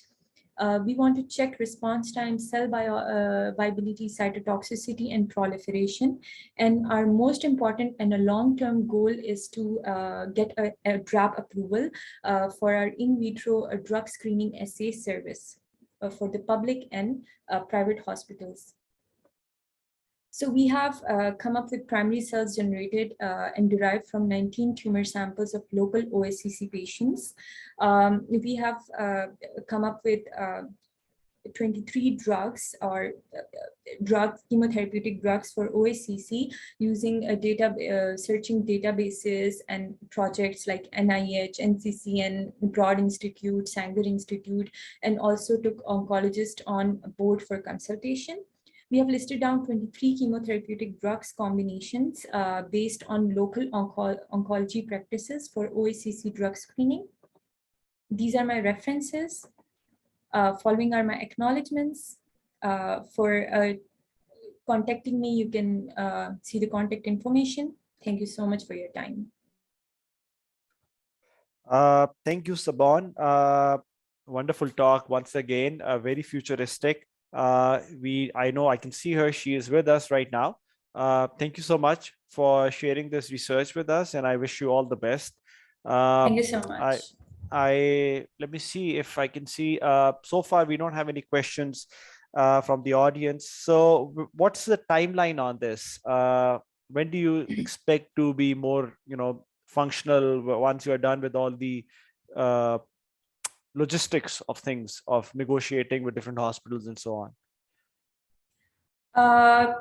So it's just getting started for now. We are just going to start our first experiment or first drug assay.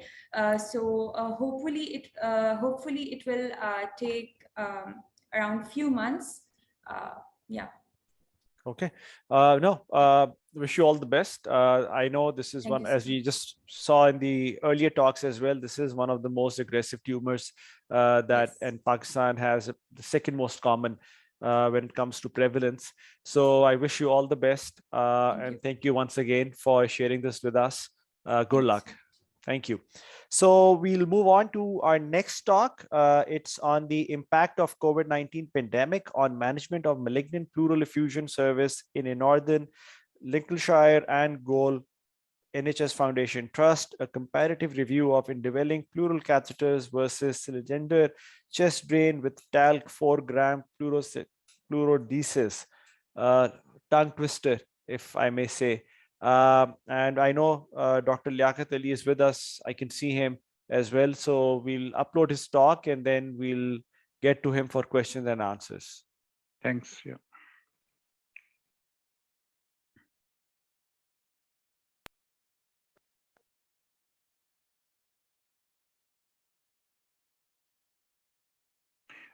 Good afternoon. My name is Dr. Ali. I'm the respiratory consultant at Scunthorpe Hospital, which is part of Northern Lincolnshire and Gould NHS Foundation Trust. I will talk briefly about a recent study we carried out in our trust. This is regarding impact of COVID-19 pandemic and impact of COVID-19 pandemic on management of malignant pleural effusion service in our trust. This is a comparative review of indwelling pleural catheters versus cylinder chest drain with a talc pleurodesis. We know the malignant pleural effusions are a hallmark of advanced pleural malignancy and have a poor prognosis. Management depends upon patient's preference and risk stratification. The standard practice in United Kingdom is a Seldinger chest strain that TARC produces in a fully expanded lung. But due to COVID-19 pandemic, we introduced the indwelling procatheter service to reduce the length of the stay and risk of acquiring infection. This Seldinger chest strain kit we use in our trust. This is procedure. This is how the patient look like after having indwelling procatheter. This study was designed to compare the indwelling procatheters versus Seldinger chest strain with the TARC produces in the measurement of malignant pleurophian in terms of length of stay, infection rate, recurrence of pleurophian, and complication associated with the procedure. This was a retrospective cross-section study. We included patient aged more than 18 years and patient with malignant and paramalignant pleurophian who were referred to cancer service of analog from in a specific period of time. We included patient who underwent procedure, including indwelling procatheters or Seldinger chest strain and TARC produces. We haven't included patient who had transitive pleurophian and has no radiological evidence of malignancy. We captured demographic data, radiological evidence, histopathological and cytological diagnosis, type of procedure, length of stay, complication, associated with the procedure, recurrent hospital admission, and 3 months mortality rate. The data was gathered from WebB and patient's medical notes on pre-designed data calculation sheet, then it was uploaded on Microsoft Excel. We have used the MATLAB software to analyze the complex data.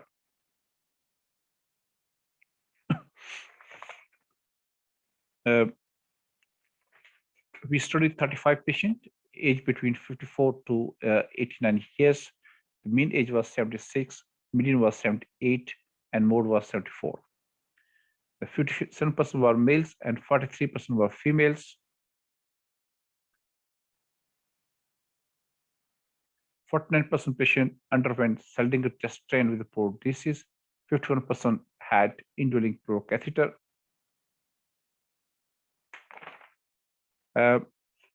Regarding the etiology of malignant pleurophian, almost 1/3 of patients has a CA lung and mesothelioma, whereas 17% had breast cancer. On the other hand, 9% are pancreatic and bowel cancer, and 2% included other cancers. The average length of stay for the chest strain and produces was 13 days. The median was 30.5 and mode was 6. We do understand the indwelling procatheters are performed as an outpatient and length of stay is 4 to 6 hours. We have noted more frequent hospital-acquired infection in patients who underwent chest strain with pro disease. 41% had hospital-acquired infection, and in 52% of patients has a failure of protesis, and 23% patient has recurrent hospital admission either due to recurrence of pleurophians or the hospital-acquired chest infection. On the other hand, in case of indwelling procatheter, only 2 patients has an infected IPC. 1 was treated conservatively, and other patient it was taken out. 1 patient has a blocked IPC, and as per MIST trial, we used intrapleural thrombolytic agents to open the catheter. In 2 patients, we have taken out the IPCs because it was compromising their quality of life and they're having the chronic pain. In a period of 3 months, and 3 patients have had a dry tap, and they have self-protesis, and IPCs were taken out. The overall mortality was quite higher in case of patient with chest strain reported disease versus indwelling procatheters. Just keep in mind, this mortality was not due to the specific due to procedure, or it was due to underlying terminal malignancy. We applied the unpaired t-test and chi-square t-test. The unpaired t-test as indicates the length of stay is significantly different between both procedures. Likewise, in chi-square test indicates the patient who had chest paralysis is likely to likely to have recurrence of Fian than IPCs. We have concluded that average length of stay for chest paralysis is significantly higher than IPC. We do understand the IPC is a daytime procedure. Risk of infection and failure of paralysis is much lower in IPC as compared to chest with the Seldinger technique. We can summarize that indwelling pleural catheters are an effective management strategy in patients with a malignant pleural Fian. The limitation of study was that sample size was quite small, and we need further studies, qualitative studies, to see the patient's response, whether they are happy to have these procedure, which one they do prefer. Any question at this stage? Thank you very much.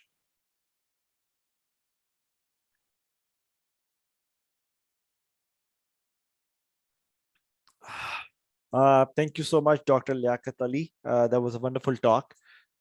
Thank you for sharing your research with us. I know that you are online. Let me see if we have any questions from the audience.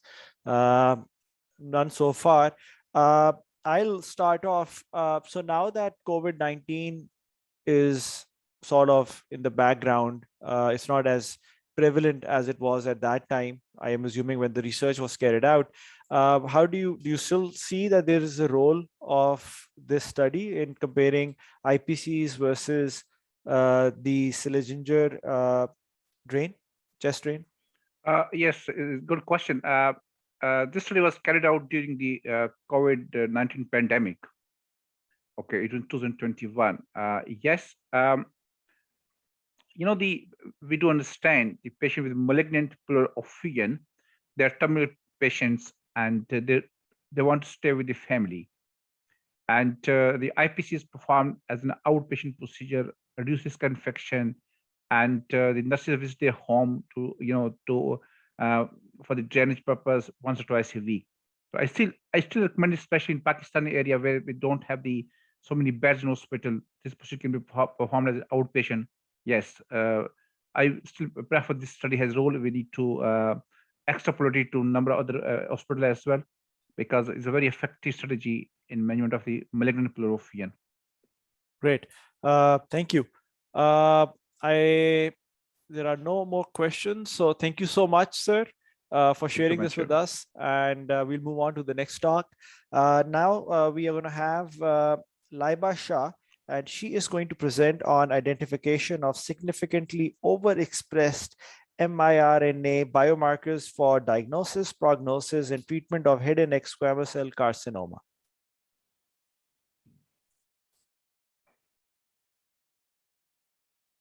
Hello everyone, this is Laiba Shah, research assistant from Precision Medicine Lab, and today I'll be talking about the identification and evaluation of potential overexpressed microRNA biomarkers for diagnosis, prognosis, and treatment of head and neck squamous cell carcinoma.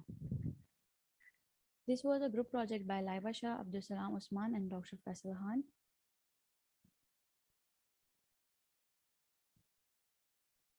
Let me give you a brief overview of microRNAs. So microRNAs are a group of small non-coding RNAs that are almost existing in every species. They get transcribed inside the nucleus, and with the help of several enzymes, they transport it into the cytoplasm, where they get matured, and after maturation, they either repress the translational mechanism or either degrade the messenger RNA, and thus they play an important regulatory role in several cellular pathways and processes. These were the discoveries and breakthroughs of microRNAs in medical sciences from 1993, when it was discovered for the first time in C. elegans, till the 2013 when it went into the first clinical trial for cancer therapeutics. These two were the guys who have discovered microRNAs for the first time in C. elegans, Gary Rocco and Victor Ambrose. Head and neck squamous cell carcinoma is a group of carcinomas arising from several locations, including the hypopharynx, nasopharynx, and oropharynx. It includes more than almost 13 primary sites, and these are the anatomical structural details of the whole region included in the head and neck squamous cell carcinoma. On the right side, you can see a graph of Globocan survey for 2020, and you can see that the prevalence of lip oral cavity cancer are mainly high in Central Asia, majorly in the males because of maybe the viral infections, the poor oral hygiene, or the tobacco alcohol intake.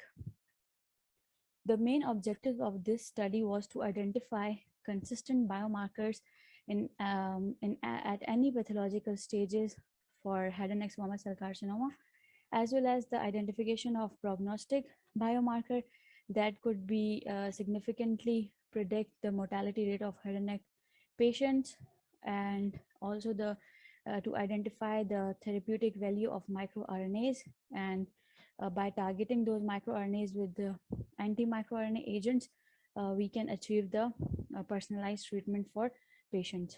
So the project pipeline was, we started with the data collection from the Cancer Genome Atlas, and we have classified the data based on the pathological stages and anatomic sites, and then we have performed the differential expression analysis of the differentially expressed microRNAs in control and patients of head and neck squamous cell carcinoma.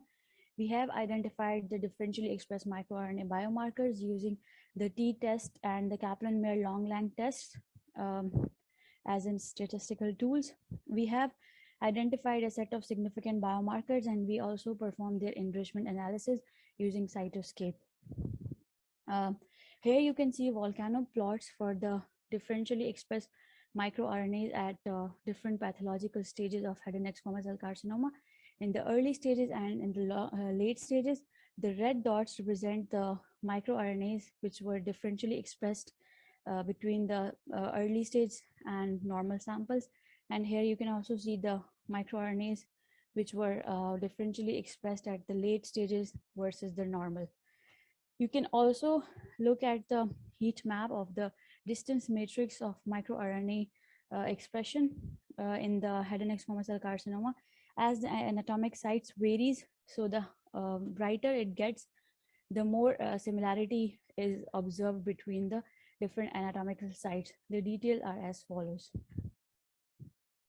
We have also performed the statistical analysis between the early stages differentially expressed microRNAs and the late stage differentially expressed microRNAs. The common microRNAs in both the stages were 143, and the unique were for early stage are 20 and for late stage were 24.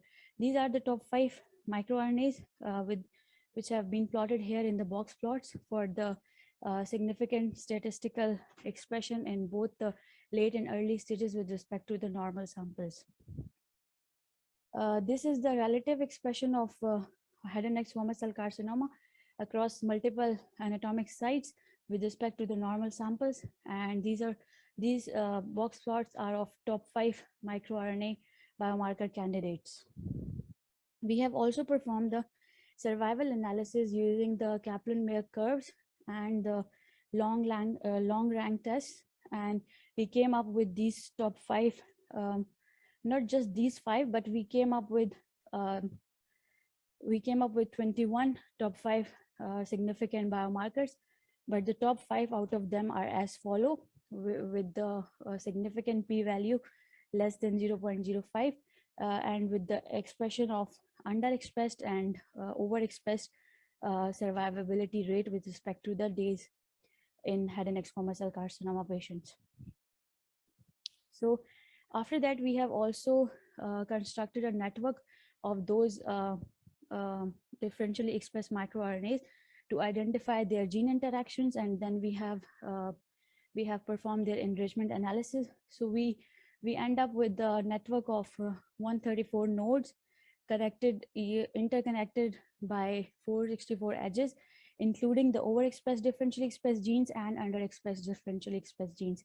The pathway in which those genes were involved were the ECM receptor interaction pathways, TGF beta signaling pathways, and so on, which are represented here.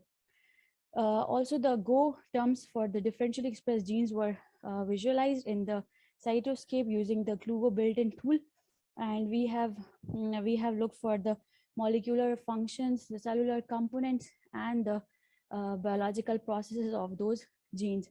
So we got the process in which those genes were involved are the regulation of cellular adhesions and the collagen bindings, the tissue morphogenesis, inflammatory cell apoptotic processes, etc. And all the details are mentioned in the slide. So the conclusion of the study was the identification of top 10 significant biomarker with mean differences in head and neck squamous cell carcinoma, regardless of their anatomic subsites and pathological stages, as well as these microRNAs showed a survival rate of 5 years, both for the overexpressed and underexpressed group of HNSCC patients, and they are involving in cancer promotion and driving cellular signaling proliferation and tumor microenvironment. So hence they are offer a great opportunity to be targeted for treatment of head and neck squamous cell carcinoma patient for personalized therapeutics. Thank you. These were my acknowledgements, and I would like to thank Precision Medicine Lab, who have provided all the resources to conduct such research, and all the partners of Precision Medicine Lab.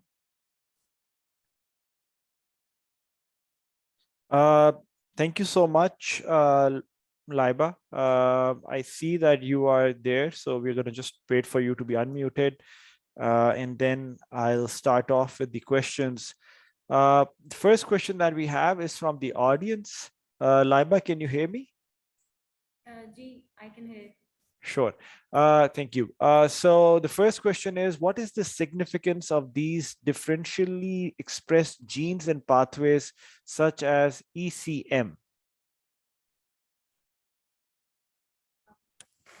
Sir, I would like to give her answer.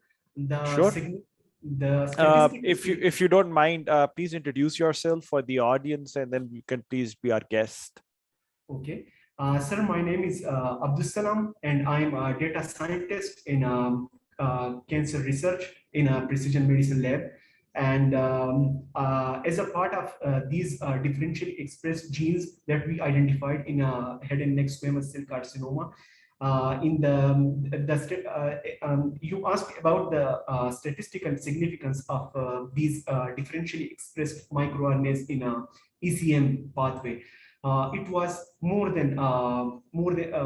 than 0.05, and okay. we have already mentioned it in a table which we exempted from this presentation. Yeah. Okay, thank you. So I think that answers the question from the audience.